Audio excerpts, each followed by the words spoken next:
And hello everyone. Let's see. How many tickets left? Actually 7. So tell me the number 1, number 7.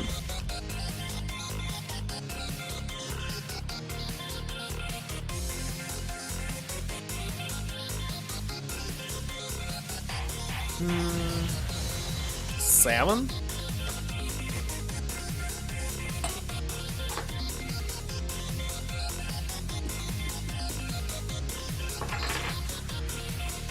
And 5.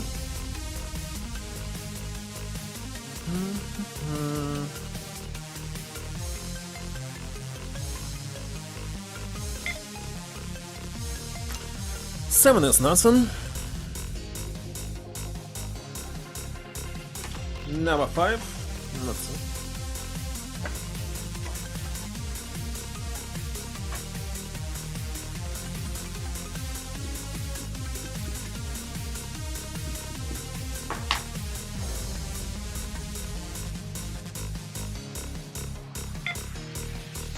It's also nothing. What can I say?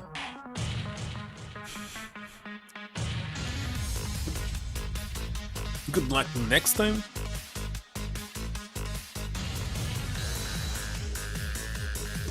Alright, let me turn on this. Start the game here. I'm positive that I'll finish this third episode here right now in 1 hour. Okay, maybe 2. Let me check the sound test.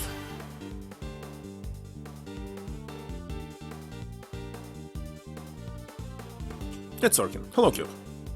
How are you doing today?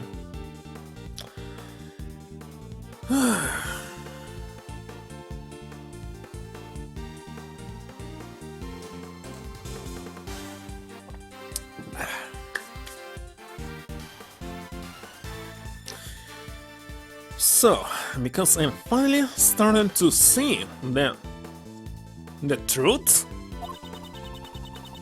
Definitely. Probably in that translation. Truth. Are you saying you have found some evidence to show us the truth? That truth. No. There's no need to present any evidence, since we can just have Mr. Gustavian tell us the truth. So this way you use that, right? Indeed. Mr. Gustavian, there's one thing I want you to tell me.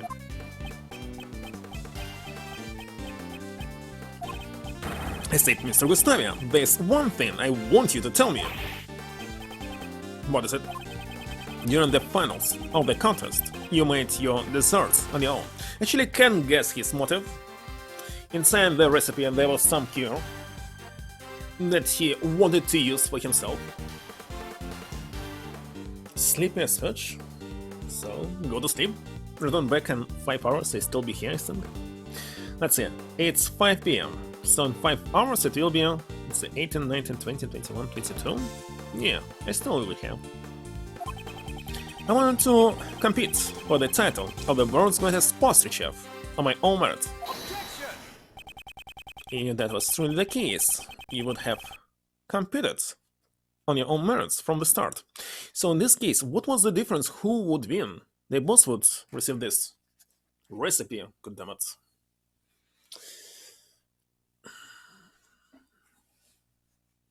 Maybe I need a haircut. I want you to tell me why it was necessary for you to cooperate with Isaac Dover.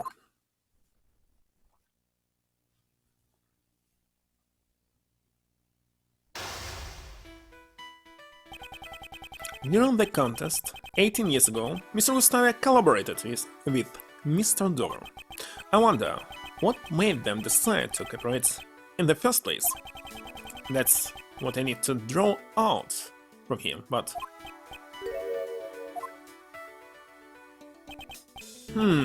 since he pretends to meditate when things aren't going his way.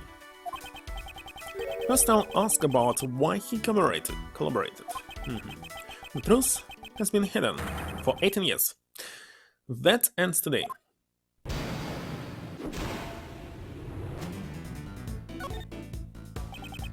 Why did you decide to collaborate with Isaac Dover?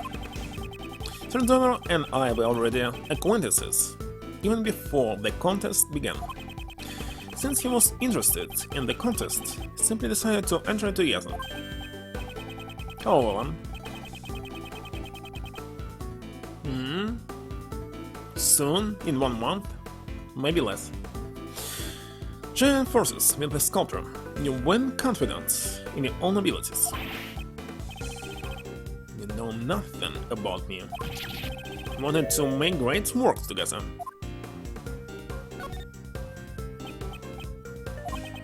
Theodore's son and my own attended the same elementary school. We all got along well from the start. William, so when are you going to share the title of world's greatest pastry chef together?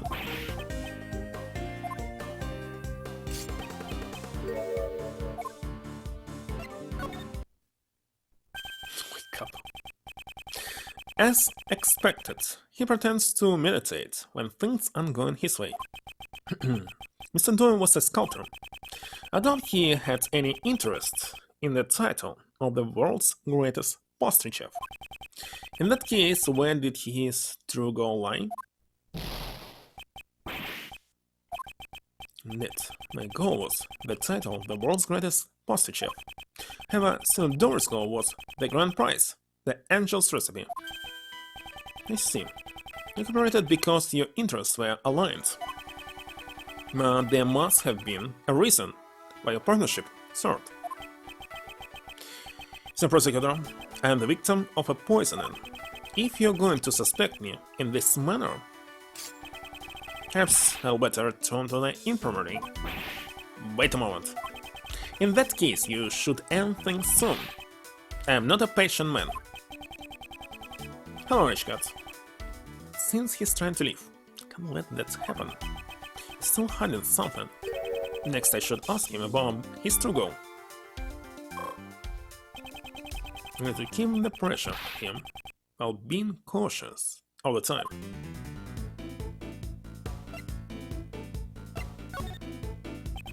Did you want to appear on Mr. Master's TV show? I believe it was called Shake and Make, was it not? I'm pretty sure it's called Piece of Cake. Do you really want to see me dance about while I make desserts? No, it probably wouldn't be too popular with the kids either. Exactly. I know my limitations. I have no interest in that kind of theatrical tomfoolery. So, prosecutor, you should think about who you're talking to before asking questions. I understand. You should refrain from making unnecessary statements. Why the heck I was punished for just asking? Let's read my opponent's reactions, whatever. Didn't you have another goal besides the title? The title alone doesn't seem to have much value. How dare the likes of you insult the title of a confectionery artist? My only goal was the title itself, had no interest in anything else. The dream was to become the world's greatest pastry chef.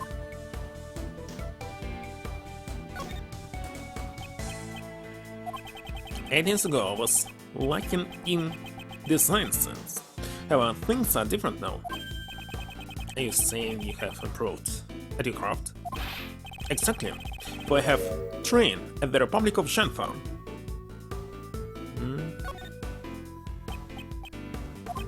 Yes. At the time I also started Mr. Master's works. I would often watch his show with my son. So you were studying Mr. Master's works to improve your own skills. If you had his recipes, perhaps it would have been easier for you to become the world's greatest. Perhaps. The pastry chef, Sir Master's recipes were worth their weight in gold.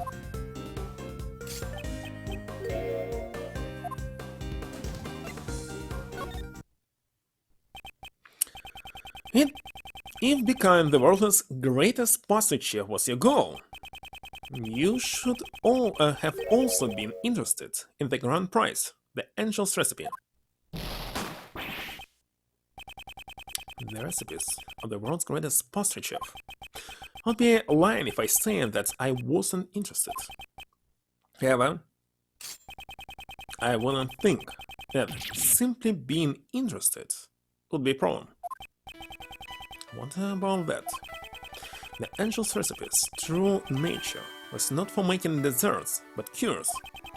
And all the contests, where they say are not just cures, pesticides as well.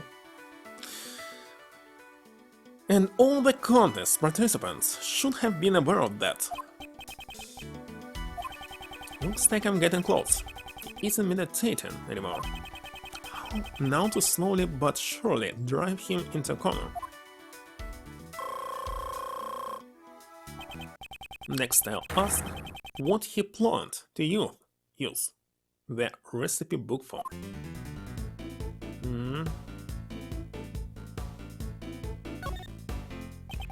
The Angel's recipe. Do you know its true value? Silly question. Contains Sir Master's best dessert recipes. A pastry chef worth the salt would want it. Since I don't have enough clues to proceed with this line of questioning.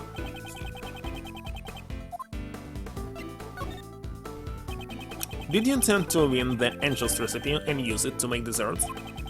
Of course. If I obtained the Angel's recipe, I was going to use it in my training. And the Angel's recipe was worth a lot of money. I don't know the exact details, but that recipe book was much too valuable to be sold.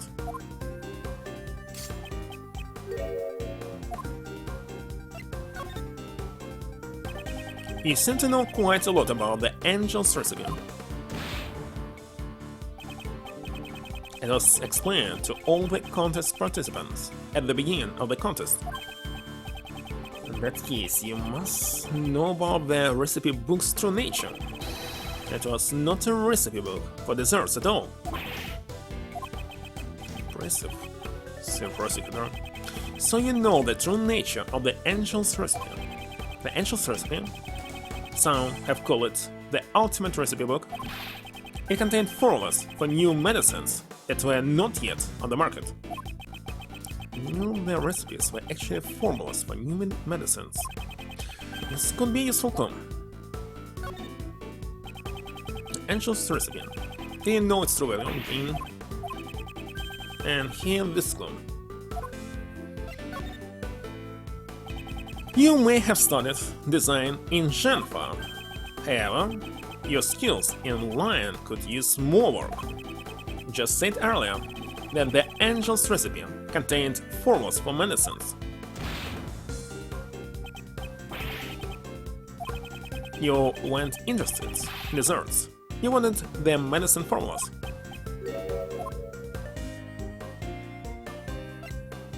Did you need a new medicine? Now, why would a pastry chef, such as yourself, be so interested in medicine? Perhaps what you were really after was the information about the new medicine. I've underestimated you, Sir Prosecutor. Yes, the goal was more than just the title of the world's greatest pastry chef. At the time, my son was ill, and I needed the recipe for the medicine. Son was ill? Tell me more about that. To protect my son's honor, can say no more. Judging by the worried look on his face, must have struck a nerve.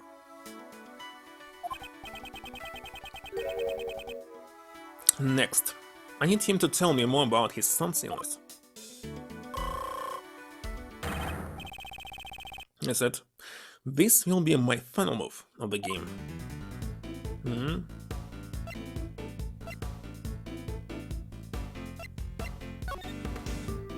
What was the name of your son's illness? How insensitive of you. My son was seriously ill. I will not be discussing this with the likes of you. Close again.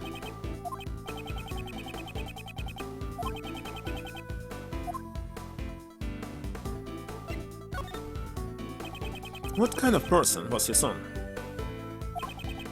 My boy, he loved the desserts I made. So he's dead already? Did you enter the contest solely for your son? The prosecutor could never understand the feelings a father has for his son. I wanted nothing more than to cure my boy's illness.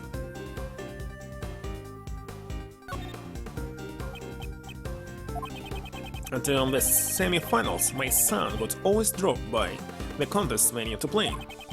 That's so? Won't he get in your way? I doubt you had time to care for your son while you were challenging Mr. Master.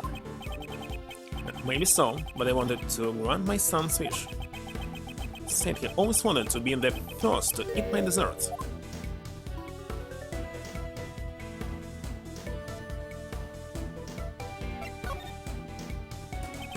About your son. If he was so sick, wouldn't it be difficult for him to come and play with you? My son's illness wasn't life-threatening. That might serve as a clue.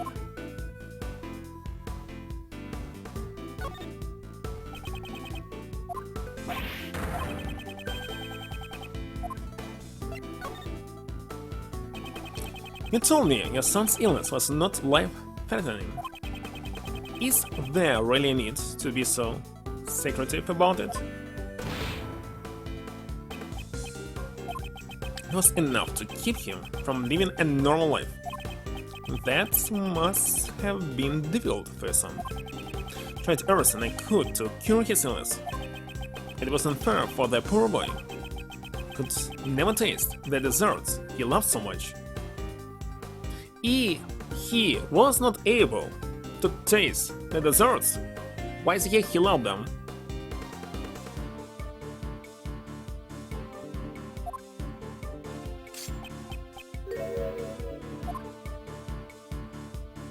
Was he too fat? Was it a taste disorder? The angel's recipe contains a cure for a certain illness, a remedy that could also cure Mr. Master's taste disorder. What? He had it too? He had it too, I see. So your son suffers from a taste disorder? Didn't think you'd figured it out so quickly. In order to cure your son's taste disorder, you needed the recipe book. Wasn't that your true goal? It is as you say. Based on how he's acted up until now, it appears he is still hiding something. Seems I don't have enough clues to proceed with this line of questioning again.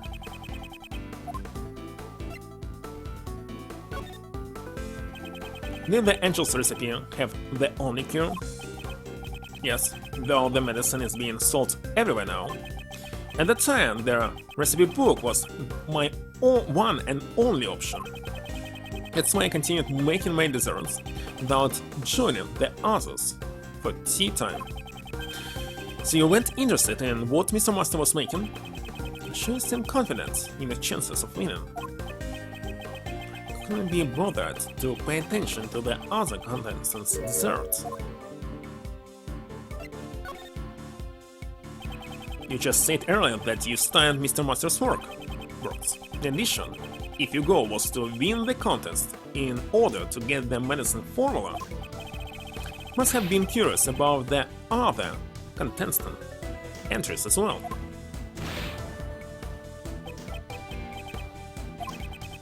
There was time to sample the other desserts during the contest, but now the entries had any flavor, so I didn't want to eat any of it.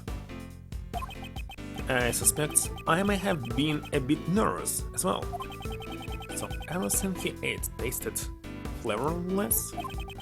This could be a useful clue. Can you skip analysis?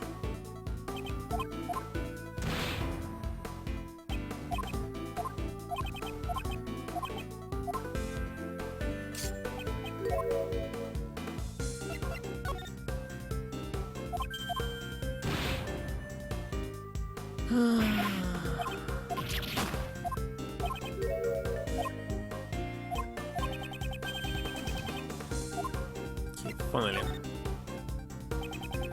Being unable to taste anything, regardless of what you eat, such a bitter illness. That reminds me, didn't you say something similar earlier? None of the entries had any flavor, so I didn't feel like eating any of it, wasn't it? Perhaps your son wasn't the only one who suffered from a taste disorder. It's hard to imagine being a successful pastry chef without a sense of taste. Perhaps what you really wanted was to cure yourself. That's completely ludicrous. 18 years ago, I made those desserts all by myself.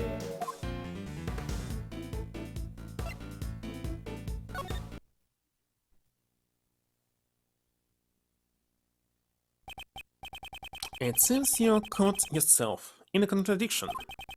Didn't you cooperate with Isaac Dover in the contest? You can hardly say you made the desserts all by yourself.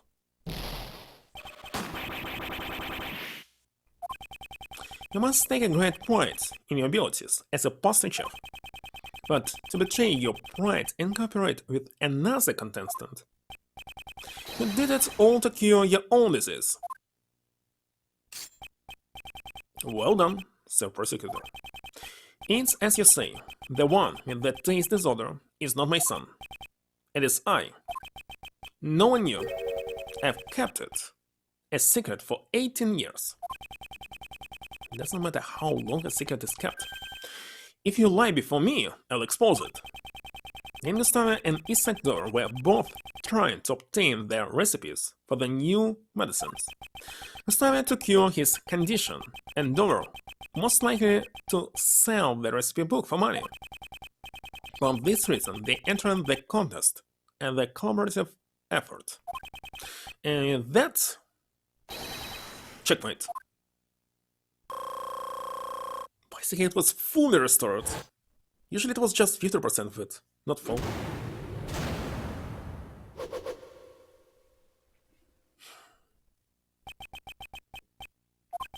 I have never told this to anyone. Well done. As you say, I developed a taste disorder 8 years ago. Taste disorder. To not have any taste disorder, as I'm usually saying, don't use too much sweets and too much hot things. Like pepper, for example. Don't eat kimchi and other stuff.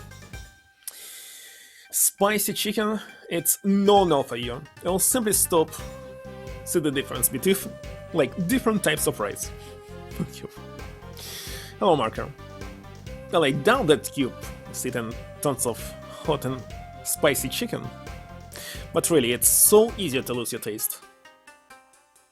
1 month will be enough. It was a sour disorder.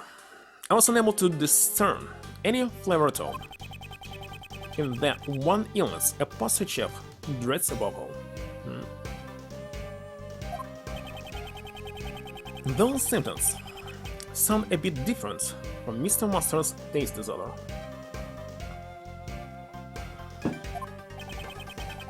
Mr. Master's condition is known as hypoglycemia. It simply causes and decreases sensitivity to certain specific flavors. I'm sure it has caused Mr. Master much pain too. After all, no medication was available to cure it 18 years ago. In order to cure your taste disorder, you would need Mr. Master's Angel's recipe. And that's why you entered the contest. Am I correct? That was one of my goals, but I still had my sights set on the title World's Greatest. Wait a second, if he had a taste disorder, how the heck he was able to create these sherbets and... what they were using? Some kind of cream? Mastica? Whatever. He used only proportions but was not able to validate the taste? I don't know. When it comes to making desserts, I won't lose to anyone. And without the ability to taste, he's explaining it, I still have the utmost confidence in my flavors. So I presume you also prepared your dessert in the finals, if they intend to win? That goes without saying. According to what Mr. Shields told us earlier, the relation of Mr. Gustavia's entry was... But till the semi-finals, Mr. Gustavia's flavors and design were to my liking. Fortunately, both the taste and appearance of his finals entry left much to be desired. Since the dessert you made for the finals was not rated highly in regards to flavor. Mr. Gustavia, you will tell us about how you made your dessert during the finals. Very well. It seems I must teach you upstairs lesson. It is an Delicia was cooking him some ingredients and what was his name? Isaac? Actually, he was creating a form of his desserts. What?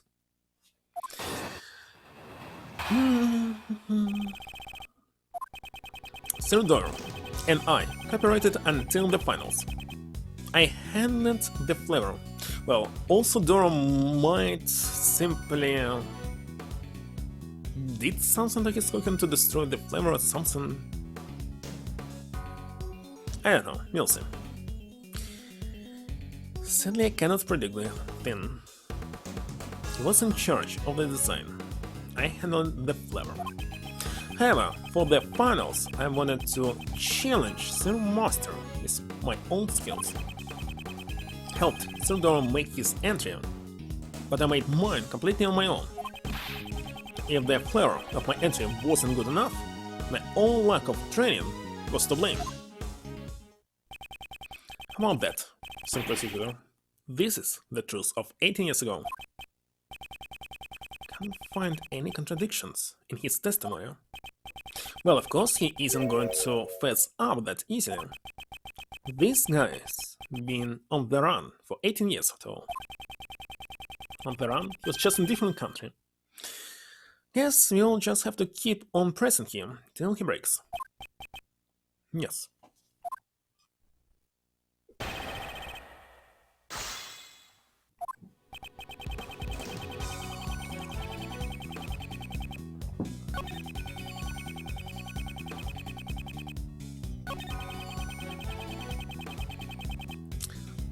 So he did not actually help.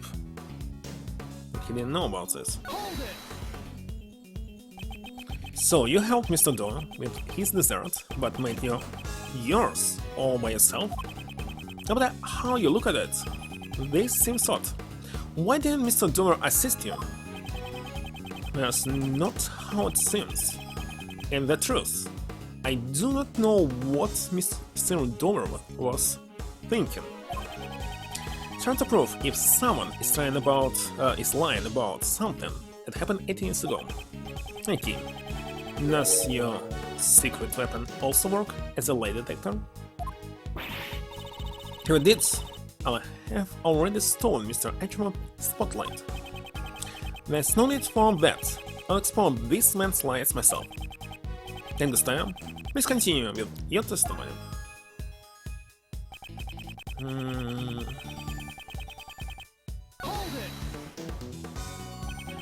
Up until the finals, I heard that you received high price for the flavor of your desserts. Was there some sort of accident during the finals? Nothing of that sort. I simply was unable to taste my work due to my taste disorder. Intuition must have been off. That's all. Then was your intuition fine while making Mr. Dover's entry? How could there be such a huge difference between the finals and the previous day?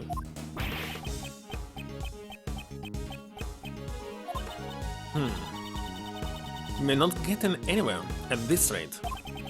Should I change the topic?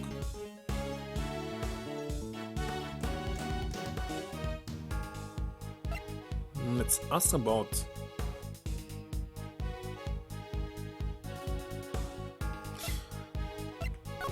Let's do it. You knew Mr. Dodd before you entered the contest, right? Yes, I knew him well. Sir Dora's son and my own attended the same elementary school. There's no contradiction.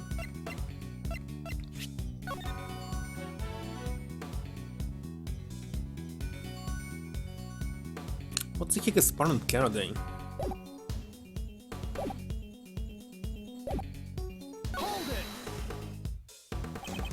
Then it wasn't a coincidence that you both participated in the contest. And about that contest, so I made the suggestion to Sir Dor. He always wanted money for his sculpting business. Recall, Sir Dor was a greedy man who was always after more money. So the angel's recipe is really worth that much. So remember, he was just poor. Here. The recipe book was certainly valuable 18 years ago. Yet nowadays most of the medicine it contains are available commercially. Hold on. Now.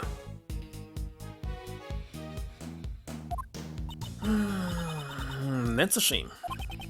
In the end, it seemed that each of the contestants had the angel's recipe and their goal. So as you can see, if he did not use this angel's recipe book for winning prize for the contest, it would be not a problem at all, because the world will get its medicine that's supposed to belong to the world, the public. So, Master served in jail for 18 years, and I think he must serve in jail. Definitely he wasn't good. All was an unanswered question 18 years ago. He did commit the crime. Should already have the keys. I need to unroll them. I must recall all the information. That's Mr. Shields, my father gathered.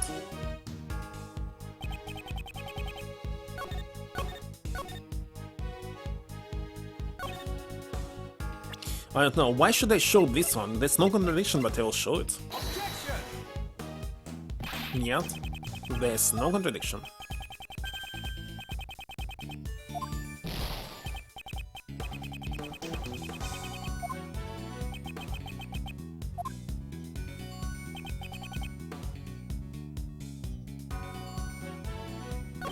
Okay, maybe I should change the topic.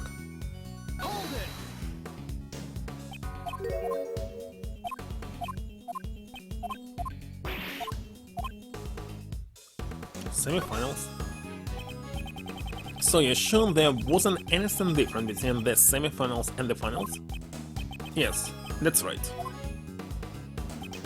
Aside from not cooperating with Zero, the finals were much different from the semifinals. So you were still able to make your desserts without Mr. Dora's assistance? I may have lacked design sense, but I was confident in the power. Apart from the design, there were no major differences between my finals and semi-finals entries. Sure strange. It's not how Uncle Ray remembers it. I'm pretty sure both the look and taste of your finals dessert scored further.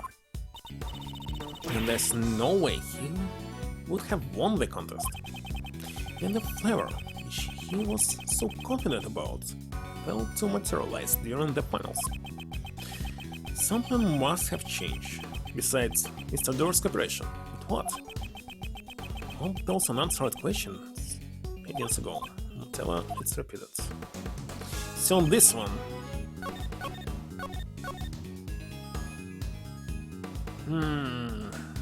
So what is the difference?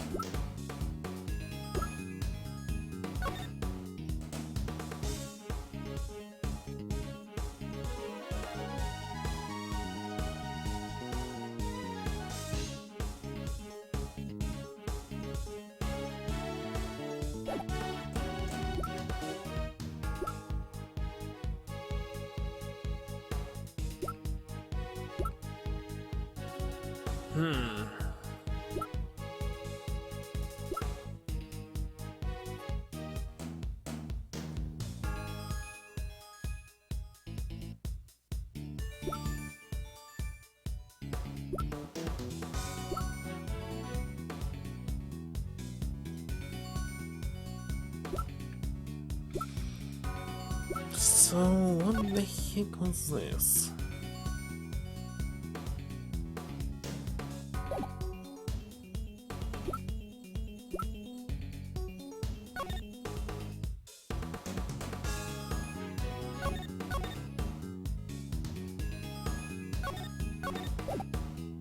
What the heck is supposed to present again?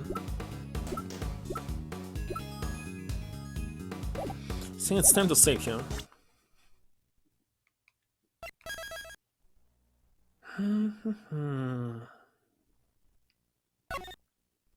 And I must review one more time this statement. Maybe it's not even this one?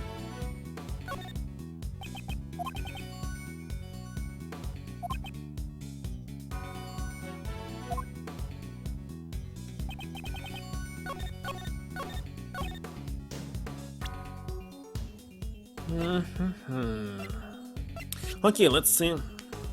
Standard of limitations, not related. Chocolates. No. Liquids maybe, so let's show it. Nope. Not this one.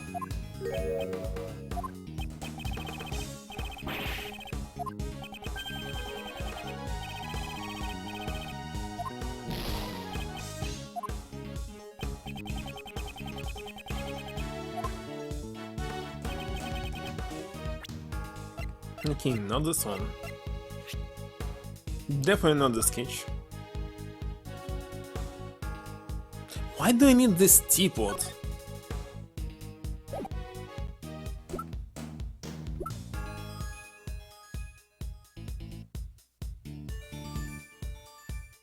up until the finals, so that's the difference. But of course, there was another difference between the semifinals and finals. This photo depicts your son. We know he came to visit you up until the finals. That's correct. What does that have to do with anything? Son, who always came to see you through the semifinals, was not present for the finals. And then it was only in the finals that your flavor judged poorly. Don't believe this to be a mere coincidence. Your son's visits must have been very important to you, were they not? Father work miracles when his son is watching. Yet my son, cheering me on, was able to make the most delicious desserts. Gustavus sure sounds like a good father, doesn't he? When he's saying the whole truth, one could say so.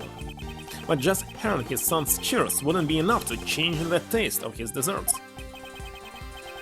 Confectioner, confident in his sense of taste, develops a taste disorder.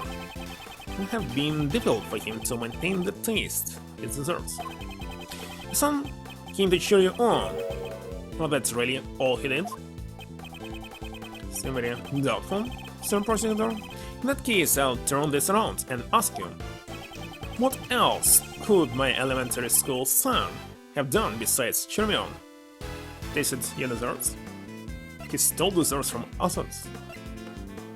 He made your desserts for you.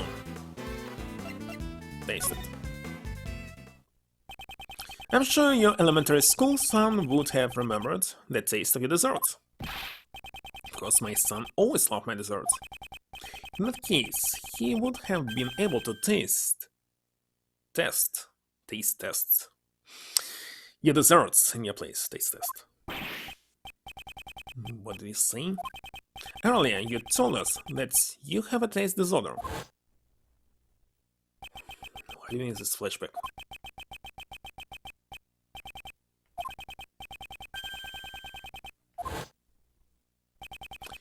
No one else knew about your taste disorder. If Mr. Doyle had found out, he would have ended your partnership. Oh, you were in charge of the flavor.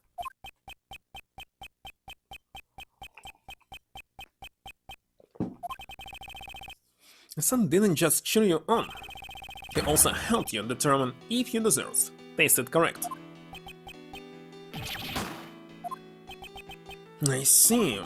Mr. Doyle's dessert was made the day before, so it still tasted good.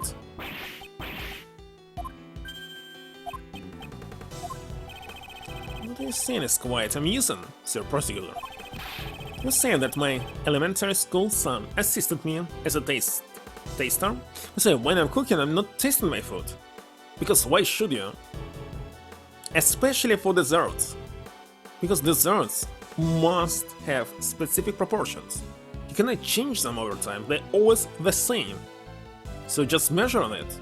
The weight, the volume, etc, etc. You insult on my rights. Soup, I understand why you need to taste, but desserts? No. You're right. It's true, I had no sense of design 18 years ago. However, I won't lose to anyone when it comes to flavor. You claim I would cast aside my pride and rely on my son? Don't get carried away with your foolish conjecture. You upstart. In that case, I'm sure your son can confirm if my theory is my conjecture. Unfortunately for you, I no longer have a son. What? After my taste disorder was cured, I went to train in Gen 5 immediately. During that time, I severed all ties with my son. What? Don't tell me you would even abandon your own son? That's not all. Even today, the whereabouts of his son are still unknown. The police have been searching, but they haven't been able to find any traces of him. You wish to confirm your theory? I welcome you to try. Desserts are the only things that are important to me. To regain my sense of taste, my son no longer mattered. Order in the court. Mr. Gustavia's actions are suddenly inhuman. However, you're not here to judge whether or not he's a good father. Mr. Edgeworth, I believe this is your loss. After all, there's no evidence left from 18 years ago that could prove your theories. Mr. Edgeworth, is there nothing you can do? The straight, never find all the truth. Gosh, where are those results? All the blood? Another small flashbacks that I don't need. I entrusted Detective Gansho with their last piece of evidence. If only I knew who that blood belonged to. Well, still one thing that bothering Uncle Ray. Was Mr. Gustavia's only reason for coming to the art gallery to check on the body? If you only wanted to confirm the body's presence, you wouldn't have needed to open the keys. That's right. There a way we can prove this? It's one way. Just need that evidence from Detective Commission. Prosecutor Edgeworth, what are you talking about? Searchers. Sorry to keep you waiting, sir. Just the person I was talking about. Detective Gumshoe, I trust you have the test results? Of course, sir. Just got the report back from the lab. Detective, please be silent. So, this is the evidence that Prosecutor Edgeworth was talking about? Here, what's this? And the feels I've heard of it. This was a request from me. I asked him to investigate a certain piece of evidence. Why? Why is everyone always helping you out? I'm the one in charge of the crime scene. Mr. The Best.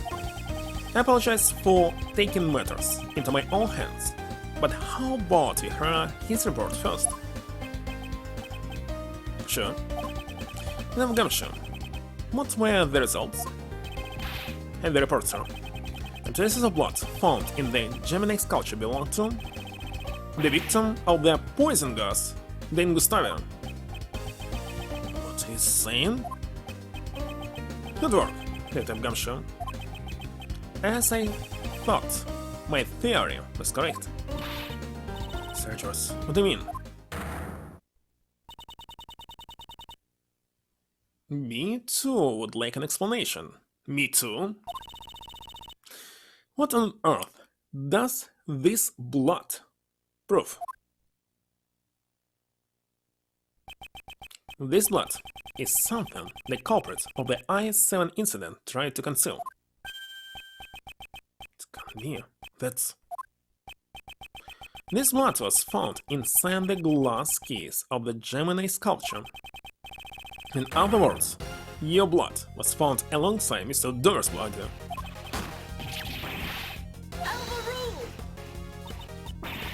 Why would Mr. Gustavia's blood be in a place like that? If you intend to remain silent, then I'll reveal the truth myself. In the Gemini case, aside from the blood, we also found traces of salt and sugar. Salt and blood. And only one of Mr. Doer's sherbet desserts tastes salty. Come to think of it, I remember Miss Delicious saying the same thing 18 years ago. Oh yes? Oh yes, another small flashback. Where's the heck it's here?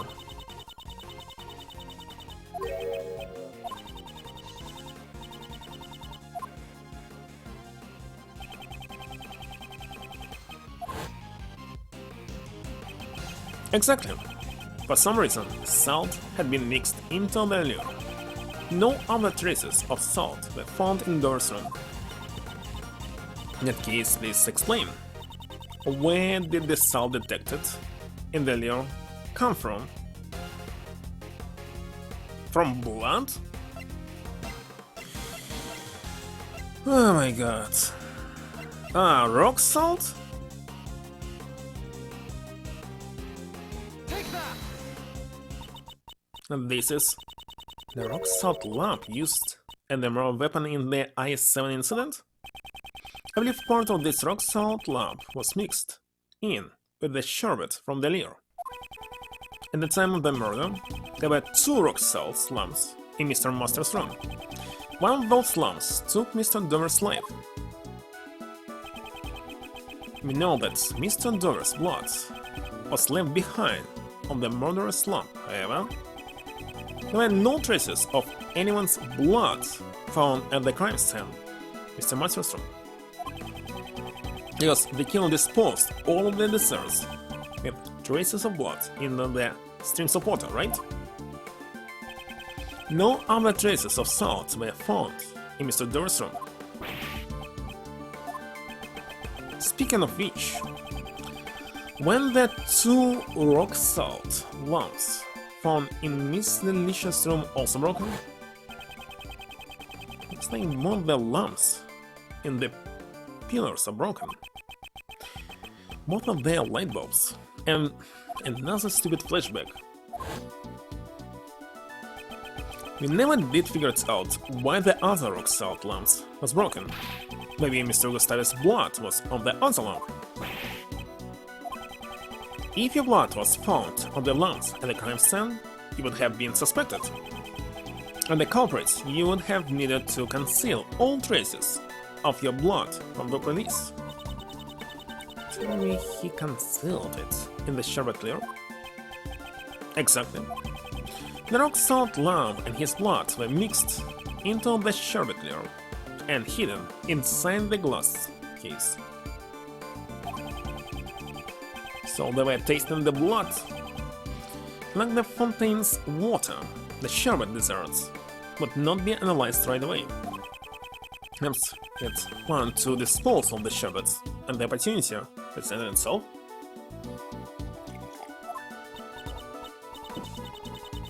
Then, the reason Mr. Gustave came to this gallery years ago, the body and the evidence pointed to the killer were both stolen.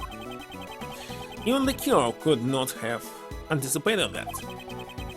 There was no way of knowing when the body and the evidence would be discovered, so he planned to destroy the evidence before the Zodiac Art Gallery's grand opening.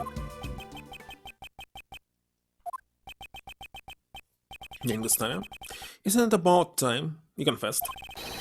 You are the true culprit of the IS-7 incident. Let's see, Gustave. And the reason Monsieur Master is...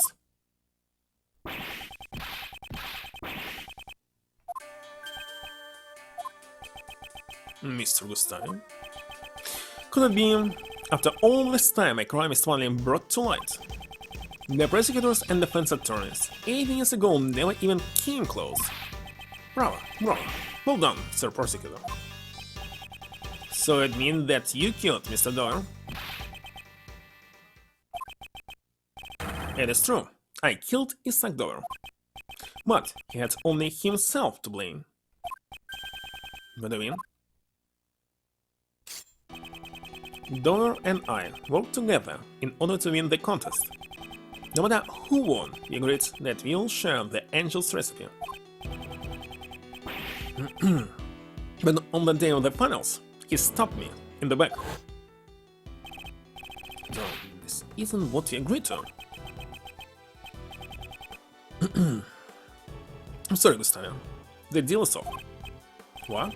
But I made your desserts for you. I'm the reason you got this far. And what of it? Can you prove that you assisted me in any way? Or you planned to betray me all along?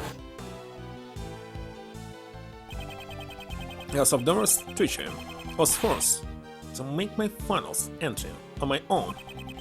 Just as Sir Prosecutor said, my son assisted me every day till the finals. What about your pride as a confectionery artist? Proud chef loses the ability to taste his own creations. As a villain, an upstart like you would never understand. Mastering the art of dessert, making is my reason for being dessert making, is my one and only pride. Commit a murder for the sake of pride. That's another feeling I will never understand. Say nothing of abandoning your own son. Such a thought disgusts me. Before you judge me, just understand what happened 18 years ago. On the day of the finals, my son never came to assist me. Thinking back on it now, I suppose Doer had a hand on that as well. What exactly happened to your son? I do not know, but it no longer matters. Ever since that day, my son meant nothing to me. And what I hear is still missing. That's awful. Giving up on him like that. Without your son, he had no chance of winning, correct? Yes, and since I was guaranteed to lose, I needed a fail-safe. During the afternoon tea time, I made my way to Sir Master's room. I just needed to take a photo of the cure to my taste disorder. It would have all worked out. If only Dora hadn't interfered. Stavia. Trying to steal a picture of my prize, are you? That hardly seems sporting. You. You for taste disorders? Aha, you have a taste disorder, don't you? This rich. A pastry chef who can taste. Dora, you. Polyworm, you're in position to oppose me. How are you?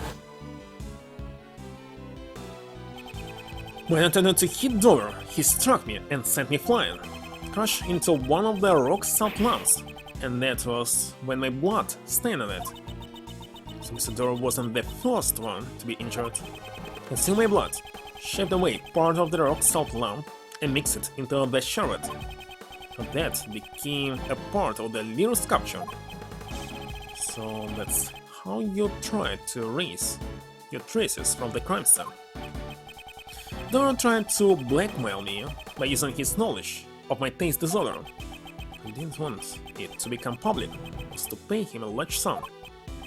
So that's the reason why you killed his Dora? Exactly. What reason do I have to let those hopes struck me alive? He was the one who drew first blood, so we gave him his just desserts. So that was his motive. Carried the rock salt lamp that bore my blood into Dora's room. I came up with a hiding place where it would not be easily found. Get it? The room contained plenty of tools for sculpture, sculpting, sherbet. The action is spot on, Sir Attorney. It was the ideal place to shave away the rock salt. Then proceeded to coat the surface of the sherbet layer with vast amount of the salty mixture. But why did he try to pin the crime on Monsieur Master?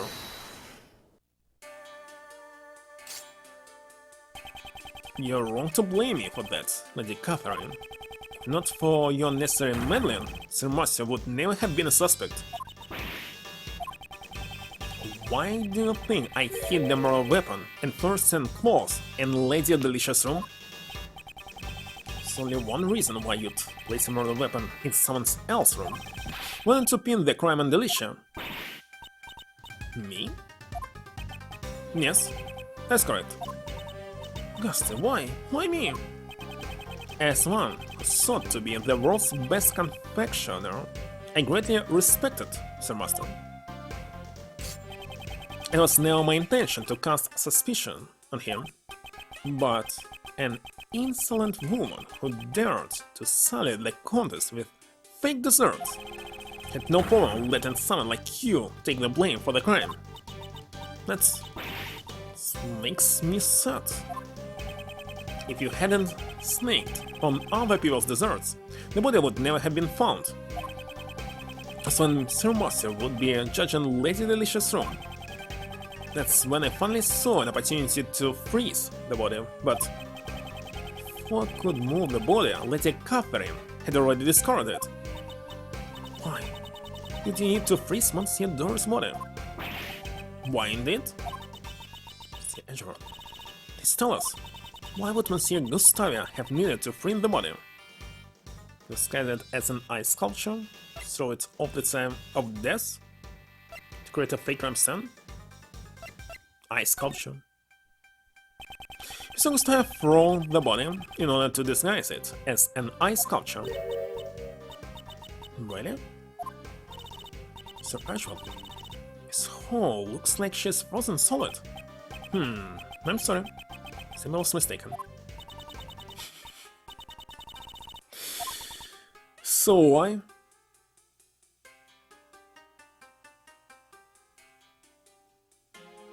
Throughout that time of death? Doubt. So Gustav intended to freeze the body in order to throw off the time of death. If the time of death had considered at the tea party, so Gustav would have been suspected. That is correct. Preparations were necessary to freeze the body while I was preparing in Dover's room. I placed the body in the treasure chest in Silvermaster's room. I could think of no other hiding place at the time. Wait a second, so he simply opened the treasure chest, despite it was a chocolate? Didn't think about it, but thanks to that notorious pharmacist, the lid of the chest broke. But why did he disguise him as an ice sculpture? Once the body was discovered, there would be no time to throw all the time of death. By the time you needed to hide it someplace else. How horrid. How could you hide Monsieur Dover's body within one of his own works? Why is he she sympathizes Dover? But he was another criminal here. All of them are criminals here, every single one. Including... Wait a second, let's see how many. She's criminal. She's criminal. He is criminal. 3.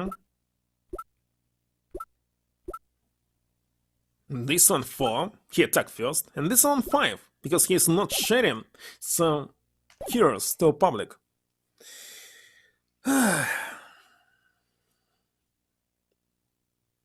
It all would have worked out if the body hadn't been discovered while it was in Sir Master's room. If everything had gone according to plan, Sir Master would never have been arrested. So because I discovered the body... Not because you discovered the body, because you stole the body after this, as well. It's my fault, Monsieur Master was. It. Don't take his words to heart. Take? Because it's truth. Even if suspicion hadn't fallen Mr. Master, Miss Delicious would have taken the fall. Like she's so white. No matter who is targeted, the one at fault here is Mr. Gustav himself. Why him? What's the heck with this episode? It's so disgusting to read all about it. Blaming just him? For what?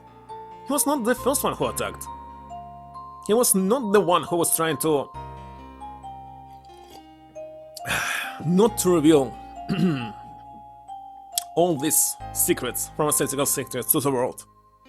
It was Master who decided to give it to one single person. Yeah. That man in charge of the initial investigation was also a dunce. The thing that he never reported the missing body to the prosecutor. Prosecutor from Karma indicted Mr. Master without knowing the body was had vanished. You see, it would explain why he looked so flustered at the crime scene. Although, it's something that would stand out if you read the official documents. Hmm? But of course, could someone have intentionally distorted the information? At any rate, Von Karma found out about the missing body after he had made his indictment.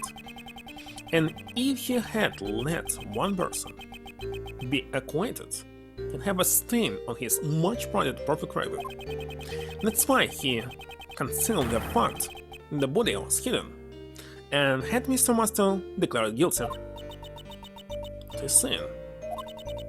For 18 years, that man has taken the blame for your crimes. Do you feel innocent at all? I feel nothing. I think he did the right thing. I don't care what you say. What a monster! I'm arresting him right here, right now, sir. I'm sorry, but I'm afraid that will be impossible. So you figured it out? But that's correct. You have no right to sentence me. Why, you wearing Shenfa? I'm so stupid here. But the culprit is standing right in front of us. Allow me to tell you the reason why you can't arrest me.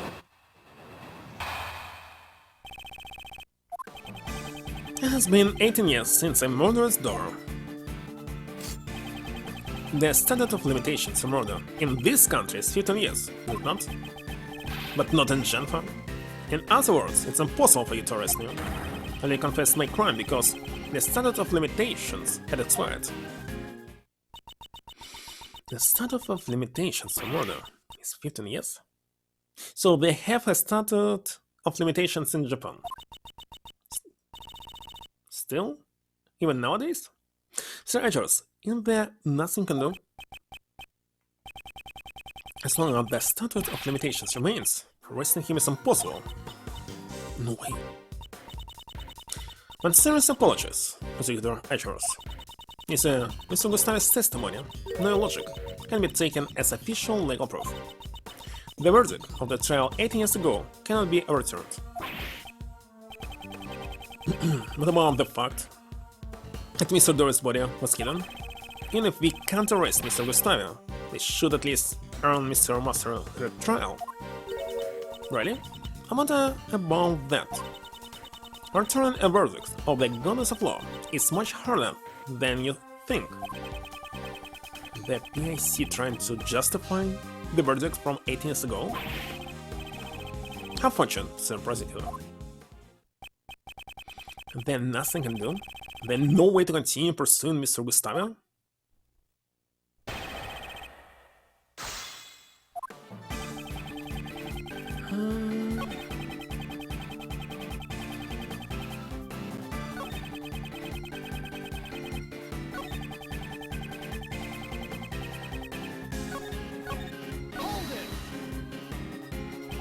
It's possible that some of your actions 8 years ago were not affected by the statute. It's been so long, I've got nothing left to hide. Ask me anything you like. Very well, could you explain to me what you did during these past 18 years? Certainly. About the contest, the medicine from the recipe book allowed me to fully cure my taste disorder, and then immediately headed to Shenfa to train my design skills. So he wasn't seen ever since. That's key because he was in a foreign country. Indeed, I'm certain that I went abroad to train. About 1 year out of that case, right before Sir Master's final trial began. And thanks to my training, I'm now a confectioner unparalleled in both taste and design. You should not be proud of a position earned through the sacrifices of others. You can bake a cake without breaking few eggs. You can? Eggs are not mandatory. Sacrifices were necessary for my goal. It's horrible. Say what you will. It's how I was saying several days ago, maybe even yesterday. Proverbs are no longer right. You can bake a cake without any eggs. Most proverbs are already outdated, maybe even every single one of them. The fact still remains that you cannot arrest me. To get more information out of Mr. Gustavo, would there anything of note in his recent testimony? Yes. History in Genfa. Could you please add the details about your tree in Genfa to your testimony? Certainly.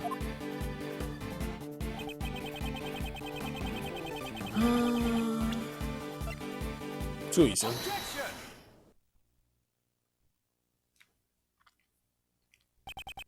While the conditions regarding the statute of limitations for murder is as follows. If the suspect flees to a foreign country, the time limit is on hold until the suspect returns. So the statute of limitations was suspended while you were overseas. That's right. Statute of limitations stopped while you were training in Genfa. Indeed, it is possible that the statute of limitations has not expired yet. Gustavo, please tell us how long you stayed in Genfa. It would be exactly 3 years.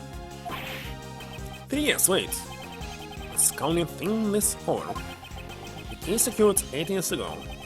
The statute of limitation is 15 years. Let's wait for 3. 15 plus 3 is exactly 18 years. I'm sure of it. Researchers, you did it.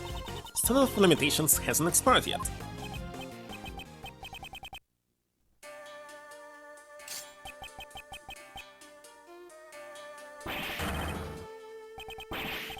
Exactly 18 years, I say. How amusing. So he realized. While laughing, statute of limitations still applies. It's frustrating, but the case occurred in December. It's April now, which means, strictly speaking, the case occurred 18 years and 4 months ago. Stay abroad wasn't quite enough. We're just a few months short. Not enough? That's... Like I said, it's impossible for you to arrest me. What else do you have?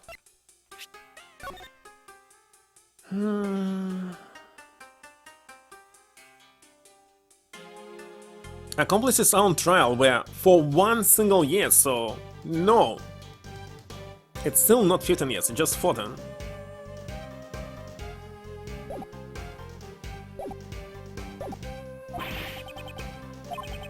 He must have known all about this when he confessed to his crime.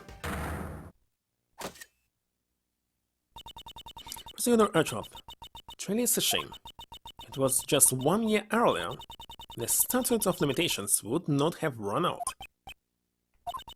Those who undermine the goodness of law's verdict must bear the burden of their crimes. Seems you were simply incapable. This can be the end. So Monsieur Gustavo really is beyond the law's reach? Kids, what are you thinking? Objection. If you're thinking of taking matters into your own hands, I implore you to reconsider. There still might be a way to bring this man to justice. What? Plus, remember the facts of the case 18 years ago. Just as you were mistaken earlier, since Mr. Gustavo has also overlooked one key detail. Overlooked? He wasn't present during Mr. Master's final trial, so he doesn't know the outcome of the trial. There may yet be a way for you to arrest him.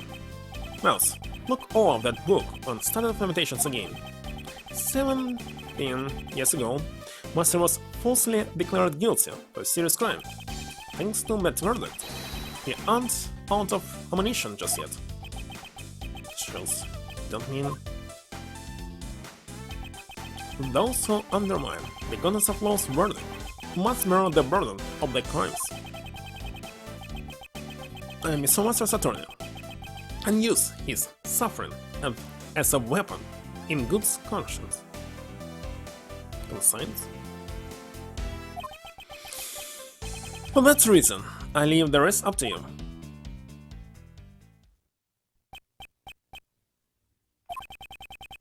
The trial of Father von Karma battled over. Can I use that to arrest Mr. Gustavio? What should I do? Should I raise an objection? But of course.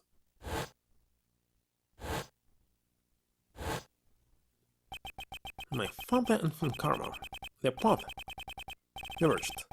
One revealed the truth, the other concealed it. The path that I choose is the one that reveals the truth. See no further reason to prolong this trial. Hereby find Dame Gustavia not guilty. Hello, son. Overruled. Gustavia will stand in court for his crimes. Do you mean to say you have found a way to arrest Mr. Gustavia? Exactly.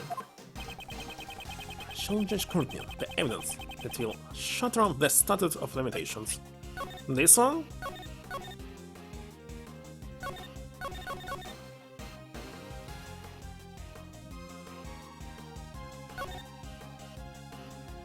Complex of the murder? Well, I don't want to read it fully. Let's show this one. He was on trial for 1 year, so it's less than this. The I-7 case file. Which page? He must find the page? So I must read it. Oh my god. The statute of limitations ran out on December 24th, 3 years ago. Yes. Body 6 was found insane. After his confession, he was convicted as the accomplice to the murder. Suspect data.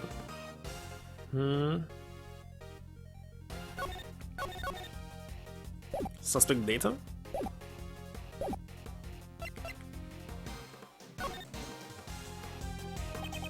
The suspect data page. At the trial, Jeffrey Master was found guilty of being an accomplice to murder. And it took 1 year to arrive at this verdict. Right, isn't it true? This book lists conditions in which the statute of limitations can be put on hold. The first, as I have said earlier, is if the suspect flees to a foreign country. But there's one more.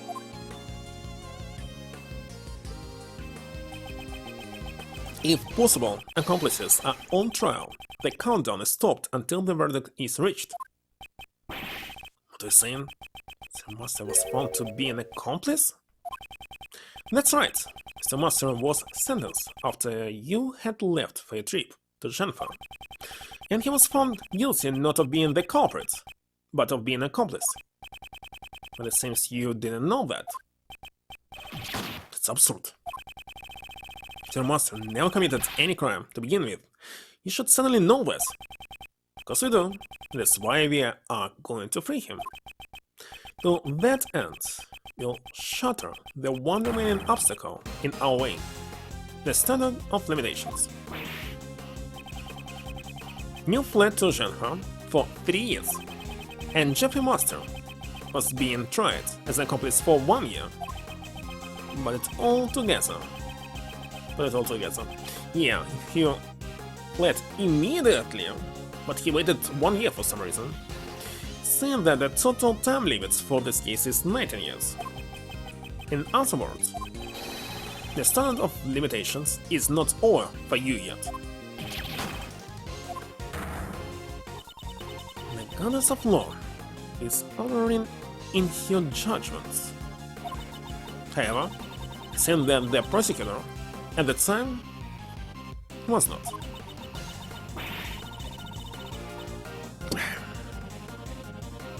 I cannot believe it, but it seems like the case will have to be reopened. Yes, it's absurd. You cannot arrest me. For the last 18 years, an innocent man has suffered greatly in your stead. So, Gustavia, it's now time for you to atone for your crimes.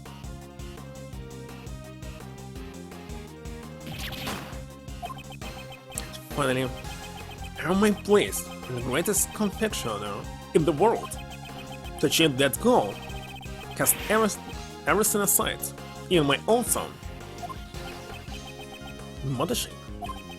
You can't run from your crimes any longer. So who will be his son?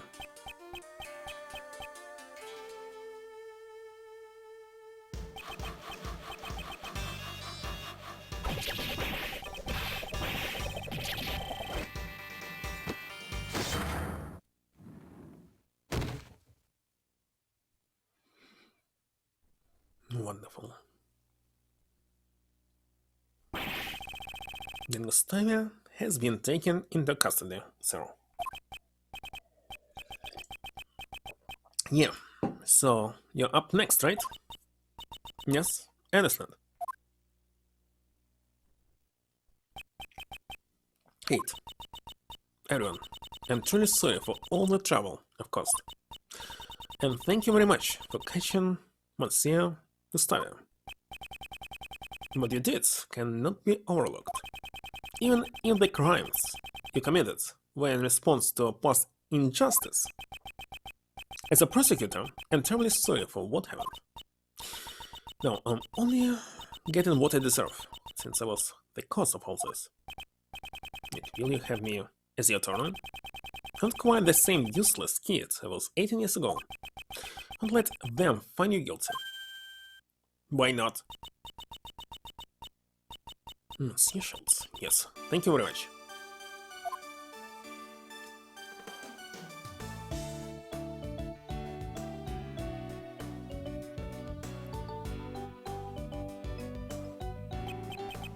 Sorry to interrupt, but it's time to go.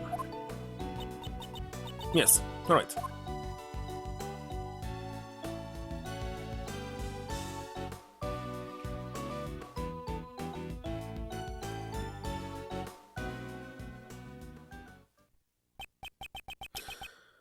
Judge Courtney, can't help but feel that you've been dishonest with me. Dishonest? What do you mean?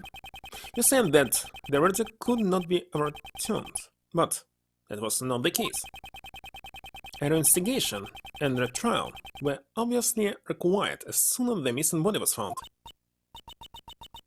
I have no need to answer you, since she doesn't intend to ever give me an answer.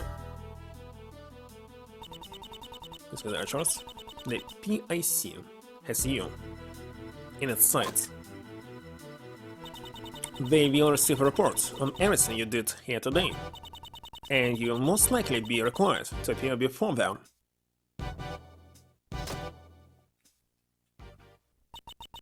Now then, I shall take my leave.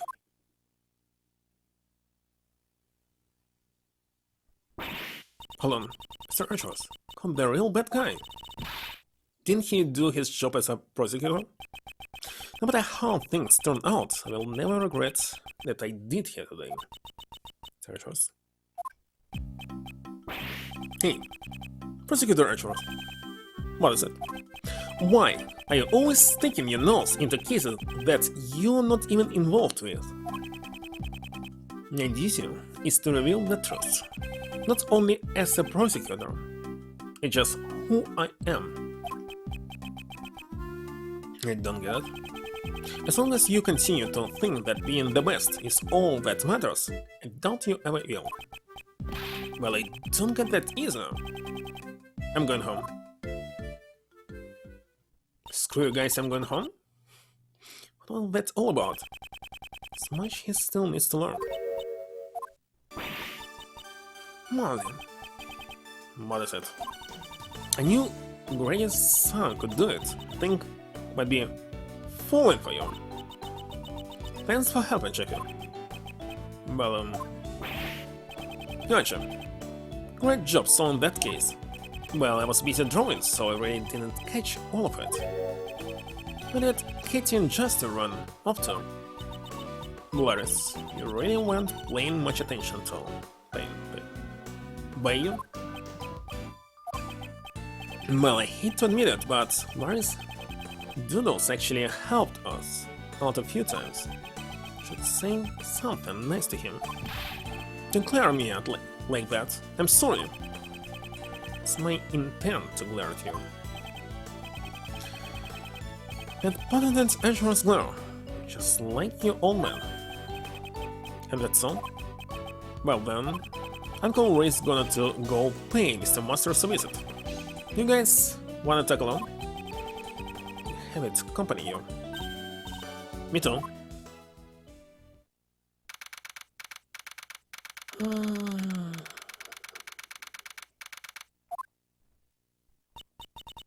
So, this Jeffrey Master, what's he like?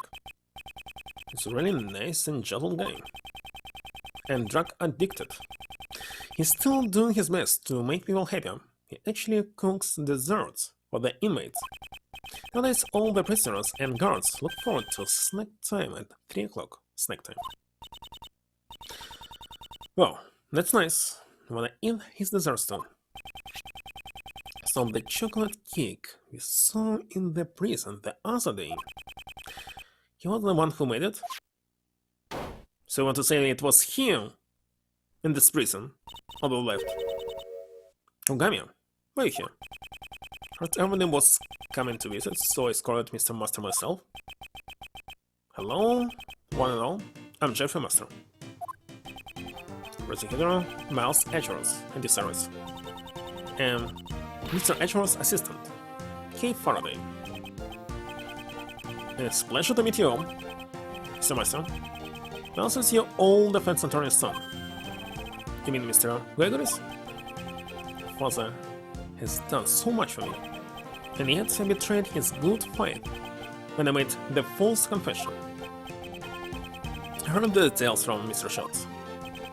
Mr. Master, came here today to tell you everything we learned about 18 years ago. 10 years ago? Kid committed a crime for my sake? Why would she do such a thing? Miss Hall has been trying to prove your innocence for the past 18 years. She was willing to do whatever it took to save you. Kate, she shouldn't have gone through so much trouble for an old man who let you down. Mr. Master, don't think you realize just how much Miss Hall cares for you. There's something here that clearly proves the two of you share an unbreakable bond. Unbreakable bond? But she's preferred some ice sculptures, Miss Master. 18 years ago. That's how she cares. Proof of the bond between Jeffrey Masters and Catherine Hall. I should give Mr. Masters some peace of mind. What, the drug? Okay. These chocolates. Can't make them? She did. Really sweet and tasty. Has been making these chocolates for the past 18 years, so that she could give them to you whenever you returned. Kate. I'm sure they're very sweet.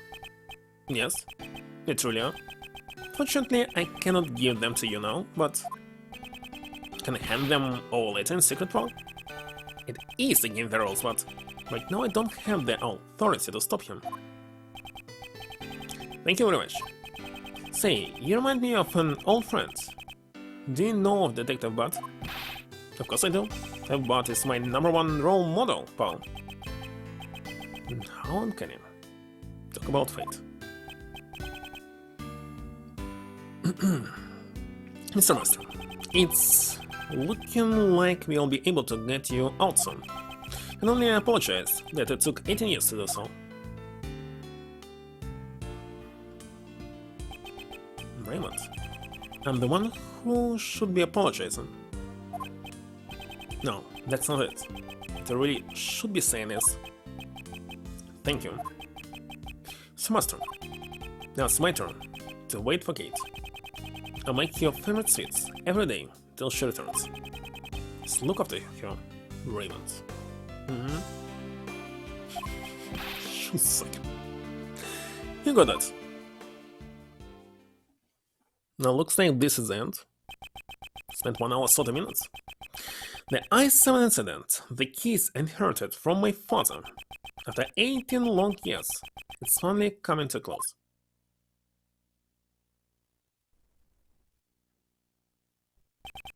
Nels, thanks for the day. I'm sorry for leaving that final decision to you. No, I made the decision of my own free will. What are you talking about? To arrest Gustavia, he had no choice but to use Mr. Master's false charge. He used Mr. Master's false charge, which I was originally supposed to protect him from. The attorney inside of me simply could not do it. Well, that's how it was. But after this, Uncle Ray is going to try to clear away that false charge as well. Yes, I understand. But if they find out about the false charge, won't be able to arrest Mr. Gustavio, right? That's true. It shows a contradiction in the law.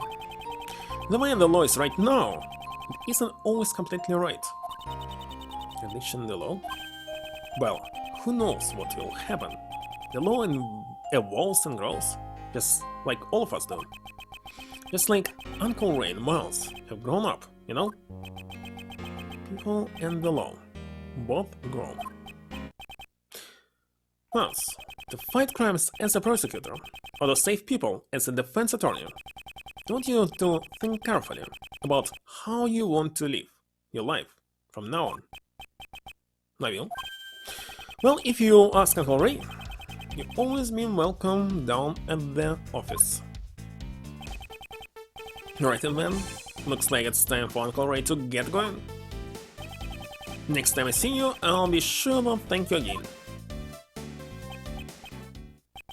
Alrighty though, thanks for the day.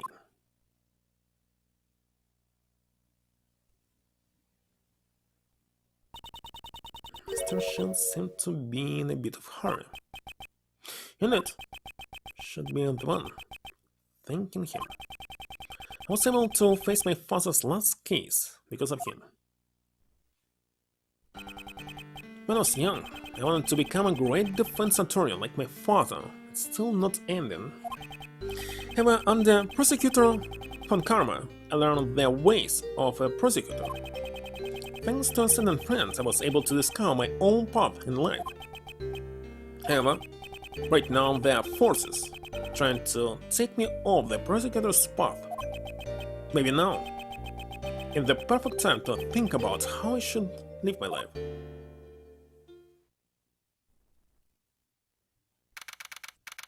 It's still not over.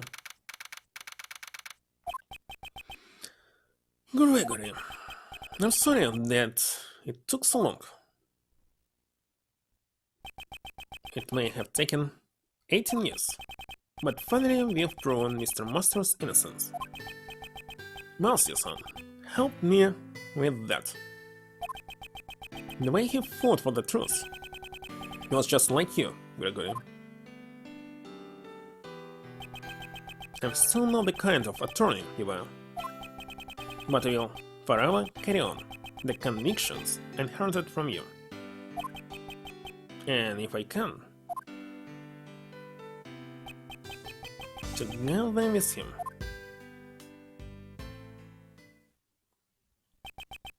to fight crime as a prosecutor, or to save people as a defense attorney.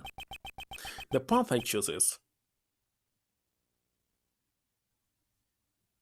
I think it's better to be a prosecutor.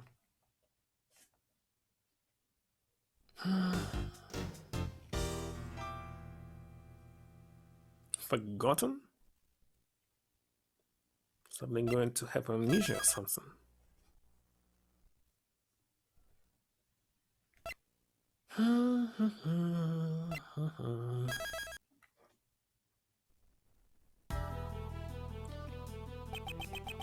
From here on out, let the council begin. Let all members discuss this matter with a clear conscience of the goddess of law. Today's deliberation shall be about Miles' Edgeworth's aptitude and ability as a prosecutor. And it's... freeze for a second. Who are you? Oh, why are you wearing that raincoat? Why not?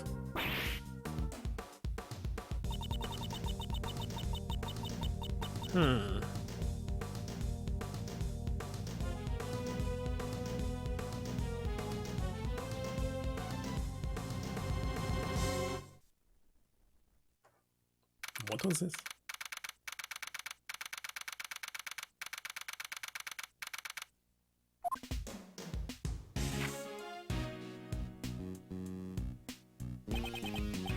Calm down. You're getting dust everywhere.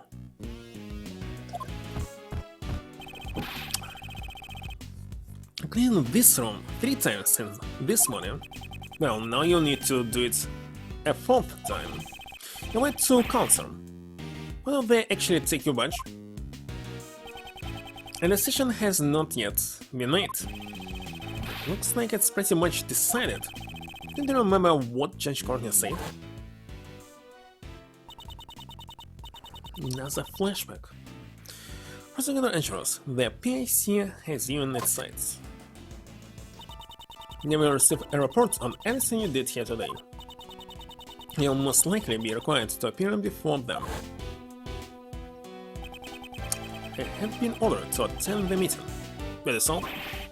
Hey, this sir. I won't be able to work with you anymore. As a detective, perhaps you should welcome this turn of events. You would no longer have to work with such a troublesome prosecutor as myself. How would you say something like that, sir? The problem is with the PAC and their false accusations. Mr. Edgeworth, don't tell me you actually want to become a defense attorney? Because you can't do that. Being a prosecutor is exactly what makes you Prosecutor Edgeworth, sir. Defense attorney, huh? I became a prosecutor because of the incident where I lost my father. However, the reason I became interested in the legal world was because my father, who passed away, had been a defense attorney. To fight crime as a prosecutor or to save people as a defense attorney. I want you to think carefully about how you want to live your life from now on.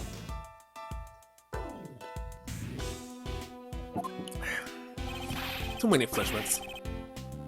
Hey, listen, sir. I don't like this one bit. There's no need for you to be so pessimistic. Maybe my replacement will be more lenient during your salary assessments.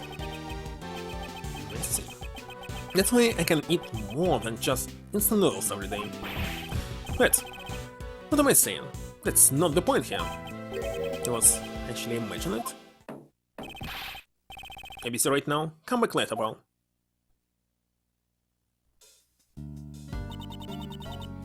Agent Mr. Edgeworth. Is there Mr. Miles Edgeworth here? Mr. Edgeworth is busy now. I'll listen to whatever you have to say later, bro. This isn't good. Face has become all red. Red face.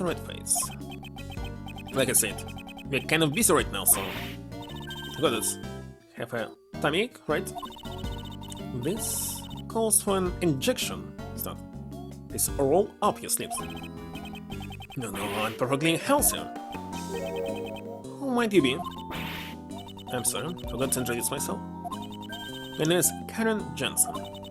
I'm registered nurse at the Nanyang Hospital. I'm sorry, but nobody here is sick. Must have their own room. Are you Mr. Miles Edgeworth? You have such great wrinkles between your brow. And be lupus. This calls for an injection. It's not lupus. But just tell me, what business you have with me? What the heck is lupus?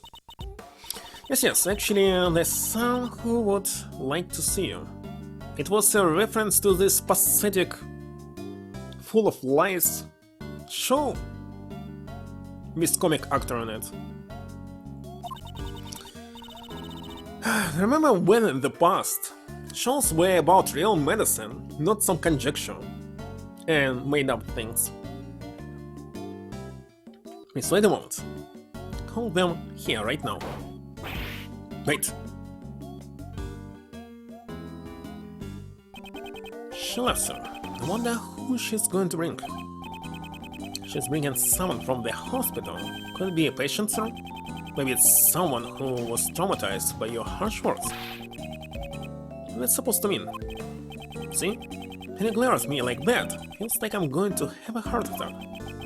Could send someone to the hospital with that. Train that butt. In my normal cell, though. Actually, I think it's time to get a pause for a minute. Better replace this coffee with some water. Right. Because it's kinda too dry for me.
Alright, back.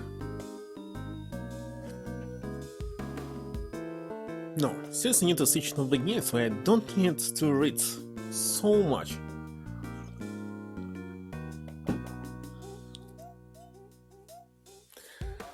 But yet, every single day it's too tedious. It's really not that wet, just being my normal self, though.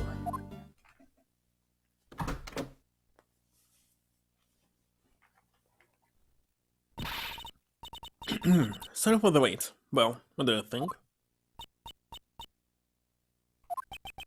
What do I think?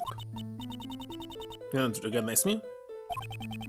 Now that she mentions it, feel like I've met you before? This card, your name was written on it. Do you know who am I? Mr. Richards? Maybe you really did send you to the hospital? Of course not! But this is your business card, sir. Here it says, Prosecutor Miles Edgers. That's true. I'm really sorry. Well... Key with amnesia? The truth is, this girl suffers from memory loss. Memory loss? Yes, that seems to be the case. Your parents should be worried sick right now. Probably haven't been able to sleep. Don't they gotten more than 8 hours? That's plenty of sleep. I see. It sure sounds horrible. So right now, since she has that business card, she must be an acquaintance of Mr. Edgeworth. Just leave you to us, pal, right, Mr. Edgeworth? Indeed, you might be able to verify her identity, at least. Would you really do that for me? First, I'd like you to tell us everything that you know. That's all, Mr. Edgeworth. You have nothing to worry about now, mister. Good grief.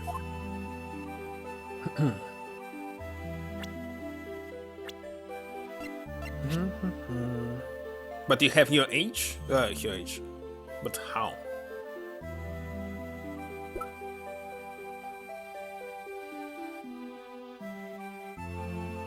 Safety first.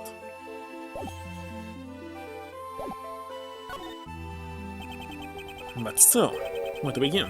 What should I ask you first? Yes, do you remember your name? My name? Tell me, sorry. She's been like this ever since yesterday, you know? So I found you yesterday. It's amazing. How do you know? What a tiresome woman. Found you stumbling around late last night, so I took you in. I wanted to help you out, so I looked through your things. So that's how you found my business card. Did she have anything else with her? Nothing to reveal her name or address. How about? She was wearing this when I found her. It's an unusual design, don't you think? These patches... What? They get aggressive. That means... It couldn't be. Are you key? Key?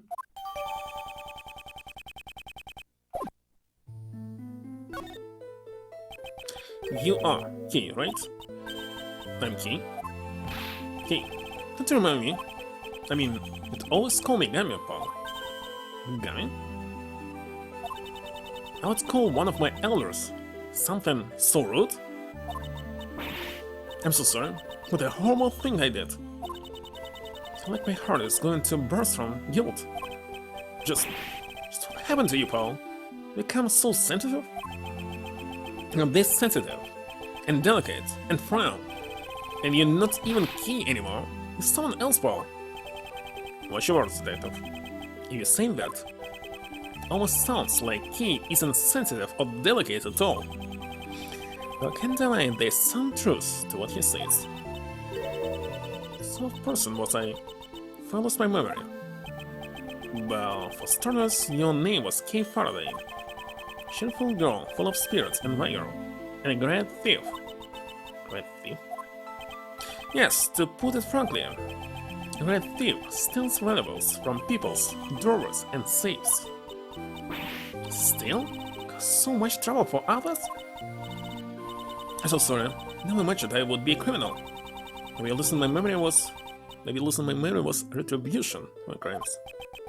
No, you didn't actually. So messed up, sir. But that sort of makes sense, you know? These clothes and stuff, they look just like what a thief might wear. Those clothes.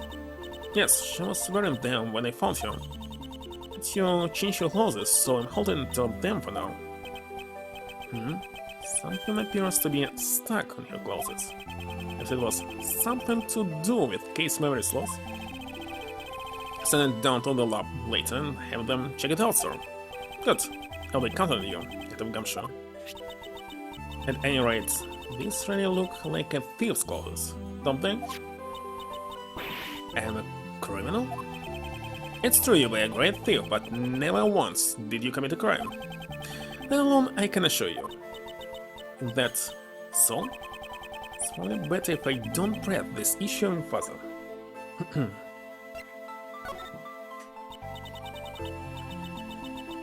I'm really sorry for not remembering you. What kind of relationship did we have? Well, that's so difficult to explain. Hey, you were Mr. Edgeworth's assistant. Oh my, so then a prosecutor and the kingpin of great thief? No, that's not what I meant, Val. The last time I met Kay was the day before yesterday. Just what did she do from then up until now? Miss Jensen, was the badge the only thing that girl had on her? I did have some other things, but don't think they will be very helpful at all. I don't mind, please show them to me. Well then, I'll give them to you, one by one, okay? There's a Gemini Ninja mask. Maybe she went to a superhero show or something? There seems to be a letter addressed to King. The ticket stop. And this is a flower made of cloth. Like the ones you usually see in restaurants, sir. What? Flowers made of cloth in restaurants? Even in Japan I don't remember anything like this. Corsage. It's used probably as an accessory for women. Well, that's everything. Did you find anything out? Not really, they were just a bunch of random things. You have to look them over in more detail later.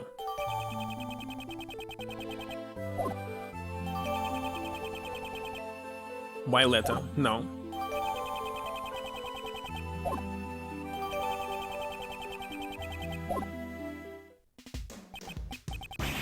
This is horrible. He's lost your memory.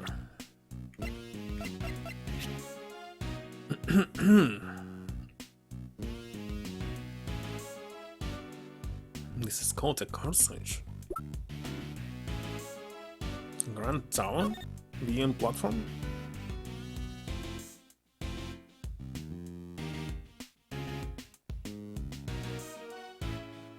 And which day is today? April 5th? 6th?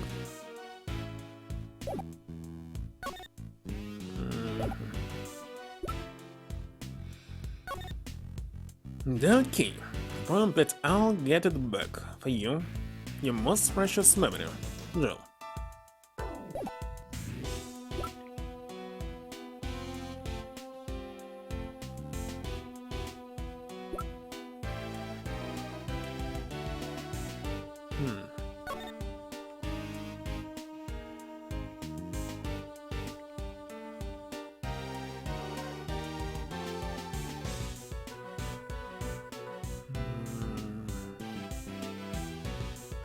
Don't say anything unusual.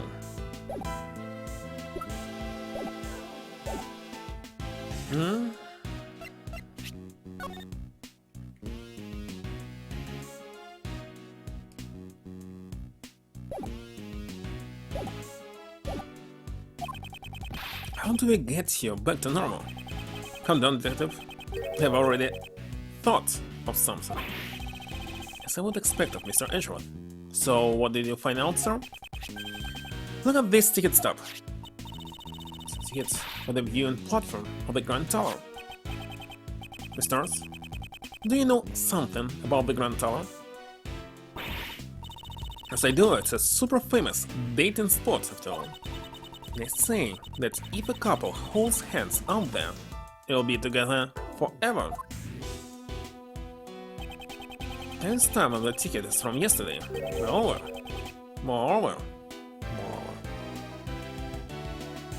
It is only valid on the day of fishing. Since she only has the stub, she must have used it, right? It's very likely, well then let's go. Right now, sir? The cause of case memory loss is hidden in her actions. What about the PIC? It's still too early for me to be summoned here, there. So should I leave key with you, then? That's what I would prefer. Okay, you're fine with that, right? Yes, please. Thank you very much. Well, I have to get back to work. So if anything happens, please contact the Die Young Hospital. You guys need an injection? I'll be there anytime, any place. Yes, I understand. I think I will call here for an injection, though. Well then, let's go, detective. And you too, Kane. Yes, sir. Thank you for helping me.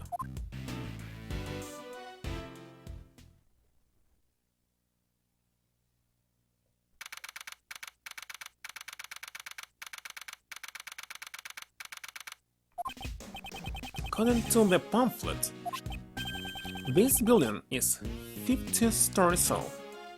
Kinda small. It's most filled with offices, though.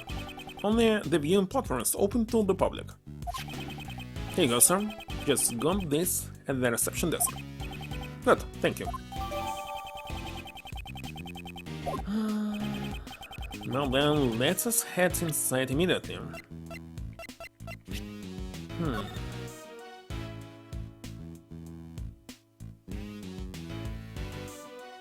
What the heck is on the right? The chimney?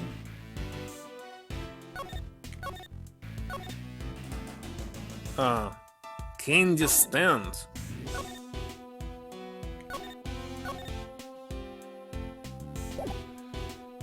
Alright. The Grand Tower is collapsing! What? You again? Saw him in the previous episode. I can't. Please stop, please. I beg you. So good. Unless I drink fresh milk, my thoughts just won't reach. Whatever it is. What's wrong, Paul? Does something happen in the Grand Tower? Cut. Cut. Excuse me. Sort of in the middle of shooting a movie, and I suspected as much. Very sorry for any trouble we caused you, little Gumshoe. I'm so sorry, Paul. I thought the tower was gonna collapse or something. Whatever. Hey, director. I'm taking a break. Yes, I'm really sorry. What really? Looks like the tower's collapse was prevented somehow. Explain all this to Key, as she is now, would take more time than it's worth. Well then, we should get going.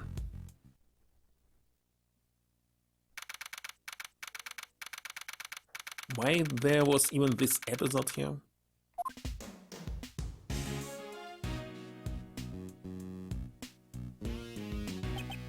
Wow, what a view!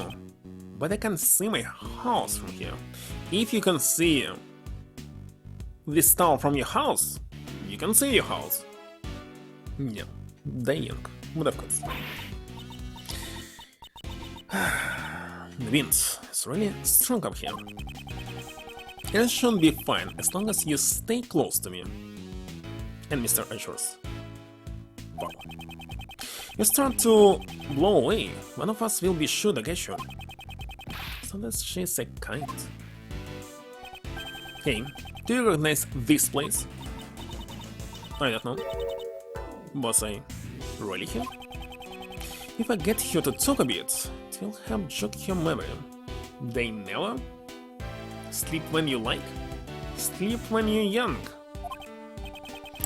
Hey, just tell me whatever you remember. Anything will do. Okay, but I don't know how much help I'll be. You're already trying to find contradictions. Did I really come to a place like this? It's so high up, and the wind is so strong. It's frightening. Just can't remember. Can't remember anything at all. I'm sorry. Just as I thought.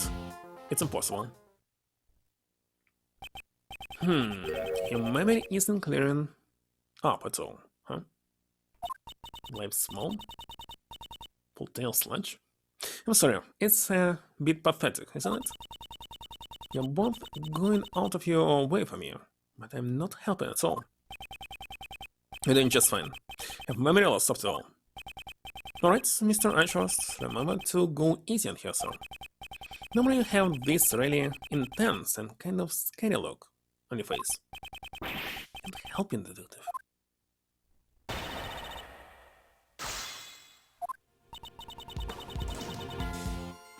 So it's possible to lose here? It's kinda stupid.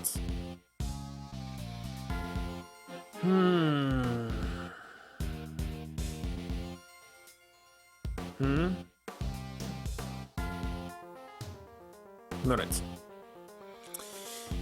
Now I can continue. So, did they really count a place like this? High up. Being strong.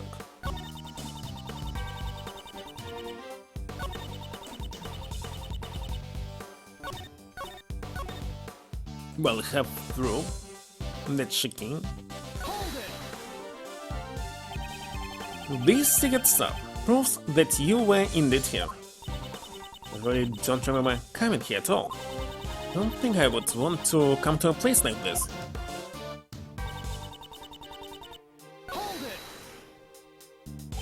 You used to love places like this, though. Well, that's really me.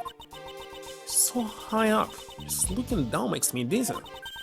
These kinds of places should be shut down. Not even an elderly person, a small child, but to fall off. The railing here is quite high. I think your worries are unfounded. That's so?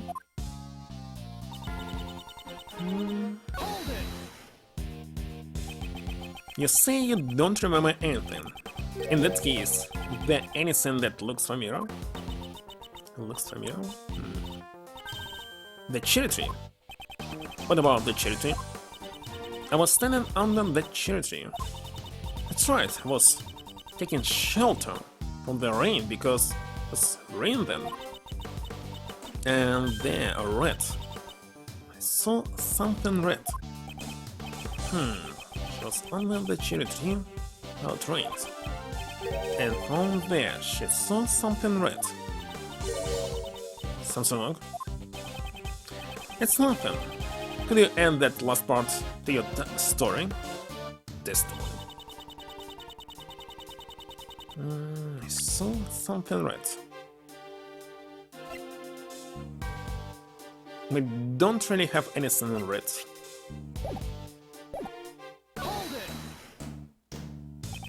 A rat. What exactly? A rat. Something or other. Something red that one can remember about it. Speaking of things that are red here, could be that stand over there? Stand? The red stand? That's right! So someone walking towards me from the other side of that stand. And then what happened? And then I'm sorry. It's alright, simply add everything you just said to your story. Someone's walking towards me on the other side of the stand. By that stand, do you mean the stand directly behind you? Yes. From behind that red stand, someone came walking towards me. Okay. saw it from under the cherry tree. Saying that you saw someone doesn't mean you didn't see their face. Was it a person you didn't know? I'm sorry, that much I don't know. So someone came walking towards you behind the red stand, and she saw that from beneath the cherry tree.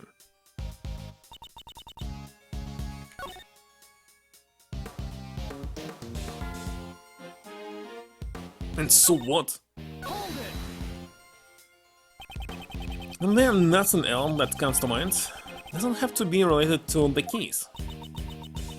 Even if it's not related, well... I remember that the stand there was selling cotton candy. If you're hungry, you should just say so. Make sure to buy one for you later, pal. Thank you very much. I look forward to it.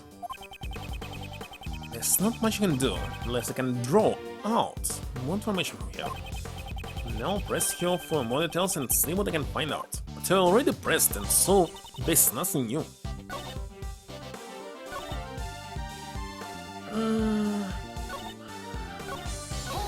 One more time.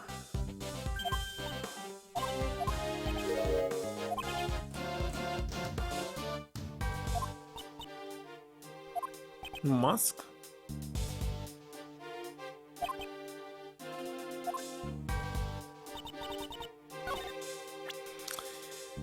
Well, let's present this.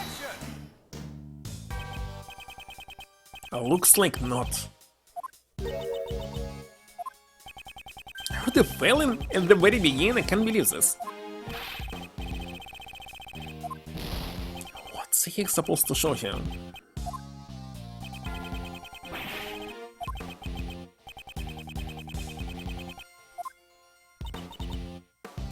Someone was walking towards me from the other side of the stand. Ah, maybe there's no other side of the stand. Alright.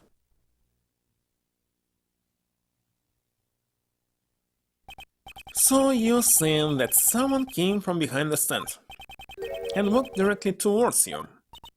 Yes, someone came right up to me. Then that someone must have been a ghost. Not as a person, I'm sure of it. In this way you were under the cherry tree, and someone behind the stand wouldn't have any ground to stand on. They'd be floating in midair. No person should be able to stand there. But I'm not lying. Someone in red, was on the other side of the stand. They were walking towards me, getting closer and closer, and then... Person?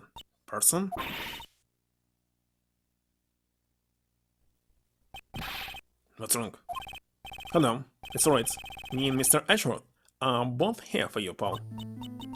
I was pushed off. It's a person in red.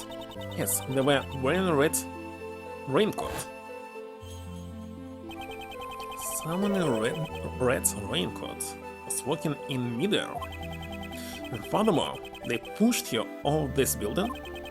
Nonsense. There's no way she could be alright after falling from a building this high.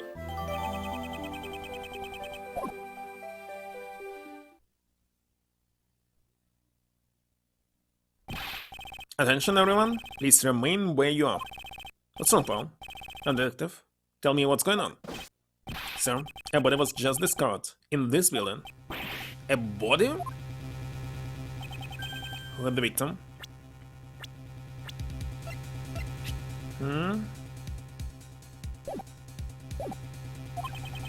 We're currently investigating the details, but the victim is a woman. I have verified that her name is Kane. What? What? Wonderful.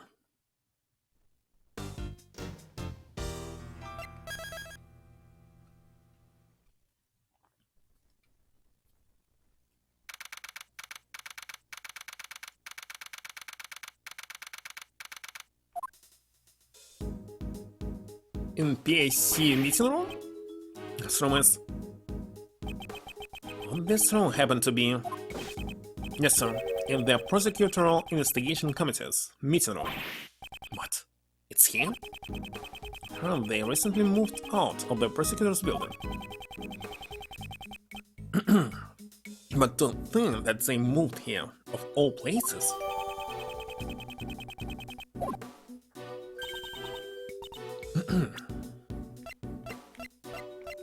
What was updated? Here, nothing. Oh. They're on the top floor? So Azure's key. What brings you here? How are you holding up? In the middle of an investigation right now. Sorry, but who might this be? It's my granny? Let me just... Hi there, Sonia. The name's Bonnie Young. Who the heck are you? She says. It's a pleasure to meet you. My name is Miles Edgeworth. I'm a prosecutor. Miss Johnson, isn't Young the name of... Is the director of the Young Hospital? This old lady is the director? Are you calling old? She says. She can read my thoughts? So that granny is pretty important, huh?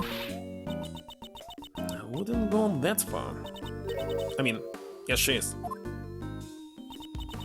These people are their patients' guardians. Not the one with amnesia. So she's a bit of an introvert. Hey Sonia, want me to cure that bad case of the proneness for you? She says. I'm afraid that's an incurable disease for Mr. Edgeworth. Really? Granny? Want me to say that? I ain't got nothing to say to you. Whippersnappers. You're free to do whatever you want. But you better not get in the way of my autopsy. Please wait. Yeah. No means no. Hey, you don't have the right to decide that, Paul. What was that? Sorry, Granny is the coroner, you see? And she is in charge of these keys. So very sorry, but that's the way it is. I mean, that's the way it is, Paul. Well, even if you ask me, I'm not the one who said it. I kind of feel like I'm watching a comedy act, sir. Well, we need to get back to the autopsy, so please excuse us and take her.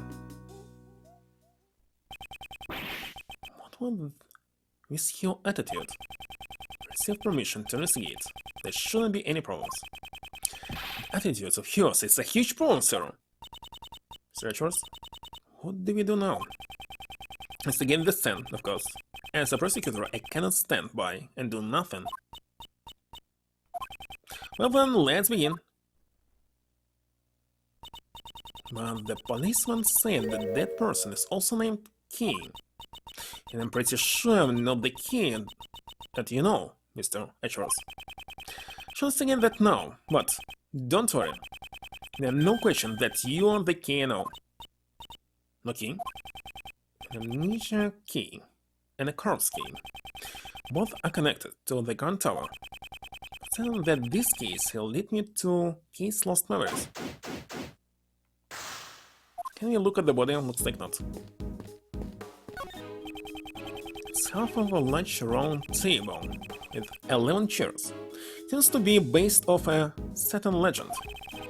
Know that one, sir. It's the famous Knights of the Brown Table. Huh? Was I wrong? Knights of the Clown Table? Knights of Husseini? Why is there so many references to pop culture? Knights Husseini.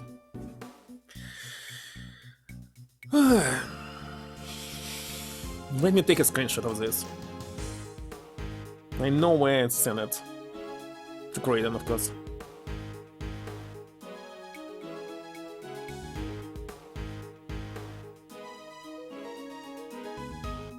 Save to photos. Send in Discord. With him.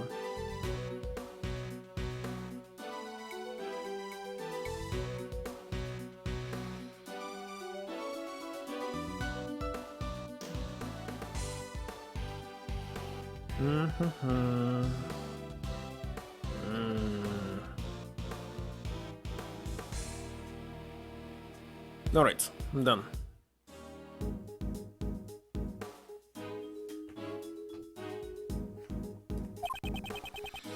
It's getting colder, but I won't say anything.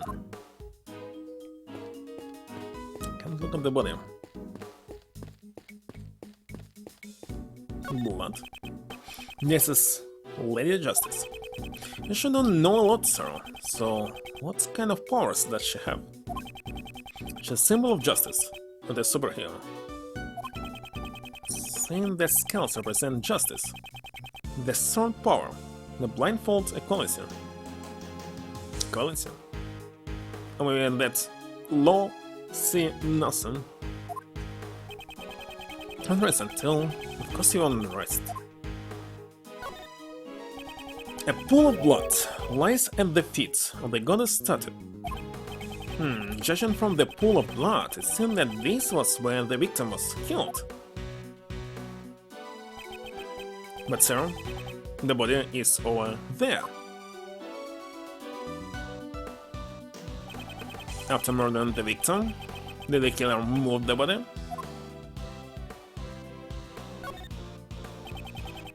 It's really a huge statue. Why in a place like this? She's known as the goddess of justice. You might call it a statue for judging prosecutors. So this statue was also made by Pierre Hot, Ginhin, and the victim of the I-7 incident he sacked over. Set aside his background and personality, he really was a brilliant sculptor. Well, they do say this artist is a genius of Verdus. The famous? Just in general, they are regular. I suppose Lani would fall into the latter category.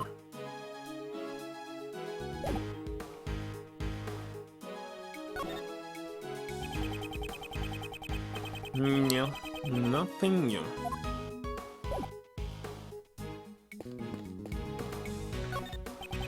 These books all seem really thick and heavy, so the PIC, we just moved in here. Moving all these books must have been a lot of work. When heavy object is my specialty, sir. If they had just called me, I would help. Then perhaps I should ask the chairman if there's anything else left for you to move. It's just a joke, sir. I had to carry something up 50 stories. But there's supposed to be elevator. Don't be able to do any more work today. Someone's joking too. But were you really going to carry things up the stairs?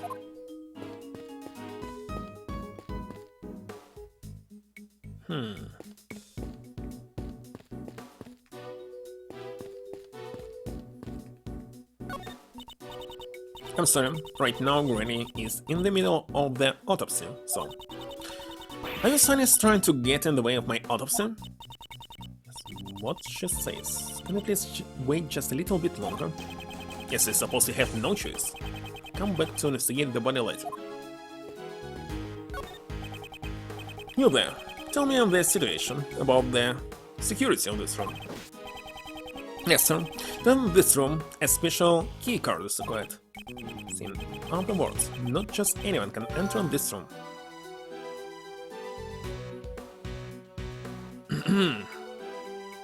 It's like any other office and anyone actually can enter despite all the training how you must not let strangers go inside the building.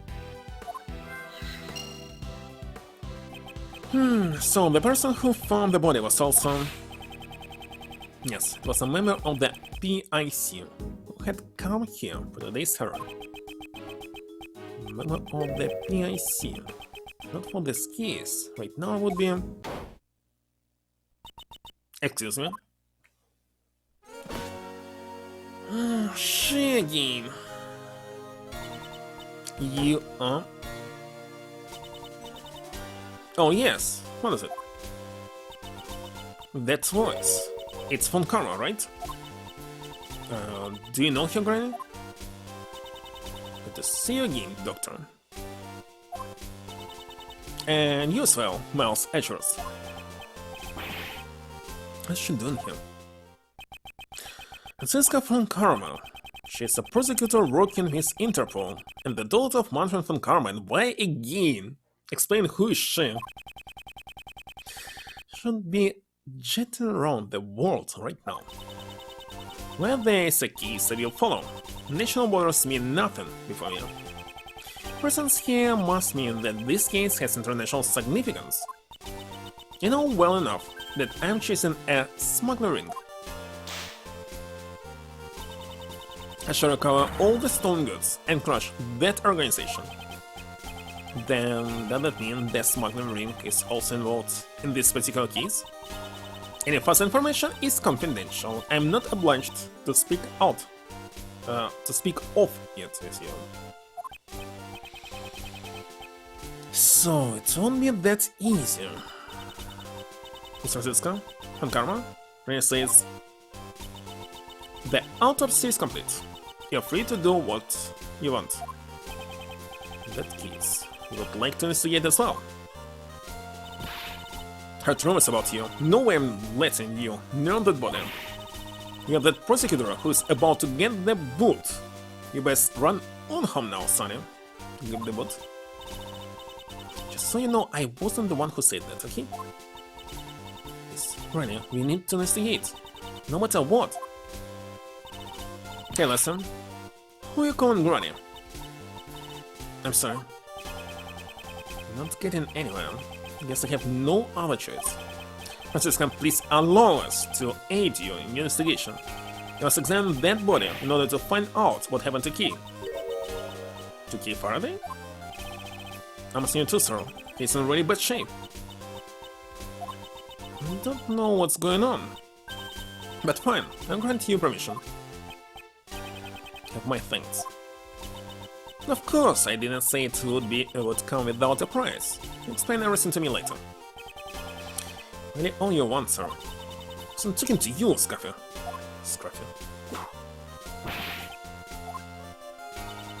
So that's how it is. If you would be so kind as to authorize them too, Doctor.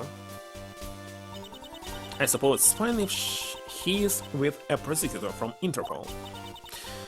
It's what she says, and I fully agree with Granny. By the von Karma name, the entire world will be judged by just common knowledge.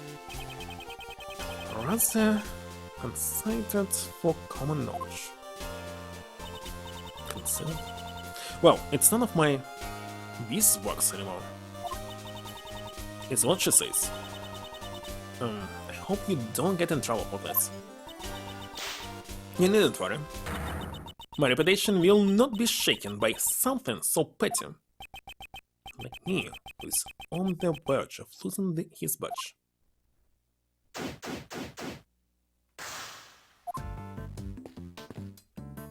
What is this? This body. It's not Kisa. It doesn't look like you at all. Of course it isn't. He's alive at all. Her age is, I guess, around 30. She's wearing a pantsuit? What the heck is pantsuit? Maybe she worked in one of the offices in this building. So her identity is still unknown. Question now becomes, why did the police believe her name was Kay? It's kinda obvious why.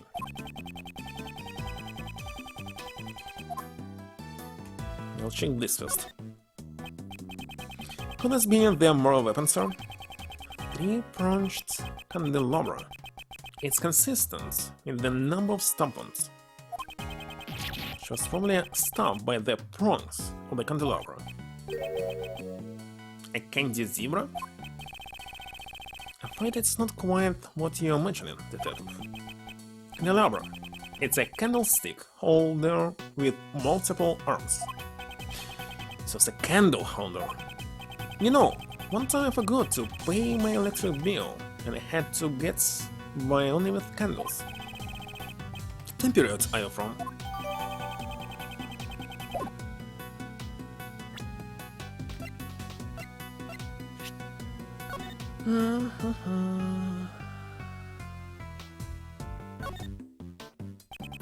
It's a rare shape for pedestal. If the spot where it was put on still has this mark, it will become apparent whether or not it had been placed there.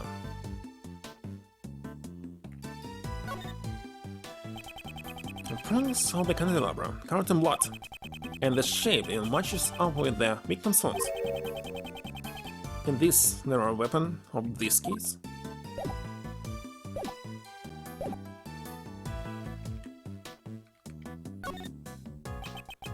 There's a brown mark on your hands.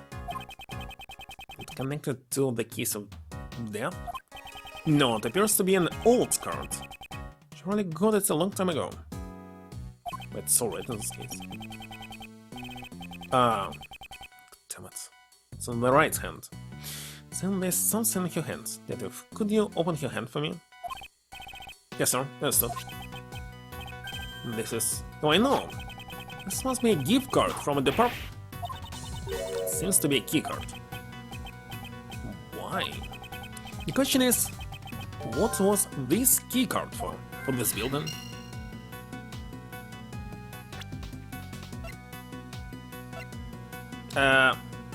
Why the heck it's not in my list? It's in logic?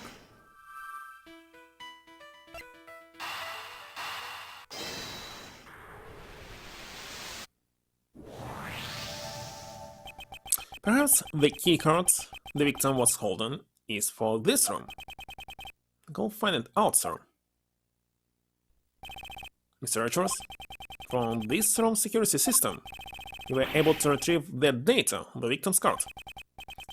So that means the victim was able to freely enter this room. And the cards actually belong to the victim, of course. Yes, of course.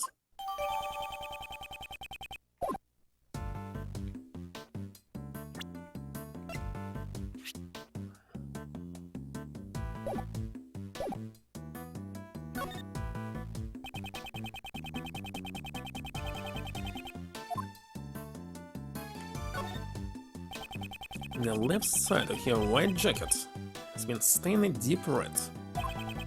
Jacket. The buttons are on the right side. In the thermal term, my clothes have the buttons on the right side. For me, it's normal to have them on the left side. Statues, you really do know everything. Does it even matter? Just common knowledge. Common knowledge? Not for me. It doesn't seem to be anything out of place. Something white in your pocket. The gloves. There are white ones. One for each hand, sir. They don't seem to be dirty. Could they be the victims? Behind the brown mark? Nothing of interest in here. Brilliant? Let's on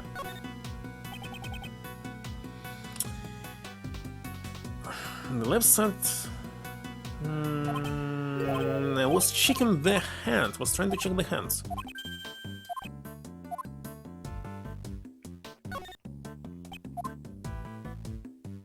But okay, this notebook. In that case, promise notebook? The notebook she wrote all her promises to her father in. Trying takes me back, sir. Yes. When Kay was young, she and her father wrote the promises they made in this notebook. Kay flashbacks. However, why is it in a place like this?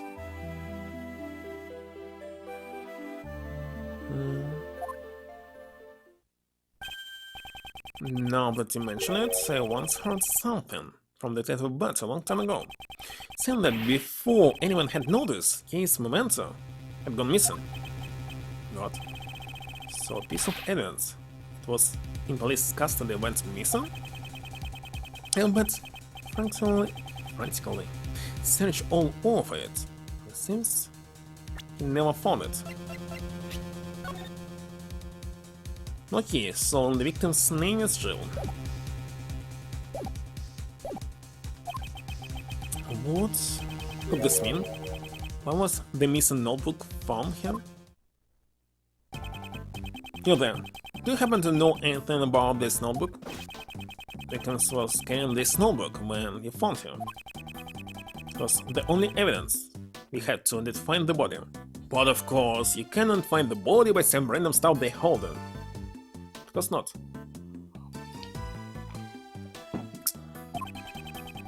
So that's why you called her Key. What a misleading victim, huh? Why did she have Key's notebook? Sure would like to have some information on the victim's identity, though. That's all? I still can find something. Still! Something seems to be pinned to her jacket. It's made out of purple cloth. Looks like it's been forcibly torn off, doesn't it?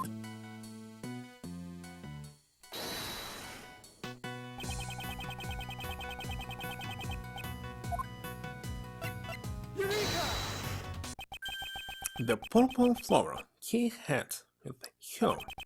One that's originally belonged to the victim.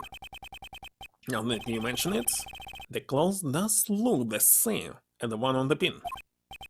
Yes, let's confirm them without delay. It's a perfect match, sir. Way to go, Mr. Richards. Already can predict that she will become a suspect and someone will say that she killed the victim and next try to commit suicide. The fact that this flower belongs to the victim means that can only mean that Key Faraday came in contact with the victim. And about that corsage, it looks like it was forcibly ripped off. It's a possibility that Key Faraday is connected to this case, and depending on the situation, you may have to consider her as a suspect. What are you saying? There's no way she did it. It's unthinkable. He could never do that, sir. However, it's true we have no evidence to deny that claim. It's nothing more than a possibility at the moment. And that's right, Miles Edgeworth. Indeed. For better or for worse.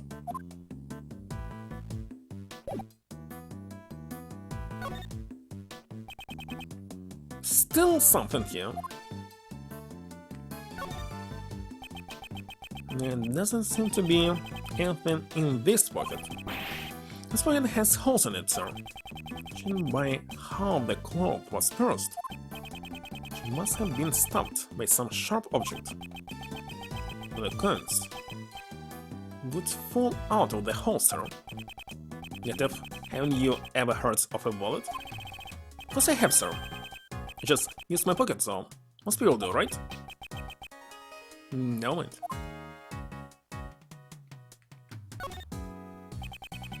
Some blood on her head. Maybe she was hit with something? I don't know that for sure. Investigation will also only clear that up.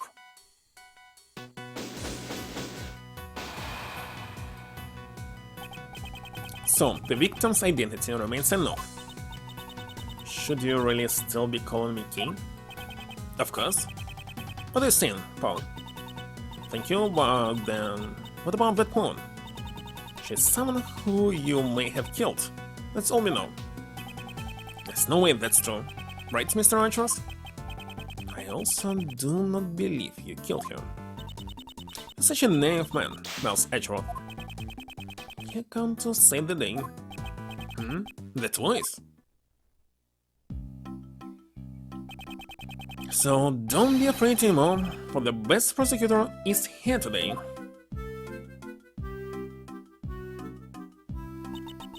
Pardon the interruption. Mr. Edgeworth, get away from the victim. You've inherited your dying wish. No one asked for you.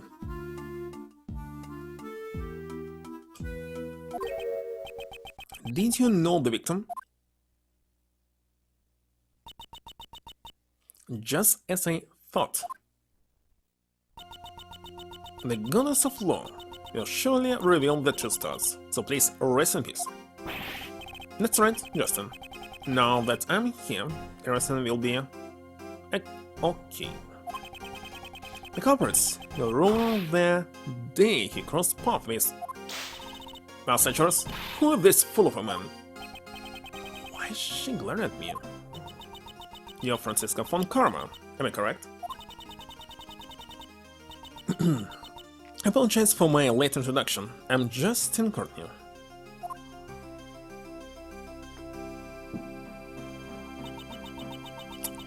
And then this individual is Attorney Jill Crane, one of the members of the Prosecutorial Investigation Committee. I see. Why attorneys inside the committee for prosecutors, I don't know. I see. So that's why she had the key card. I take it you're in charge of this case. That's right. And with me in charge, this case is as good as... That reminds me, I haven't caught your name yet. Just wanted to know my name. You didn't have to... Just state your name. I will not tolerate any unnecessary remarks. Sebastian the Best. Since the pecking order has been decided. Is this Sebastian the Best? Here. This is from Gray. This is the autopsy report? Oh, wahaha. Seems you've been wasted, Mr. Edgeworth. This wasn't a competition to begin with. My job is done. Maybe meet again in front of another corpse. Okay, let's go home quickly and eat some noodles. I'll be leaving too. Take care, everyone.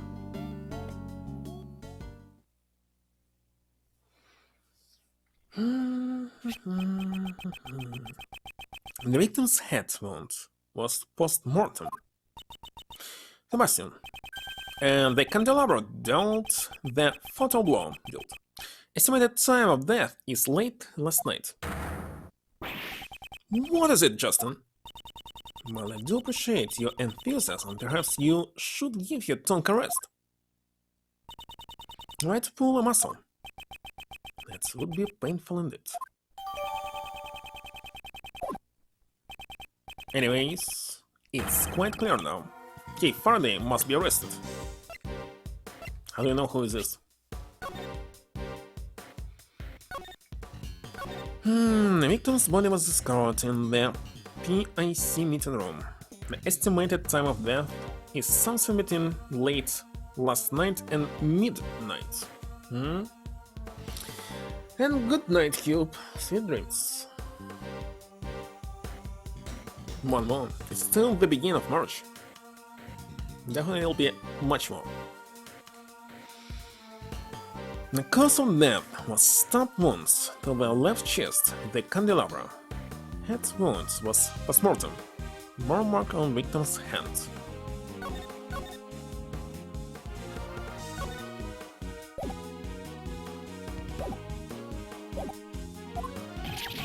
What? The big idea, Paul. Just as he says, detective. The culprit is Miss K. Faraday. The young lady in bandages over there. Although she is not wearing her usual attire. You're not Miss K. Faraday? And what would you do if she's king? If you're going to arrest her, then I will resist by any means necessary. That I guarantee you. I'm now convinced that doubts surrounding your suitability as a prosecutor were indeed warranted. It's fine, Mr. Edgeworth. You can go. Don't worry about me. I'll be fine. You're saying, Kay, can't just go along with them, Paul. But I don't remember anything. What if I really did kill that woman? and then forgot about it. If that's true, shouldn't care in this case. Notchman is the goddess mercy. A tournament is her will. The goddess of law will surely praise you for your prudence. Sebastian and Gyakuten, if you believe she's the culprit, on what basis do you make your accusations? Unless I'm completely convinced by your explanation, I will not obey your orders. Fine, have it your way, now sit tight and listen to the perfect reason of the best. Moses, Nichkat. I'm the best in the world. No one else can do what I do. Yes, that's why I was the first to realize that Kay Faraday is the culprit.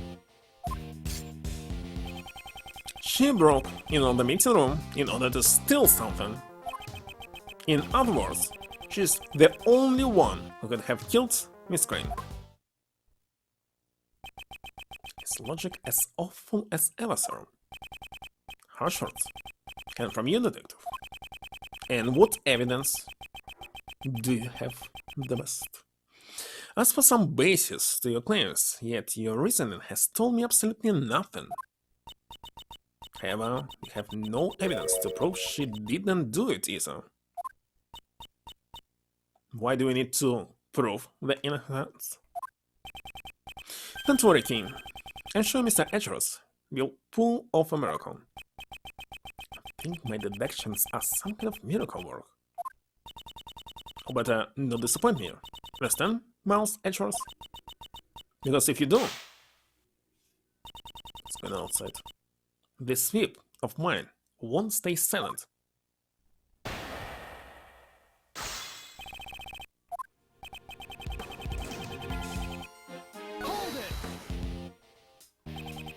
Already, I've noticed two contradictions in your testimony.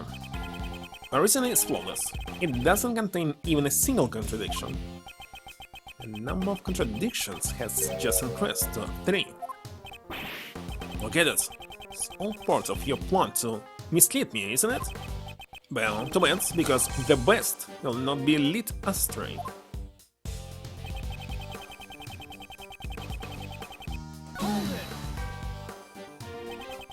If you believe Kay is the culprit, and I would like to hear the basis for your reasoning. Just sit back and be in awe of my brilliant deductions. Nothing escapes the watchful eye of the best. Before I had even laid eyes on the crime scene, no, before I was even aware of this case. Yes, I knew that she was the culprit.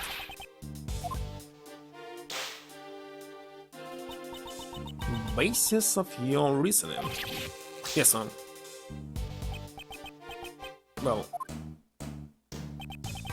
she broke into the meeting room in order to steal something. To steal something? Steal what, exactly? That's what Kay Faraday tried to steal was a file. Its contents, to be exact. Investigation reports regarding Prosecutor Edgeworth. Do you have any evidence to prove she needed something like that? I'm not the one who needs to present evidence. Isn't that right, Prosecutor Edgeworth? Yes, I suppose that may be true. At any rate, Sebastian, please continue your reasoning. In other words, she's the only one.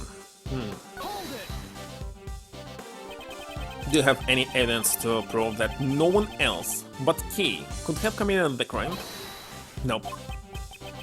Sebastian, let me tell you what would be the best thing for you to do. Look into any other possible suspects besides Kay right now, post haste. The best thing for me to do, look into any other possible suspects. According to the preliminary reports, there were no traces of anyone else besides her. Even so, isn't it too premature to declare that she is the culprit? Declaring that she isn't so early in the investigation is a little premature as well, is it not? only had evidence that could prove his innocence. Good grief. There's a limit to how much you can falsely accuse someone. It's fine, Mr. Edgeworth. You don't have to. And okay, the truth will be revealed soon enough. Mr. Edgeworth, you could not have murdered Miss Crane. You can just prove that she will be cleared of suspicion. So what's wrong here?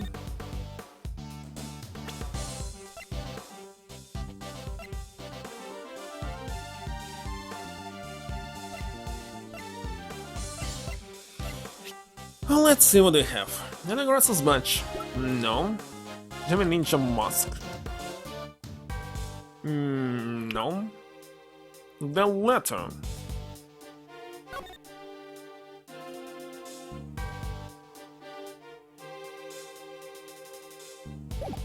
Can we possibly? Tickets up? No.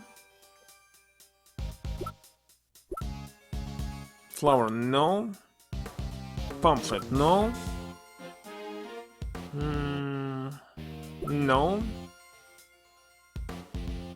No. Keycard can be. The autopsy report.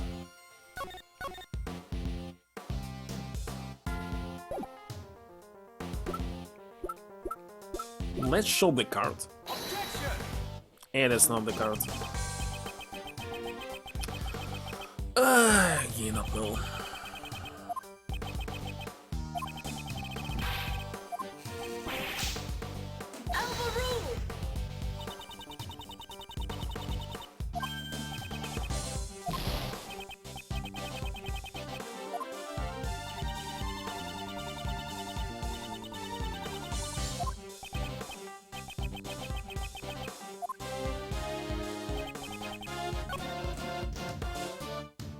She broke into the meeting room.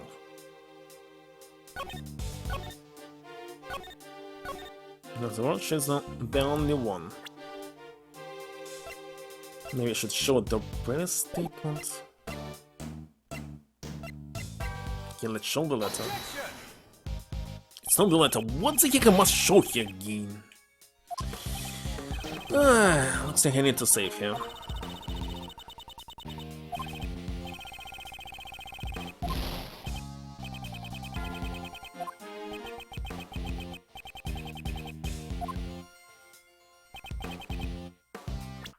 Saving. So where the heck is my package? Looks like they are not even going to deliver today.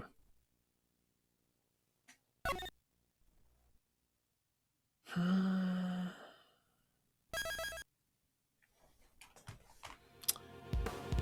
end your day as soon as your package starts moving. Why is the heck it's not moving, goddammit?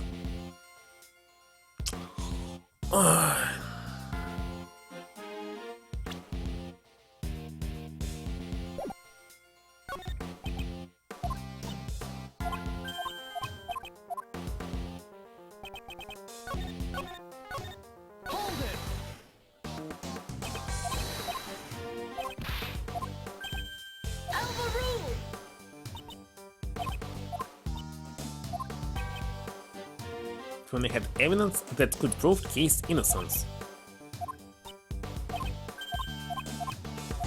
But what should I show here? Kill it, stray everything.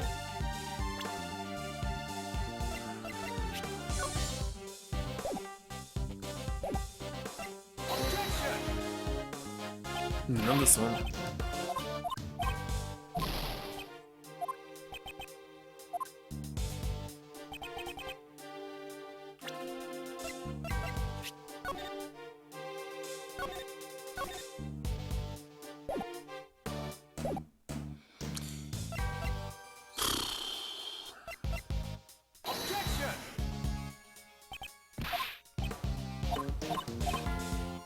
Looks like it's not this statement again.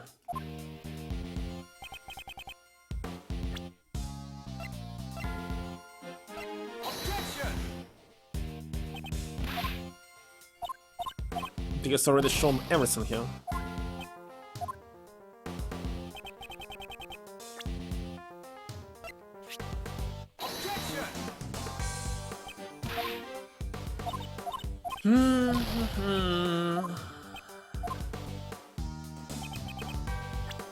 Okay, so this means it's previous statement.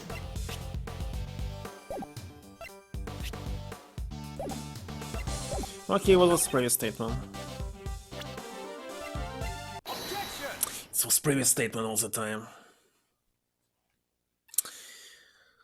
It suddenly sounds like you're quite familiar with this room. The best man for the job should know all about the best places. Fortunately, it seems that you are not the best man for the job. Hey, look at me. That's for you to decide. I didn't even know about the keycard, did you? Of course I know about that. I needed to enter this room. Was it really needed? This foolish fool simply doesn't know when to give up. Sebastian, do you really suspect Key? That's right, she's the only one who could have done it. Well then, allow me to ask you. Since this room can only be entered by using a keycard, how did she enter the room without one? She really used this and that and... Oh, did you pull a muscle? Allow me to explain that. The door could only be opened by members of the PIC, which means... Yes, that's correct. She considered so easily? Take a look at this. It's a record of this room that I investigated just a while ago. At 12:52. Wait a second, why is there no username for the previous entry? The door was opened using Miss Kane's keycard.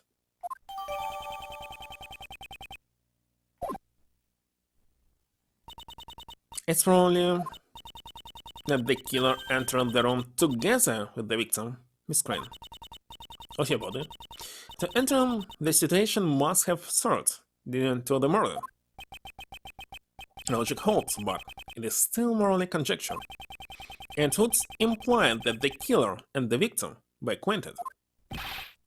Well, he doesn't even know the victim.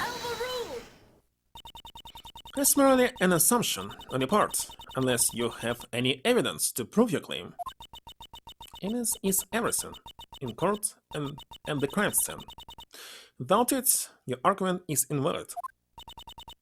In that case, trust that you have evidence to prove that Kay Faraday and the victim were connected. Of course. What? This letter was discovered by Dr. Young and Miss Crane's in Miss Brain's breast pocket. The victim's belongings? Why did she withhold such vital evidence until now? Could be she was waiting for the perfect time to reveal it? Come to think of it. And the candelabra dealt the final blow. Estimated time of death is late last night. Was it, Justin? It's another flashback.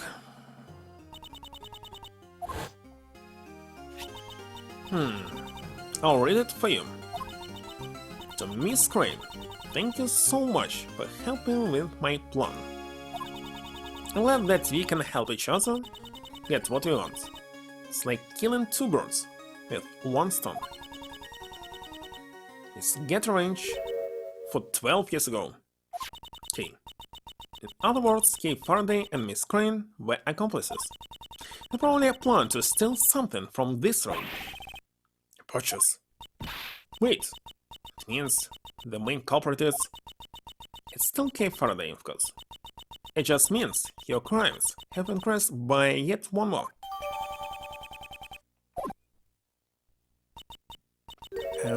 The main culprit? Don't believe you, Kay. It's all a bunch of nonsense.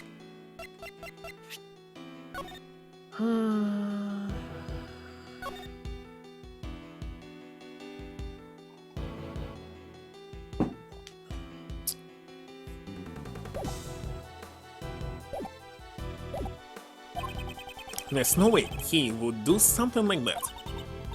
Nonsense? Not at all. The evidence speaks for itself. Wouldn't you agree?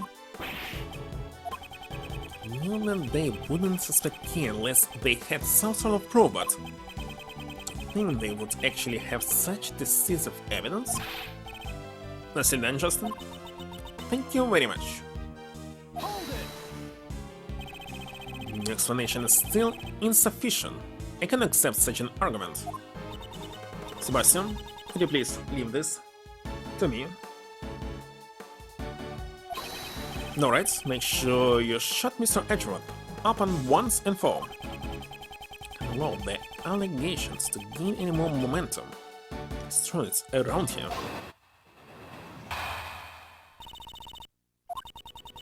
The relationship between Kay Faraday and Miss Crane is as documented in the letter.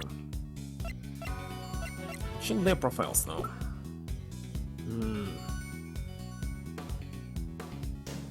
She will be the real criminal.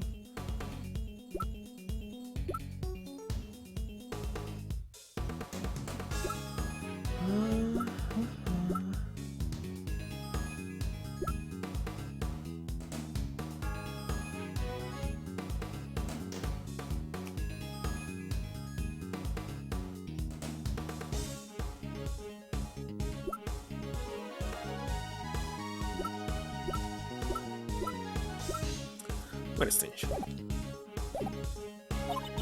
She wrote Miss Crane into assisting her with her plan.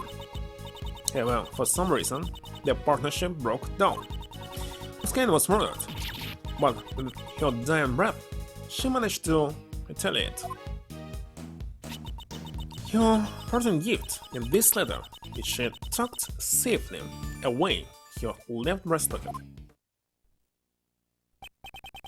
Testimony even better than ever. Maybe the most perfect it's ever been, sir.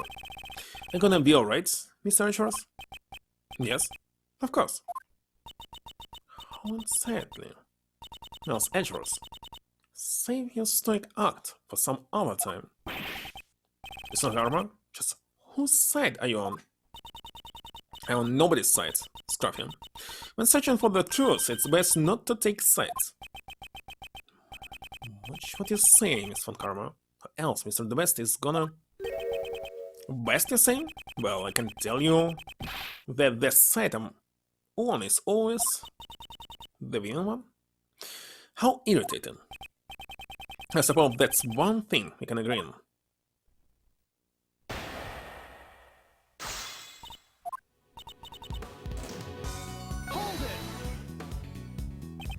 And just what kind of a relationship did Key have with the victim? In the letter, she wrote, "Thank you so much for helping with my plan." The relationship should be quite obvious. That's right.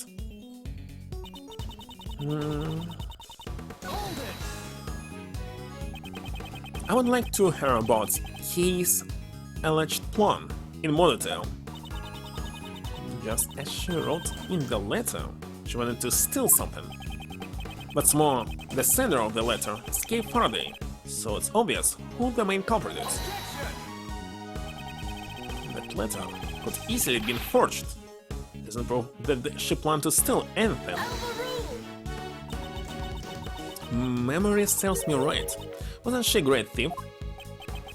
That she is taking a break at the moment. Doubt there's any thief who would inform a prosecutor about their upcoming crimes. Because she's simply returned to her trade without you knowing. I suppose I have no means of denying that possibility. Kay Faraday planned the theft, and Miss Crane got caught up in it. For some reason, their partnership broke down.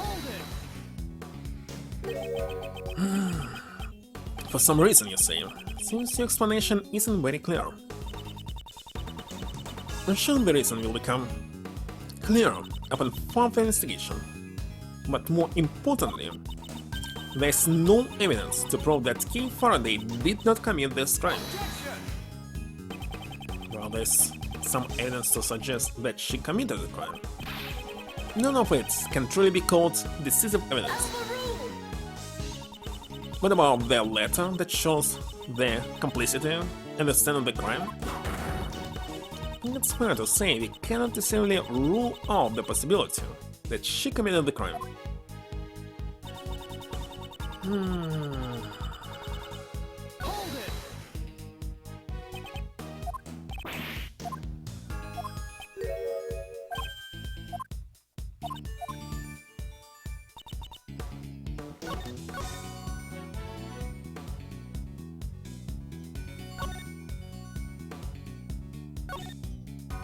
Hold on.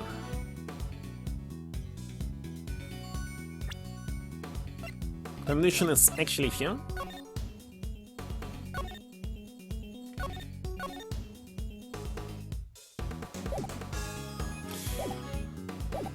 Let's see.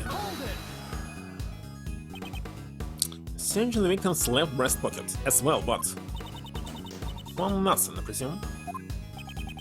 Actually, the officer who found the letter immediately brought it to the best man of the scene. It was safely tucked away in her left breast pocket, right above her heart.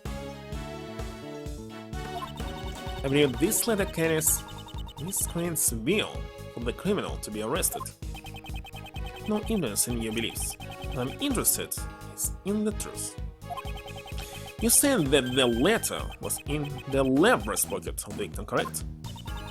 I said, by the goddess of law, there are no lies or mistakes in my statement. The letter was indeed discovered inside the victim's left breast pocket. The victim had been stabbed in the left chest area, where the letter was hidden.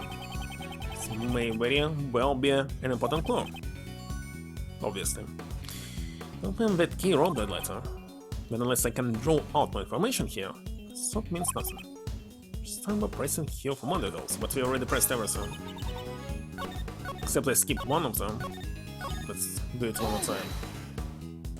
Do you have any evidence to prove that key was the murderer? Have you listened? You've been saying that this letter is the evidence. And when the letter does it say that she planned to murder the victim? Well, that's... I got it. It's a hidden message written in invisible ink that can only be read by hidden it up. Sebastian, I wouldn't get your hopes up for something like that. Yes, of course, evidence that points to her and the criminal. Left breast pocket. It's supposed to be pierced. Here, let's show this one.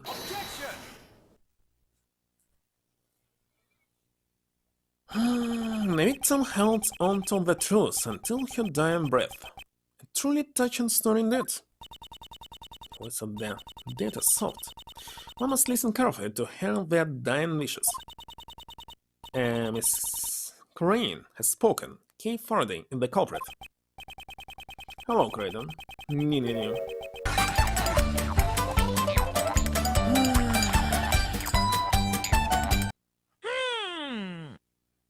Perhaps the voices you have been hearing are actually the whispers of the devil. Hey, don't make fun of Justin. Let's listen to the voice of reason. Judge Courtney, please take a look at the autopsy report. You with your stream, huh? There's no needs. I remember it perfectly. The victim was stabbed in the left breast.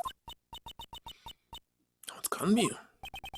The letter was found in the victim's left breast pocket. And that's where the victim was stabbed with the candelabra. Right, sir?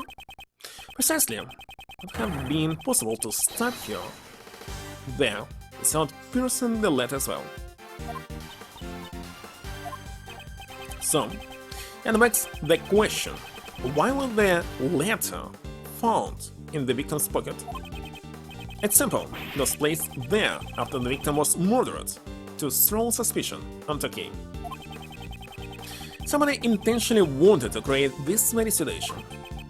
In other words, there exists the possibility that the letter was forged but the true culprit.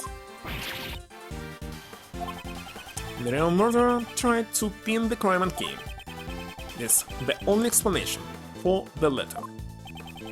And in doing so, the murderer ended up digging their own grave, right, sir? The culprit is Key for the day. The letter was, yeah, it was actually found in the victim's other bucket. Huh? The same power. The officer's report was wrong when he said the letter was in your left pocket. It's actually in the... Foolish fool who continues to make a fool himself. Is there no cure for your foolishness? You keep whipping me, and quite calling me a fool. I saved you the trouble of punishing him yourself. Indeed, though I had no intention of punishing him. The letter is stained with blood, no doubt because it was found in the left breast pocket. It couldn't have been an error in the officer's report, unless you were the investigator. Say something, Justin. I see you have no objections, then allow me to continue.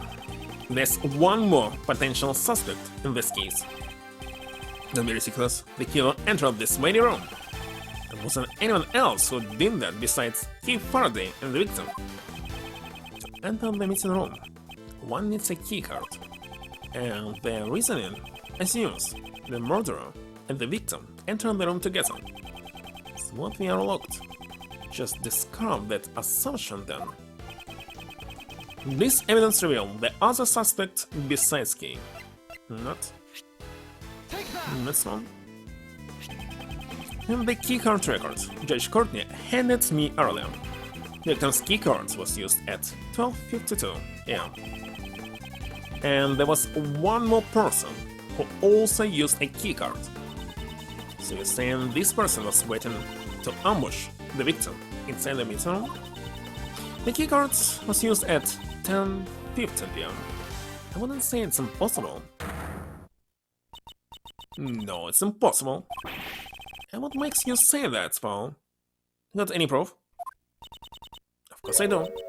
I myself am that proof. Should the killer know? I was the one who used that keycard after all. There's something strange about a PIC member entering the PIC meeting room.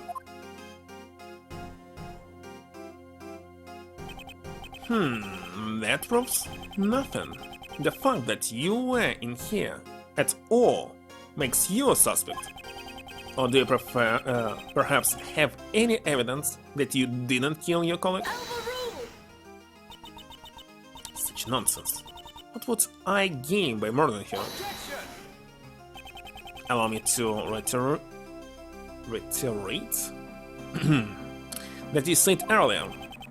I'm sure it will all become clear upon further investigation. Why would I, a faithful servant of the law, commit a crime? True enough, I entered this room, however, that alone is not reason enough to suspect me of a crime. And that's the case, please tell me why you entered this room. Had some business to take care of, and some preparations had to be made. Preparations? That sounds pretty suspicious, Paul. Unfortunately, I cannot disclose what these preparations were. However, I'm sure you could hazard a guess, Prosecutor Edgeworth. So she was preparing for my hearing. She must have gathered all the necessary materials to take away my prosecutor's badge. Wonderful, wonderful. It's good to see young people go head-to-head so ruthlessly. And that... What the heck is this?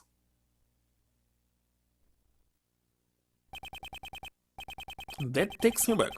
When I was young, I always butt heads with this brush detective.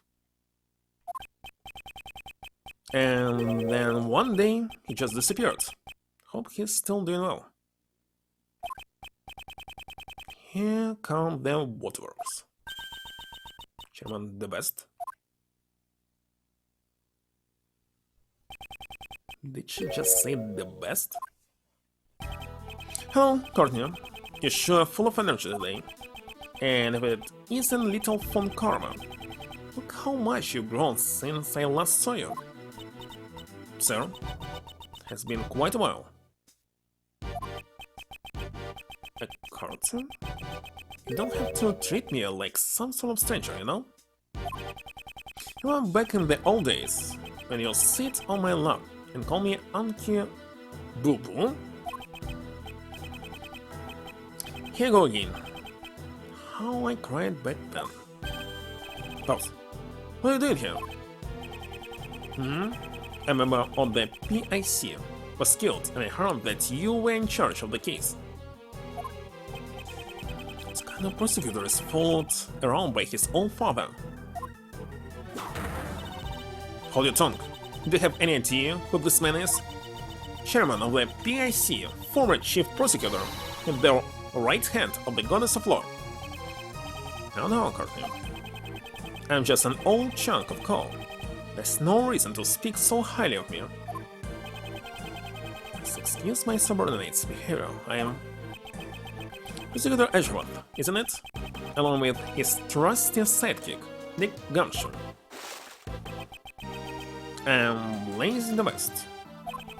I'm the proud father of that idiot over there. When that boy was born, me and the missus were happy as can be. See? But now I don't even know where she's gone to. Oops. You need a handkerchief? Oh yes, Sebastian is an idiot, but he's such a good boy, you know? When the doten father and son. Now then, Courtney, how's the investigation going? Sir? We established that the culprit is Kay Faraday. We are currently focusing our efforts. There are too many uncertainties in this case. It's impossible to determine that she is the culprit. Sure you haven't forgotten the matter of the letter? I already told you, it was just a simple mistake. The letter was in another... Took too much. Now, let's all play nice. Aaron, just calm down. So that you had to witness such an unsightly stun, Mr. Chairman. Don't apologize, Courtney. You can fully follow everyone's logic, except Sebastian's, that is. Hey, Pops. Chairman the Best, I am a prosecutor. My duty is to bring criminals to justice. However, I won't make someone out to be a criminal without sufficient motive or evidence. Heard about you and your relationship with the suspect, you know? She has such a strong bond. He has assisted the police in arresting criminals countless times, Paul. There are too many facets of this case that remain unexplored. I see. The bonds of yours are a wonderful thing, indeed.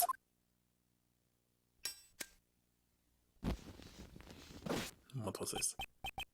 But there's that and this, you know?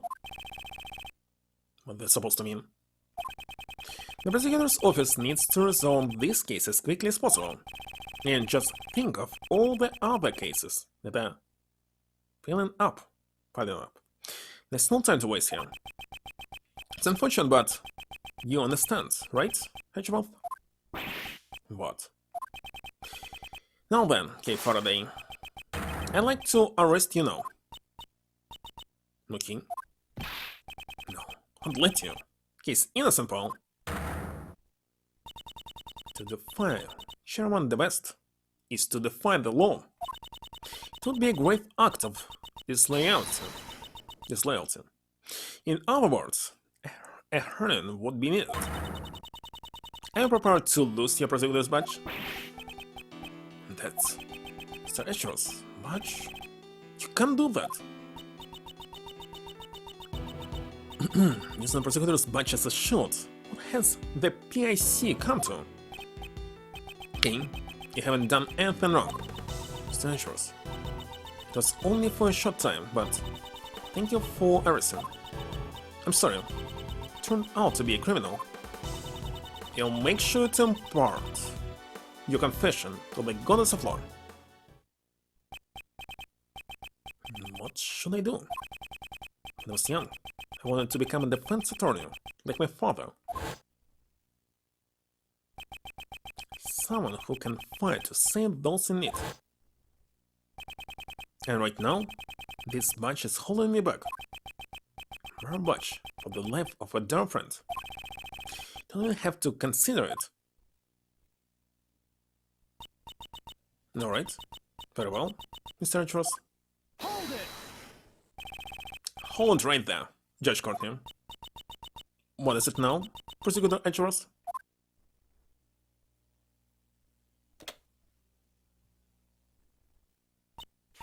This is your prosecutor's badge. Sir Atros, what is the meaning of this? Consider this my resignation. I am no longer a prosecutor. Sir Atros, what are you doing? Explain yourself. Yes, Atros. You can't be serious. Sir Atros, you're joking, right? If you aren't a prosecutor, then my only mission is to bring the truth to light. If it's the prosecutor's part to turn a blind eye to the truth, then that title is worth nothing to me.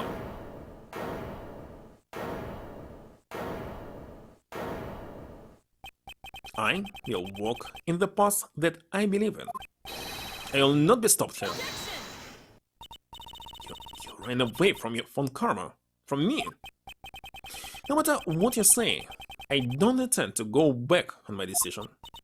So you're leaving me behind again? I'll never forgive you for this. No, it's all my fault. I'm sorry. If only I went here. Wait, Kane. Little damn show, don't follow me. What, Mr. Ashworth? Boss. I am not your boss anymore, Detective. That's just too much, sir. It's always been you and me. We've always been a team. Little damn show, you no longer need to follow my lead. You should try to accomplish whatever you can on your end.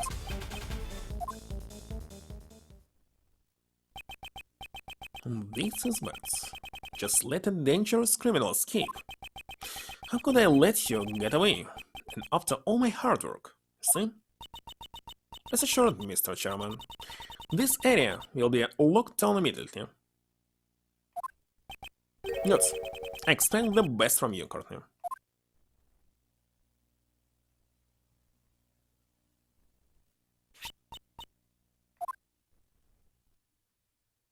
To be continued. That was it.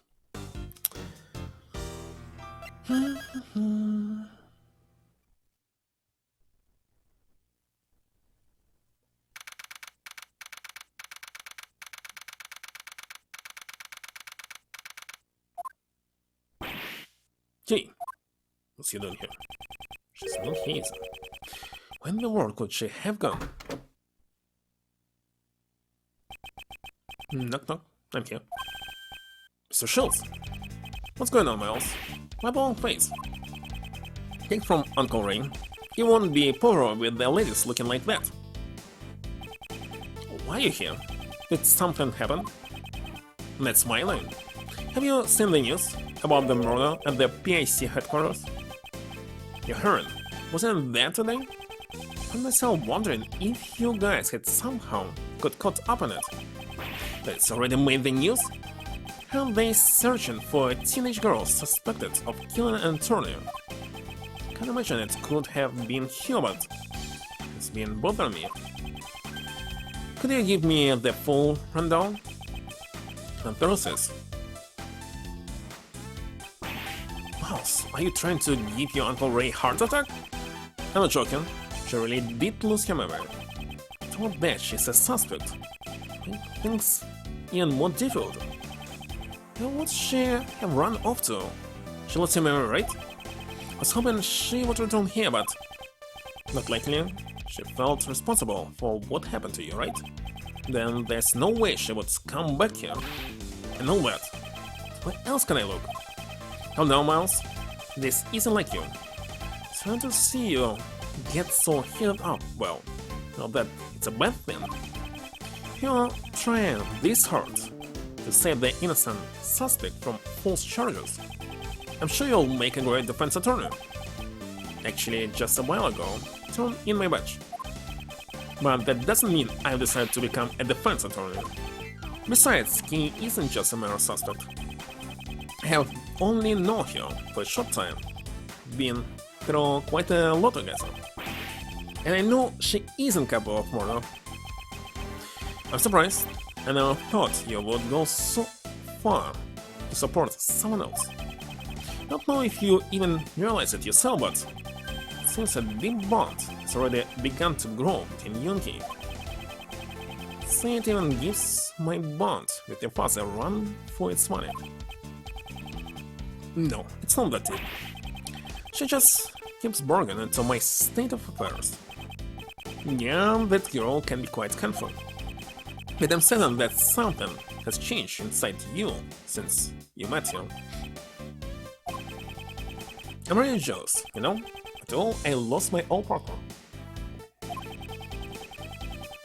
That's why you need to find Kay right now. I don't want you to lose your bond, like your uncle did.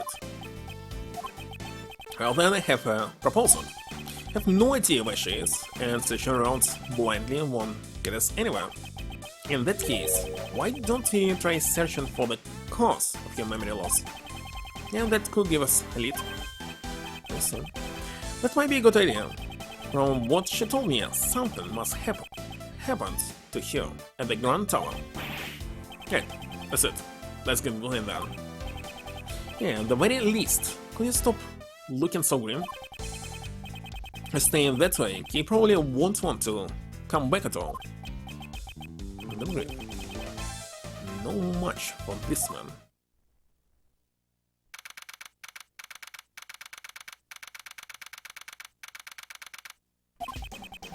Since it's already dark,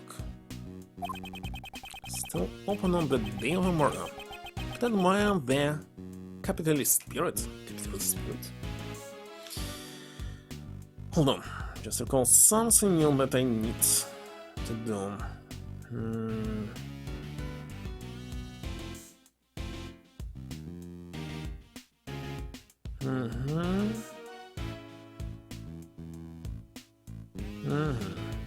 Alright. But there's no one here. Looks like you got the place all to ourselves. To prove his innocence, only to investigate your lost memories. Hey, let's go, Miles. You can investigate the roof as much as you want, so let's do what we can.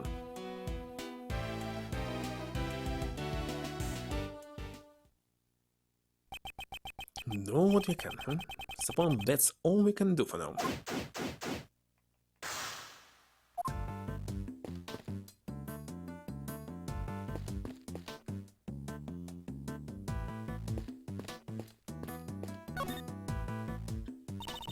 Well, Centuries, so we met again. What are you doing here? Well, we came all this way, so I thought you'll buy some cotton candy. And what about you? You want folks to get the wrong idea about you? Don't worry, I'll decide my own actions. You're just a no-good ex-prosecutor. It's no wonder you got the X. Wait, what? Good fight? You needn't be concerned with what happens to me. Are you sure? Oh yeah, what happened to Kay? There's some sort of trouble between you two? Anything I can do to help? How about an injection? It's fine. Injections heal answer to everything? Alright, it's getting cold, isn't it? Let's go home. Well then, Mr. Miles Naturals, Let's meet again soon.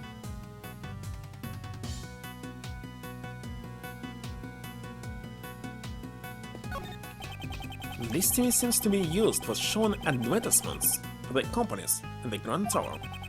Right now it's just showing regular television programs, though.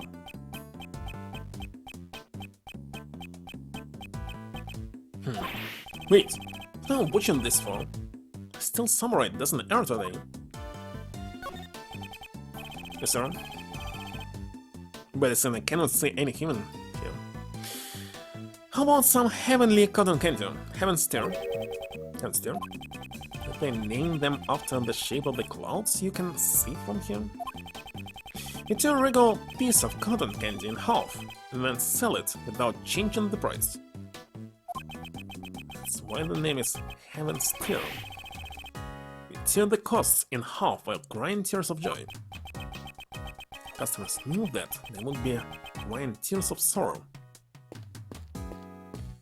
Cotton candy is just sugar. It costs nothing. It's supposed to be super cheap. It's a statue of Pony, sparkling in that twilight. It's Pegasus. The statue has wings. It has Pegasus, the flying horse of myth. No, that's a horn? Winged unicorn. That's Hornet's head. Couldn't be the legendary unicorn? But I thought unicorns didn't have wings. You didn't watch MLP, looks like. On this, there's a plug at the bottom.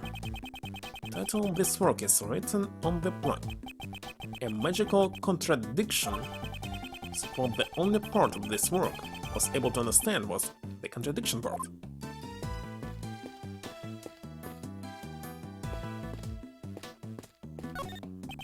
It's a cherry tree with branches spread wide. The flowers are nearly in full bloom. According to Kei's testimony, before she was pushed, she was standing under the cherry tree. And even if she was pushed, how the heck you can actually cross this fence? It's kinda big.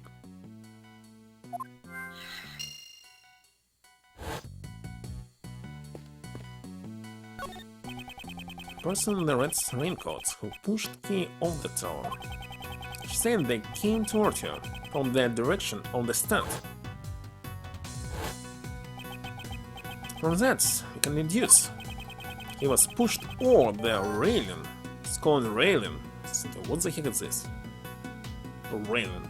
So fence on top of the building is railing.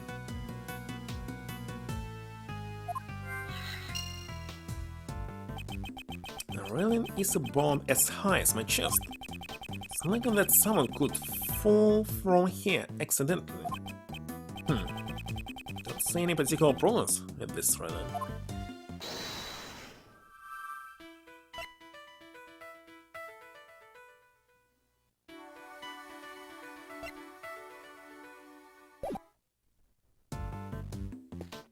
Sword. Why do you think Kei lost her memories? Of there something she wanted to forget? Mouse, did you say something horrible to her? Guess not. I'd never say anything that's cruel to someone. Well, I might say some unkind things to the type of gumshoe in the past, but I see. Now I feel bad for the big boy.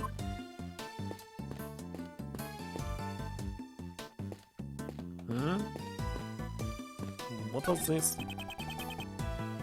No, let's see.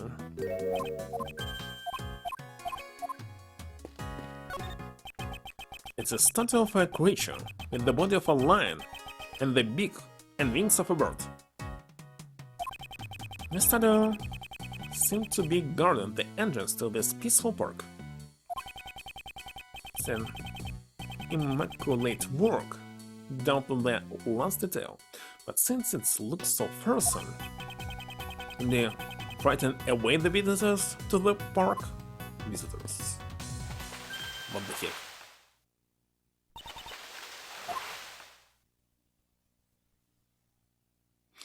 She was standing on the tree? Hey, don't mind me. I was just admiring the view beneath the tree. Did you just fall out of the tree? I didn't mean to fall. My foot slipped.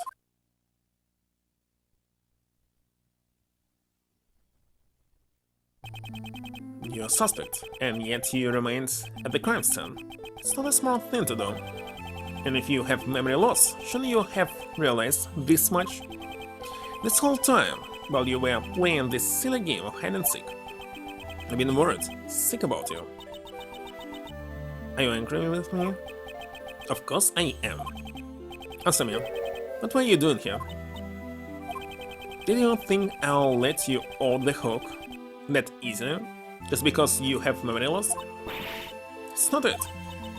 Came here because I thought I could get your badge back. What? I don't regain my memories. You'll never get it back.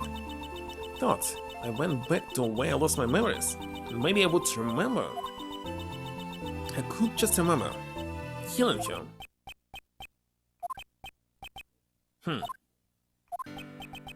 You're still the same as you were before you lost your memories. Your thoughts and actions have always exceeded my expectations. Without a doubt, you are the King Faraday, and also well. However, I cannot approve of your recklessness. I understand. Cut. What? Get 0 style points, Wells. Or more likely, negative points.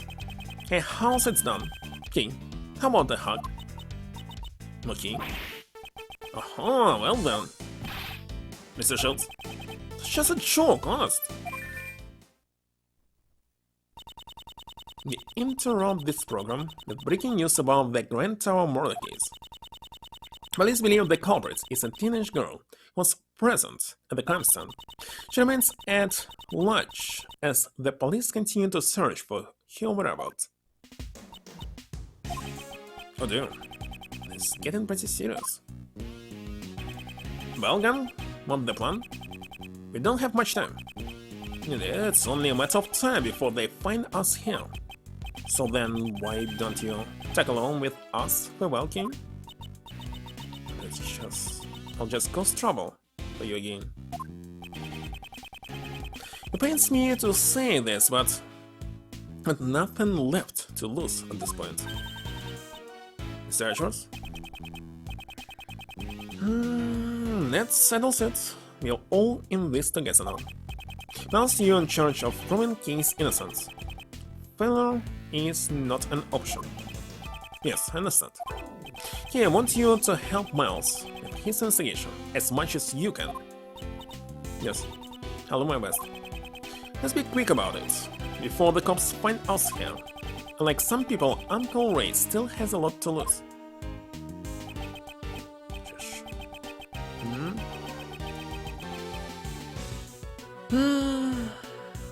Clown Knight? Well, what? What was this? Oh, when? Hello, Lex. If I lose the office, I'll never be able to face Gregory.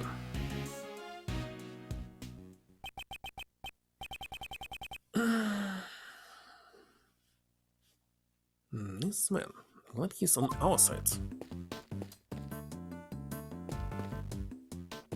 There's nothing else to investigate. Yes, can I help you? Something? You called yourself the Great Thief Yetagarsa. You prided yourself on being a noble thief who stole the truth. Do you remember anything about that? Well...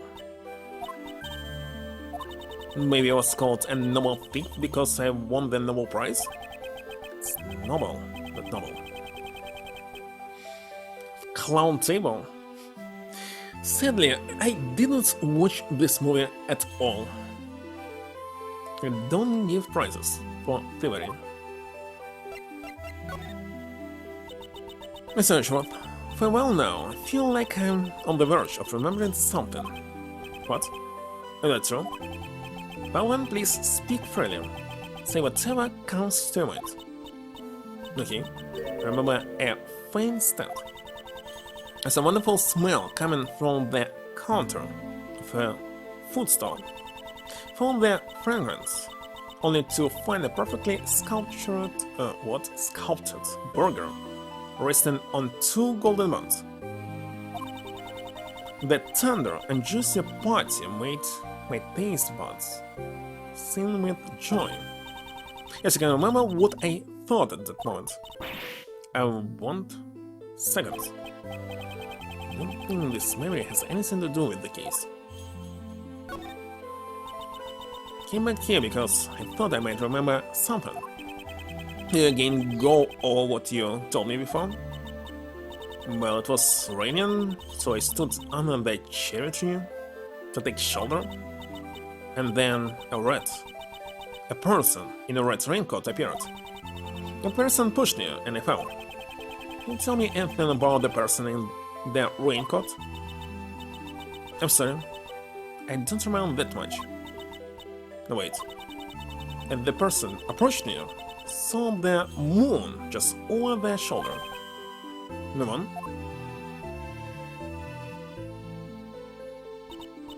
Yeah, that's right. Just a faint memory, but I think the moon was in the exact same spot as it is now. It was floating just above the cherry tree. She could see the moon behind the figure in the raincoat.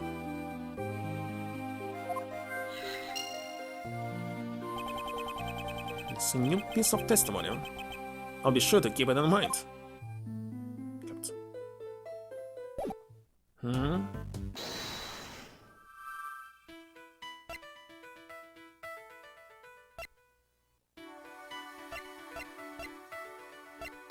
Can I connect this one? I cannot! What the heck? Okay, let's try something else. Also not.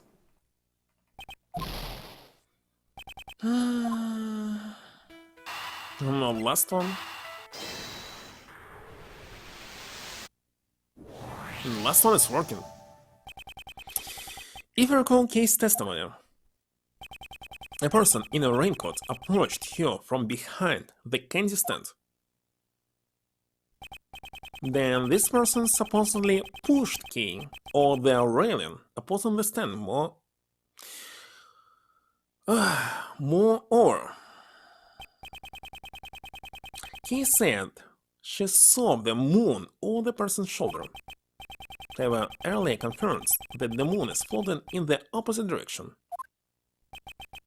And on the night Kate lost her memories, seeing the moon was in exact same spot. Therefore, the positions of the moon and the person in the raincoat don't match up. Memories have probably become confused. Or had she actually been pushed over the railing? She couldn't have survived the fall. Perhaps I should question Kay's memory of where she fell.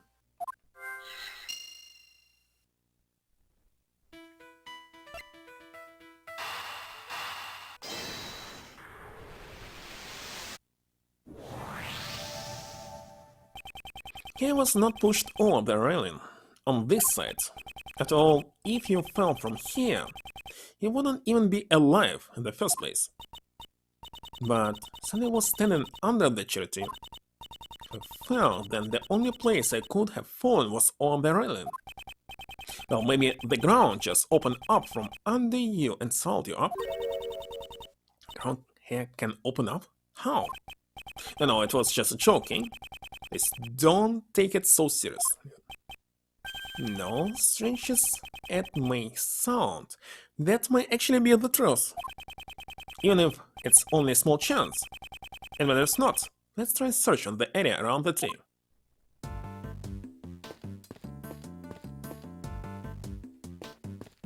Where exactly? He could not have fallen over the railing. There must be something around there that proves it.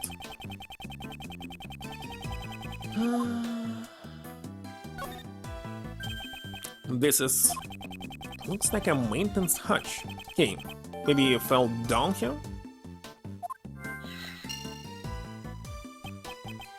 No, just kidding. There's no way something like that could happen. I'm sorry, just control my wave. No, that was just a joke. No need to take it seriously. Right. So, when should I take you seriously then? Benedict, well, you jumped onto Uncle Ray's arms. Mr. Schultz. Oh, Miles, it was just a joke. A joke, you know? Forget it. No one ever takes you seriously. Let's stunk a bit.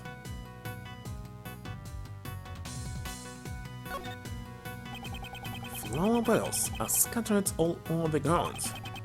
Blossom are not yet in full bloom, so the strong winds up here must be the culprit. Personally, I appreciate it if they spent a little more effort cleaning these petals up. And so what?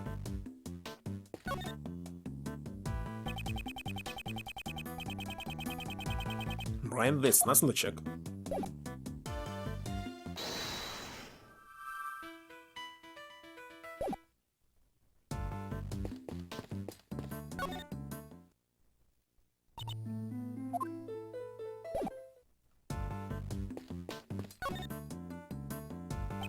What the heck?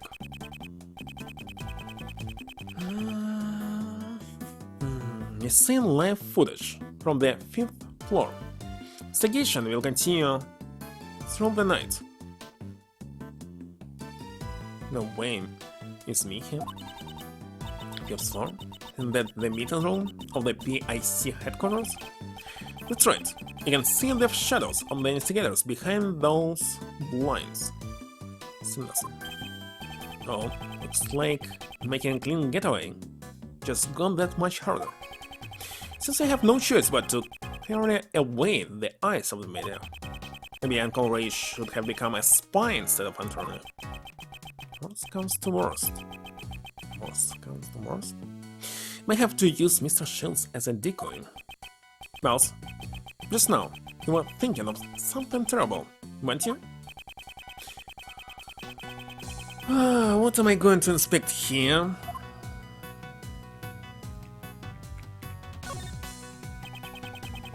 It's supposed to be a live news broadcast. In other words, what we see on the screen is how the Grand Tower looks at this very moment. Does that mean we can be seen on the TV too? No, the camera is too far away. It's too dark to see us clearly. There's no need to worry. Certainly would be bad if he were to be seen on TV right now.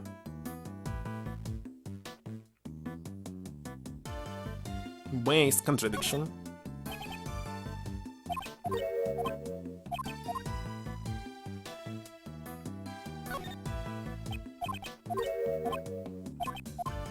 Looks like there's nothing to examine here. We've seen live footage from the 5th floor. Investigation will continue through the night. The 5th floor. Wait, Sam, you're there. Read this. Looks like they're still investigating the meeting room. The report says see the investigators' shadows move around. There's a huge contradiction in this image. Should present that piece of evidence. What is this contradiction? The wrong floor?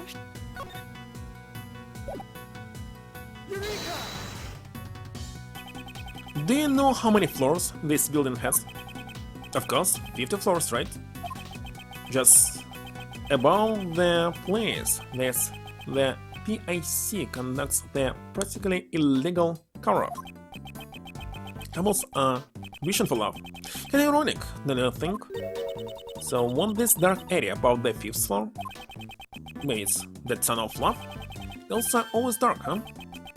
The viewing platform we are on now should be directly above the PIC meeting room. However, the late night investigation is taking place 2 floors below us. It's a clear contradiction. They mistaken the pamphlet? No, rather, it's more natural to assume this building has a hidden 51st floor. I see, so that's where the Town of Love is. She's so pure and gullible. It's breaking Uncle Ray's heart. Then why don't you take this opportunity to be more serious for once? Just don't get it. Well, I joke around to make things easier for you. On the contrary, these painful jokes only make things harder for me.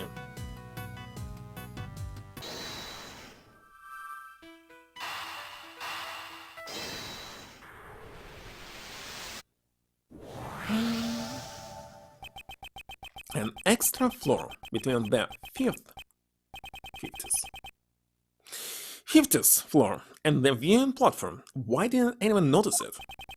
Nobody would notice it? I mean, how can you hide an entire floor? That's where the problem lies. No one noticed something that should have been easily noticeable. In other words, it must be impossible to access the 51st floor through normal means. I see.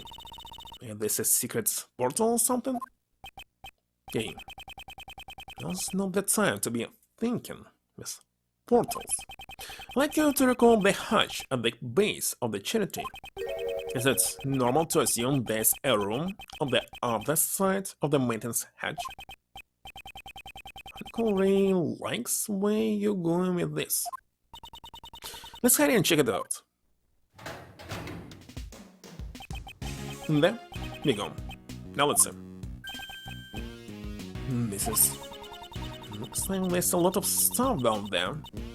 This, what they call a storeroom. There's no doubt about it.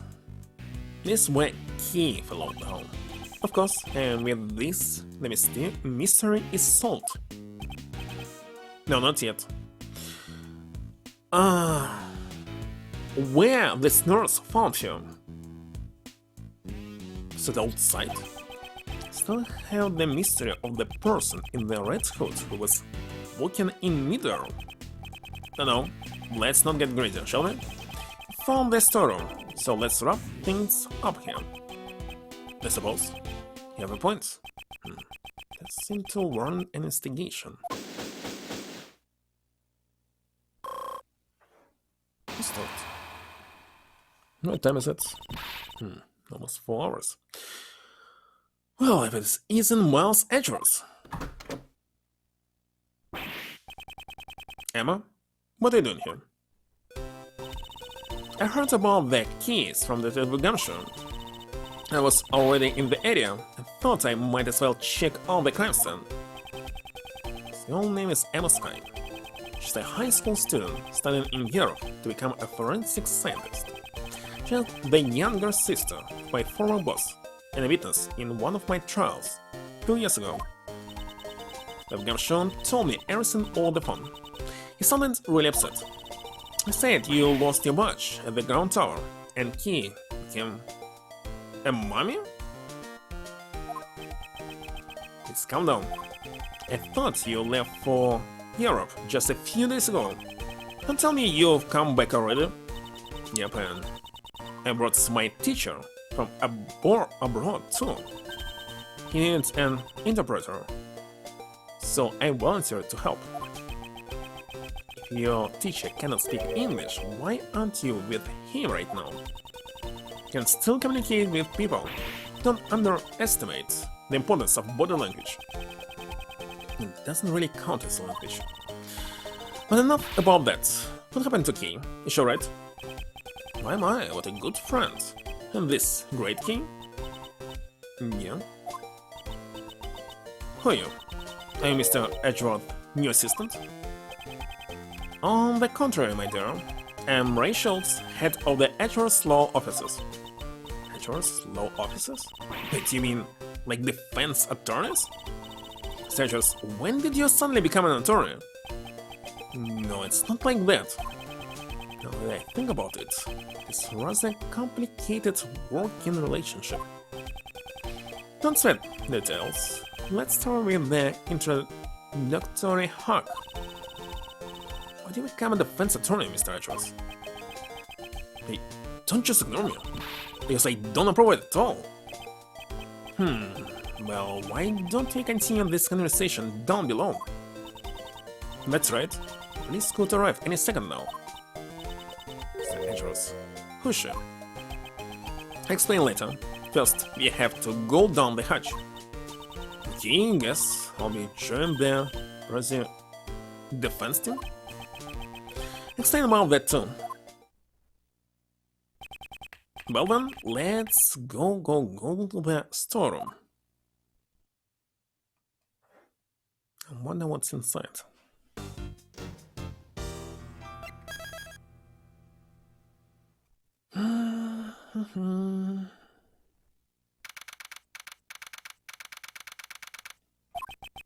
It's pretty dark down here. Can't see a thing. What's your phone number? I think I hit my head. Okay, be careful not to sleep. Take your time coming down. Okay. The light switch should be somewhere around here. Smuggling ring? This is the hidden 51st floor, being used as a storeroom? You'll need to investigate it thoroughly. Searchers, please tell me about the case. Right then, where should I begin? I see. Suddenly serious sedation. That's how you must handle flashbacks. Just skip them. And she looks like she's having so much fun. Looks like you and mind, prosecutor Attorney Edgeworth. Sure, no attorney. I'm not defense attorney, nor is there such thing as a prosecutorial attorney. This looks like a job for science. Don't you worry, I've got everything here in my bag. I sure you're up for this, Emma? Of course, so once again, it's good to be working with you, Mr. Edgeworth. I'm glad to be working with you as well. Looks like we got ourselves another cute assistant. So, what's the plan? That lift looks pretty suspicious to me. It looks like it goes down. I'm curious as well, but first we should investigate this room. Okay, if you find out anything, be sure to tell Uncle. If I remember something, I'll let you know. Yes, please do, Emma. Gotcha. I'm ready to support. Well then, let's begin the investigation.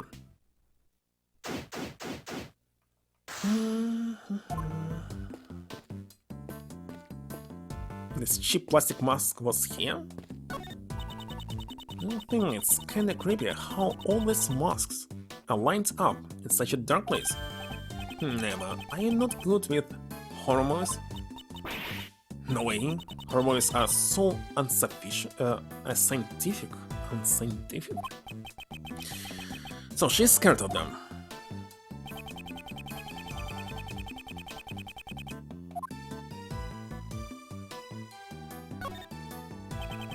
These are murder case files.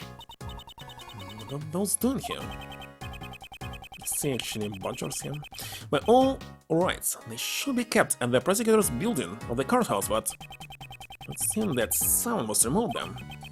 Something is afoot, and we are none the wiser. Various masks are placed here.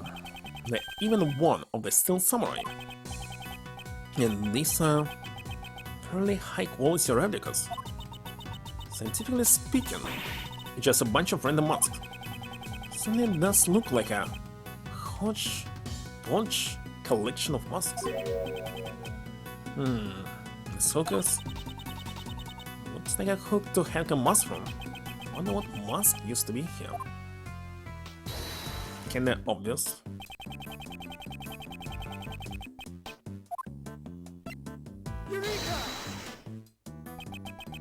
The Jimmy Ninja mask that Key had with her, perhaps it was originally attached to this hook? Sounds possible, scientifically speaking. In other words, Key came here? It's quite likely, but for what purpose? Maybe she was going to steal something from this place? I think who steals the truth, huh? No, I don't think we can answer that question at this time.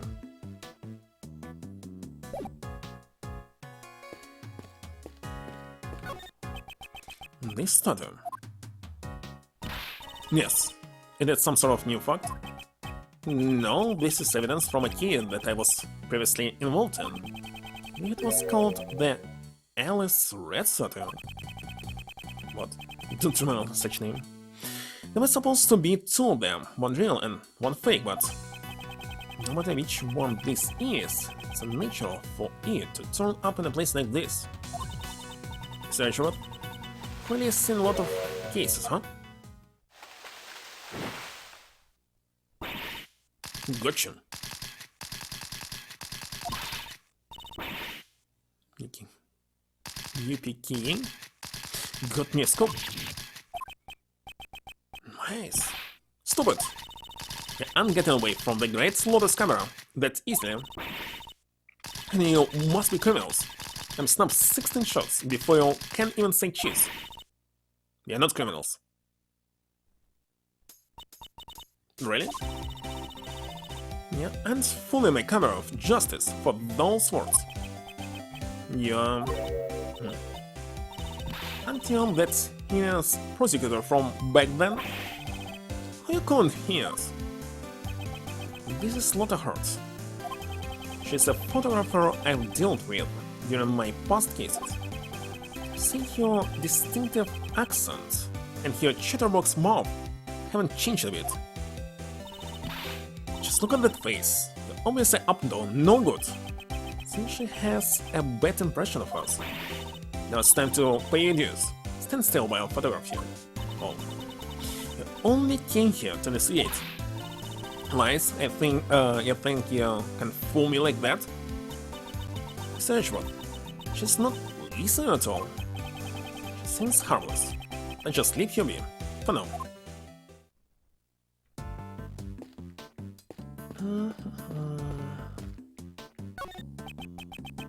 This what is it? The items displayed on this shelf here, if I recall correctly, they're all evidence from past cases that I was involved with. What are they doing here? Yeah, that's what made this place the PIC's evidence storeroom, huh? These items should be kept in the care of the police. They keep evidence in the prosecutor's office. Only for current trials, however, once the verdict has been reached, the evidence is transferred over to the police department and stored in the evidence room. It looks like the evidence has been stored here instead. No point in worrying about it, but now I should try examine everything. Looks like some of the evidence have tags in front of them.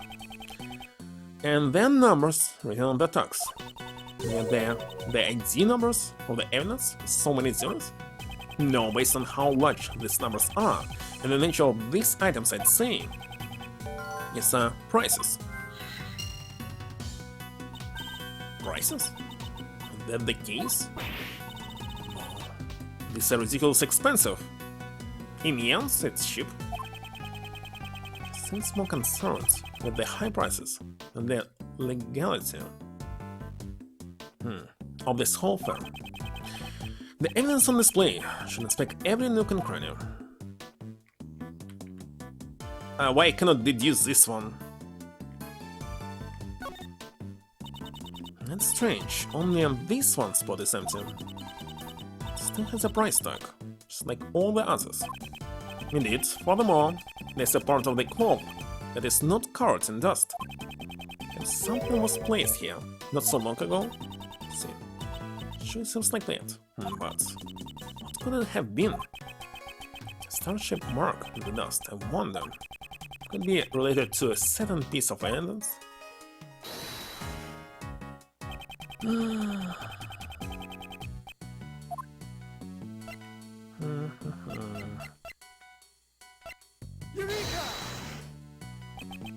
This dust pattern matches up perfectly with the base of the candelabra. It's like that the killer got the candelabra from this very storm. Does that mean the candelabra was also a piece of evidence? It's quite possible. However, that's not the issue here. The murder weapon originally came from this storeroom. You must keep that in mind.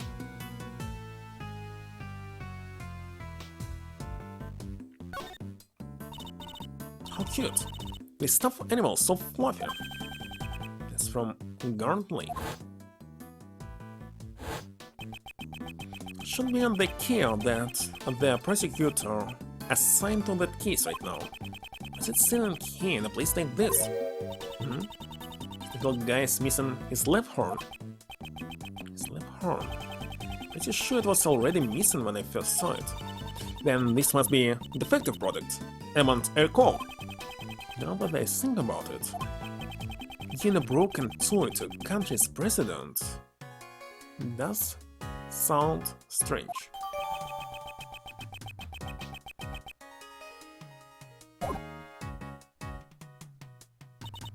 This store contains items to be sold, doesn't it? It's unfortunate, but the possibility seems quite high. It's like some first individual has been selling evidence here.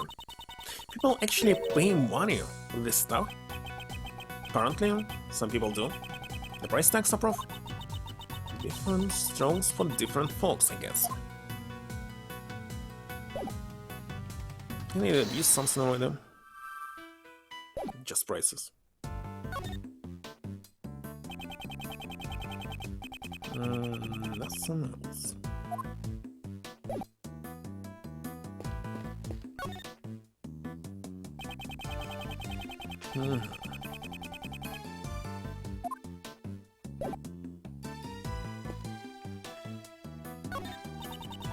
Scientifically speaking, this must be a wooden icebox. Chain is tied around it to keep the cold from escaping, probably. However, wouldn't this be a costume trunk? It's made from wood that repels bugs in order to protect the clothes inside. What do you mean? Wood does not repel bugs. Quite the opposite, to attract them. See, of course, it's another possible theory.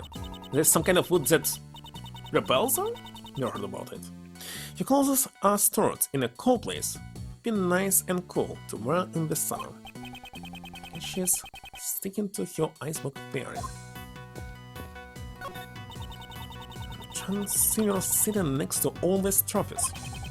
Seems like they were lined up together on purpose. Looks like it's still got batteries in it. It's come in handy later, so I'll pick them up for now. I'm sure to put it to good use before I turn it in to the police. Sounds just like what a certain red thief would say. What this? Looks like a giant head. I recall this is the head of Mrs. Monkey. It was from a case I was involved with in the past. It's impressive how they were able to get such a large object into this room. This monkey, huh? Doesn't really have a nice ring to it. Maybe you remember the name wrong, Mr. Edgeworth? Possible. Can be true. It's a huge stack of money piled up here. How unrefined. All $100. Talk about big bucks.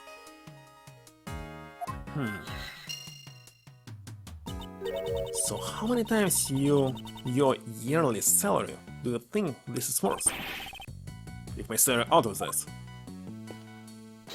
Can I finally connect it?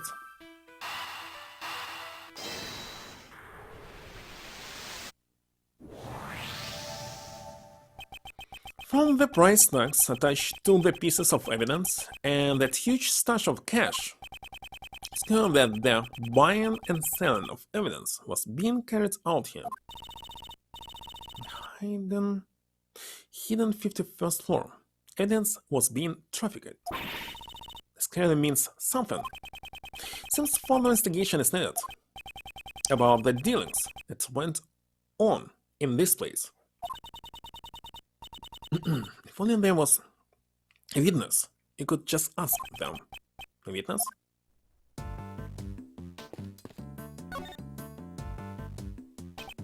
So, why did you come here? For the people of the world and for myself. I'm a social justice photographer, after all. Social justice. Then allow me to guess the reason why you came here. Was it perhaps to explore the illegal evidence trafficking? I get it. We're trying to get a scoop on the secret dealings. You know that much already? Well, I reckon there aren't no reason to hide it anymore. My sources tell me there's some kind of black market auction being held around this part. Did you see? So then, all this evidence here is... Yep, they're the goods for the auction. There's a lot of dirty money flying around here. Wanted to try and catch it with my own eyes. So the initial price, forbidden. My source gave me a whole bunch of info, but I feel I'm just hearing about it and enough. Seeing is believing, after all. So I've been stalking all the place from behind. This here started since yesterday. The auction took place late last night and went on till the early morning. A murder on the night of the black market auction. Could the two events be related? Black market dealings in the Grand Tower. Yes, I really hit the mother load this time. But all the items in the auction, pieces of evidence, plus some normal stuff too, like stone art and the like. I consider stone art to be normal. But I reckon the evidence was the star of the show here. These folks are low fanatics, trying to get their hands on the latest goods from the place. And that's what you wanted to get pictures of, Miss Hart? Pretty much. They were meeting right under this very storeroom, so watch them from up here. See if you were here since yesterday. You witnessed the entire event. It was a black market auction, after all. They followed a very detailed procedure. First, the participants entered the storeroom from the viewing platform one at a time. When they got in, they each took one of those masks on the wall over there. Say not for selling. One thing about those masks, they're all equipped with voice changers. Some bitty ones. That way they wouldn't be recognized. They want to protect their anonymity? You mean their anonymity? Yeah, that's it. I'm not just say identity and make things easier for all of us. They're putting on their mask. They go down the lift. And the next fella would come right in. On the way back, it was the exact same thing, but in reverse.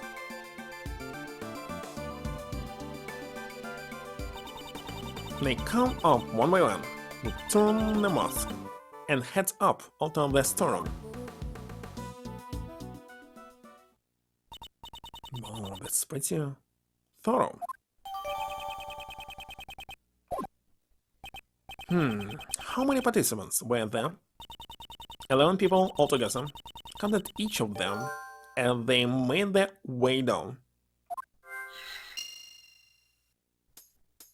Oh, wonderful. I have you know, I wasn't just laid on behind the statue the entire time. Then where were you in the beginning? The beginning? Well, don't you worry yourself about that, you have? So she was hiding behind the statue the entire time. I watched the folks coming in while lurking in the shadows, all secret agent-like. Notice how secret agents like to lurk in the shadows. And then they use that lift or there to get down to the auction site. After they all went down, I watched the whole thing from the lift. Did that lift stay down the entire time? Not came back up, but there's a tiny gap in the floor there. There's a bit of space between the floor and the lift platform, you see? So I could see just about everything that was going on down there. And did you see the person who was conducting the auction? Well, yeah, you betcha I did. What kind of story would this be if I didn't know who the conductor was? Conductor, huh? Seems I'll need to ask you for more details. After this, I'm definitely going to sleep. It's too late.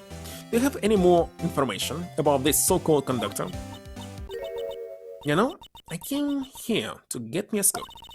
Please here, yeah, think I'll give up my info to you all willy-nilly. Basically, what you're saying is, you don't know. I see. So that's why she won't answer. What can I say? I could not even tell how old they were, or if they were a guy or girl. And tell me what the person was wearing at the time.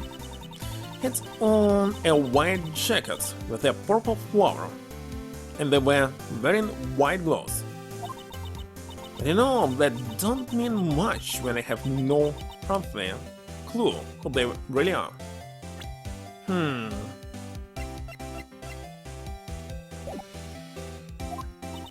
So the conductor's identity was hidden, just like the participants? That's right, they had on a mask and voice changer, just like everyone else. What kind of mask did this person wear? It was Zurvan mask? I reckon. Zurvan? What in blazes if that's supposed to be? Sejrot, don't know about Zurvan? He's the sworn enemy of global hero Gyakuten. Zurvan, the ruler of time. Seriously, who hasn't heard of him? Most people, I imagine. Since the conductor wrote a war mask, I assume you were not able to see their face?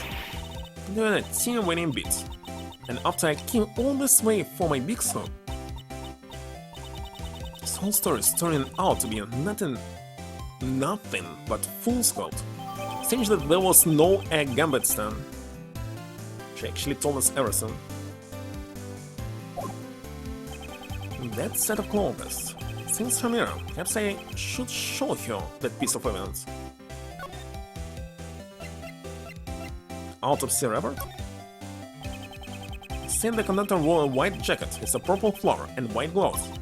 That's right, they sure looked spiffy for a criminal mastermind. Miss Hart, did they look anything like this?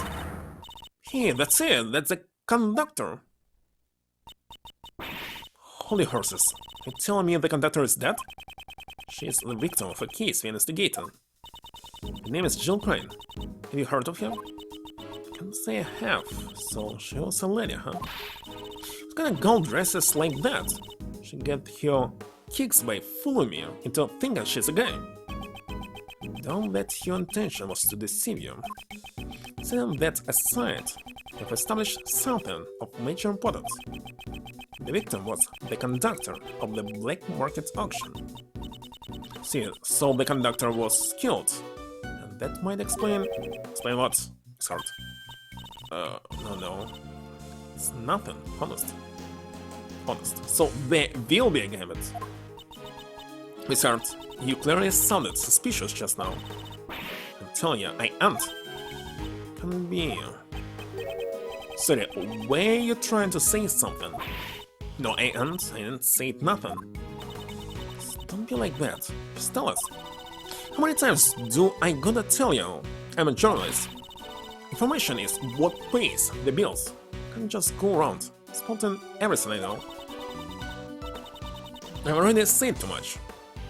With nothing left to say to you. Then, would I found some fingerprints for you? What good would that do me? Don't want none of your dusty old prints. Why don't you two follow my example and do some investigating on your own? Guess she won't tell us anything. Not to worry, Emma. Just leave it to me. I have a certain method of drawing out information from those who wish to hide it. My opponent's lips are sealed. I'll be the one to unseal them. Let's begin. Again the shit.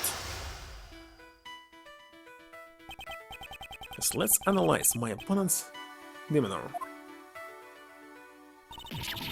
I am telling you nothing, so quit wasting my time. She seems rather impatient, as if she's trying to cut off the conversation. Must be careful with my time, I won't have long to consider my responses. Almost certain that she's hiding something from me. So I'll begin my talk. Now, time for the first move.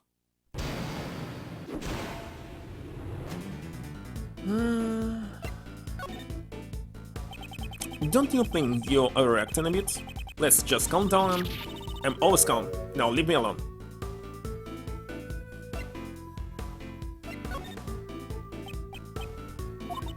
A real journalist always keeps you cool.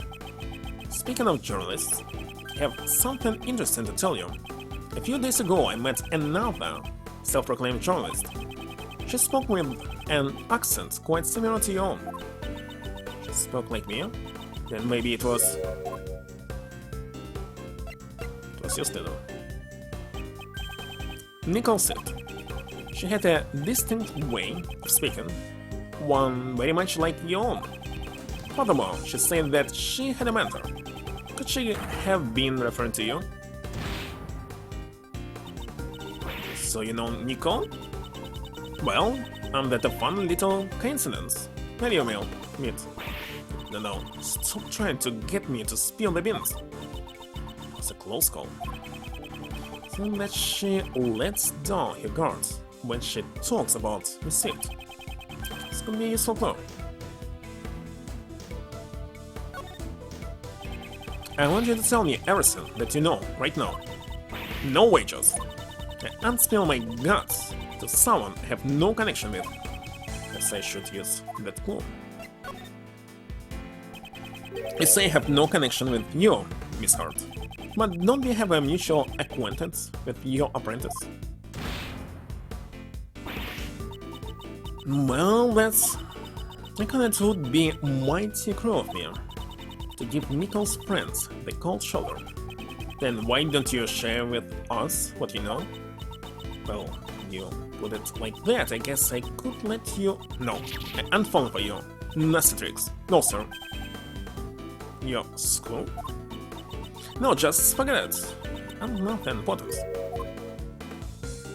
Scooter? Such a slip of the tongue. It's hardly becoming of a journalist. You have a scoop, don't you? Now tell us what it is. Alright, you got it here. Had me a perfect scoop. But I am telling you what it is. I'm gonna sell the story to a publisher. Information she's hiding could be vital to the investigation. Need to make your talk. Next, I will press you on the contents of your scope. She may be quick to lose her temper, but she's even quicker to loosen her tongue. She's not a difficult opponent. Now, to extract the information I need.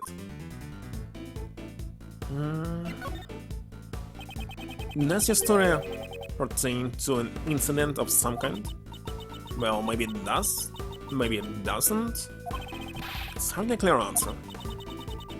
Why are you always hollering at me? I've done nothing wrong. You just snuck in to do some investigative reporting.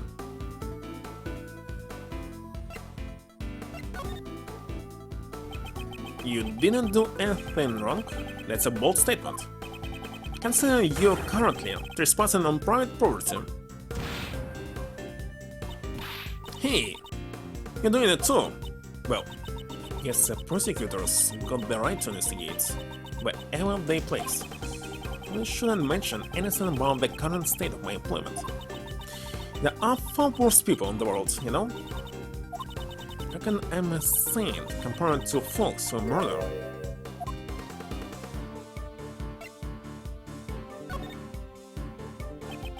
Considering what you just mumbled, is it possible your scope has something to do with a murder incident?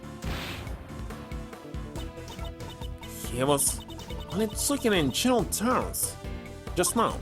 I mean, anyone look like a bucket of roses compared to a murder, right? Sounds like you're just making excuses to me. All I did was gather info on the black market auction. A murder incident? I don't know anything about that. I haven't seen or heard nothing. I don't have enough clues to proceed with this line of questioning. I should try another line. Does the scoop of yours have something to do with the black market auction? You're talking about? I don't know nothing about that. Weren't you in the middle of the infiltrating the black market auction?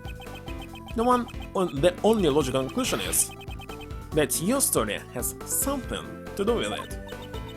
I'm getting an answer from you. I didn't hear nothing.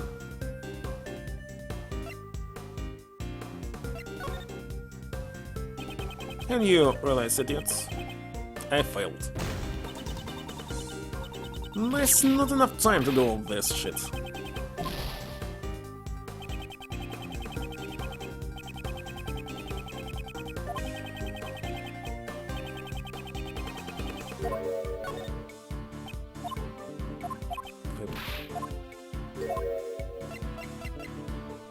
It's impossible.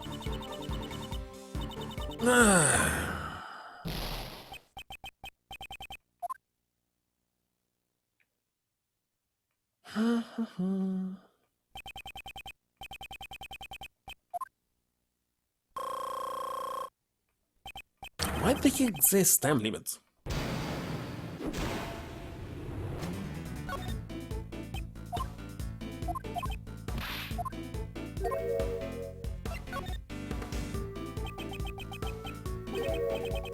You didn't hear what exactly? You heard something during the auction? No, that's...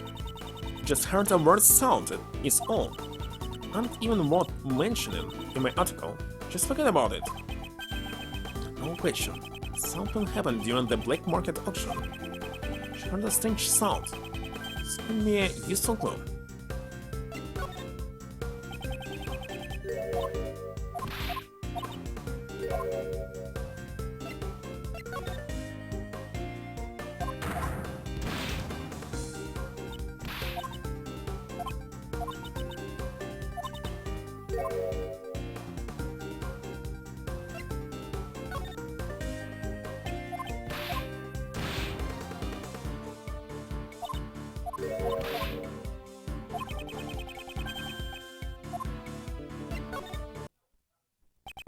Didn't you say you heard something strange during the auction? It stuck out to you so much. Must not have been a sound that you would normally hear. For example, screams of a murder victim. How do you keep figuring everything out so quick? That's right. I stumbled upon a murder in the middle of my stakeout. But please, don't make me say anymore. This is the biggest scoop I've had in a while. A murder that she overheard. It's mostly like the same incident we're currently investigating. It's bound to be crucial information. Finish this by confirming the credibility of information. She has nowhere left to run. It's time to deal the final blow.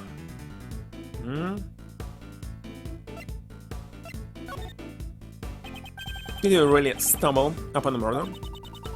Call me a liar? Them's fighting words.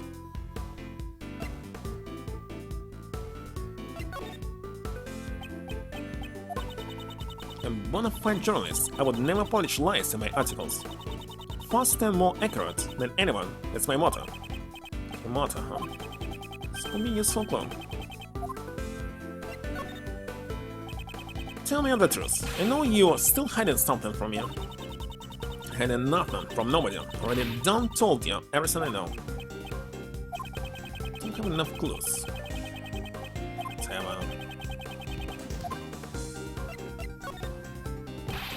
Tell me what you know about the murder incidents in full detail. Well, my memory ain't what it used to be. Not much I can talk about. I aren't the most attentive girl in the world, you see? Yes, I should. Not that girl, but of course. I'd hardly expect a bona fide journalist to be so inattentive. Didn't you just say your motto is to be faster and more accurate than anyone?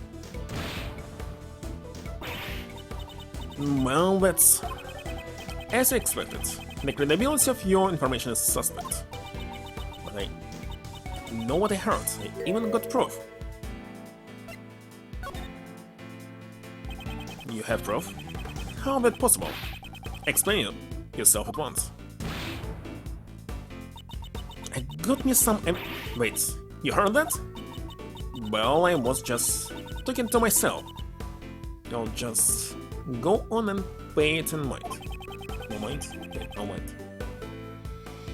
So she's still hiding something.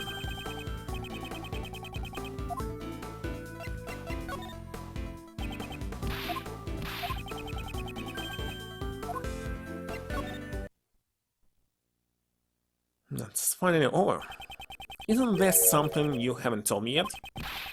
You have evidence regarding the incident you witnessed. Something definitive enough to publish in an article. What intonation? Let me off the hook already. Fine, I'll tell you everything. I'll even show you the photo I took of you. Stop harassing me. That good enough for you? Checkmate.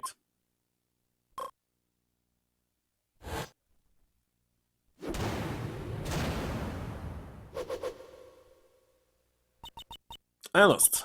I already lost. The month of the South has been defeated. Now then, it's time to come clean. Tell me everything that you know. I was watching the auction, gathering info on my story. Didn't just watch it though, you got shocking photos too, right? A little while after the auction started, someone won a bid, and the conductor banged the gavel. Someone hollered, "You finished the deal upstairs." Something like that. I'm good, I thought to myself, so I hurried back to hide behind the statue. See whoever came up. Not quite, but I reckon the feller that came up was the winner of the bid. I smelled the buttery aroma of big fat wads of cash. Buttery aroma? Can't imagine that at all. I reckon this room is where the bidders pointed up the door for their purchases. The two of them took farewell. Wait, there was a second person in the storeroom? Yeah, betcha, I reckon it was the conductor. And then out of nowhere, one of them started screaming. I was scared my britches off. Pulled myself up into a ball, kept on laying low. So witnessed the murder. Well, I wouldn't say that I witnessed it, but I definitely heard it, so... I'm trying to stop them. Just stop right there. That's not even funny. What's a dainty little thing like me gonna do? Dainty? After that, had me some rustling and bustling. The whole time, I was really regretting coming here. Something first. Well, yeah, that makes sense. I mean, nothing gets in the way of Lottahart and her fathers. This was my big sob, and no way I was gonna let it slip away. A bit later, I heard this loud thud. Feared it was my last chance to snap a photo from behind the statue. Well then, would you please show us the photo? Why do I have to? This is... person in the red raincoat who took key. Person in the red raincoat assaulted the victim in the storeroom. So you want to say that the killer is the best?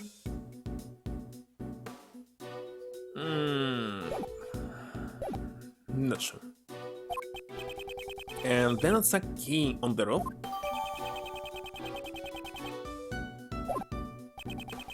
There's only one person in this photo, and the victim. Yeah, I thought that was strange though.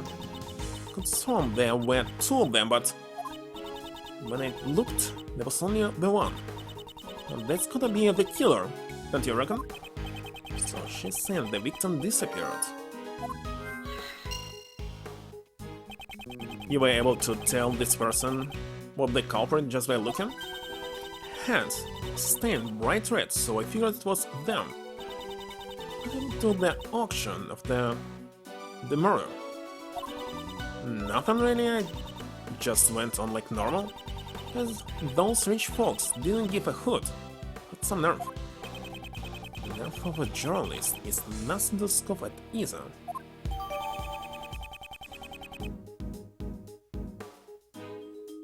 Is it possible that they change clothes or something? Sure.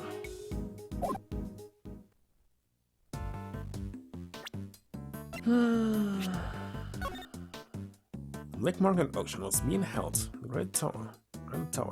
The items up for auction were pieces of evidence from the past cases. 11 people attended the event. Each one of them was wearing a mask. Auction continued even after Jill Crane's murder.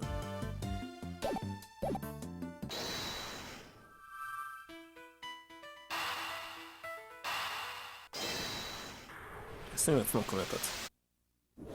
They connected! If you assume that the murder took place in this storeroom, then we must conclude that the body was here as well. And that's pretty obvious. Do you remember how the participants left the auction? Of course, they passed through this storeroom on the way back from the auction. Exactly. The culprit had to hide the body so that the participants wouldn't discover it. The real question is, where was the body hidden? In the box? Emma, would you mind lending me a hand? You to me? What do you want me to do? I want to go sleep right now. Maybe tomorrow we'll also be able to start earlier, who knows? So far I spent 4 hours 30 minutes. Have fun this case. They finish at least 20%. So that 30. Knights of Clown Table. So what was the movie about Knights saying Holy Grail? Something like this. When Creighton was watching it, I wasn't watching.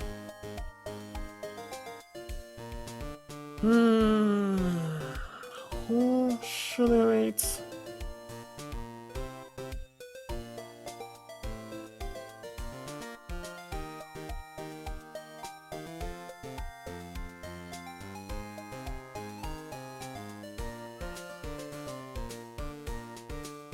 Well, let's read well.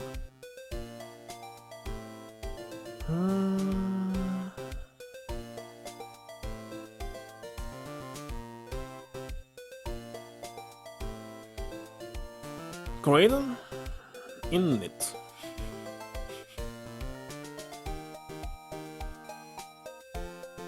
That's because he's busy with his YouTube channel. Well, what can I do? Thank you for stopping by, and see you tomorrow. For now, good night. See you.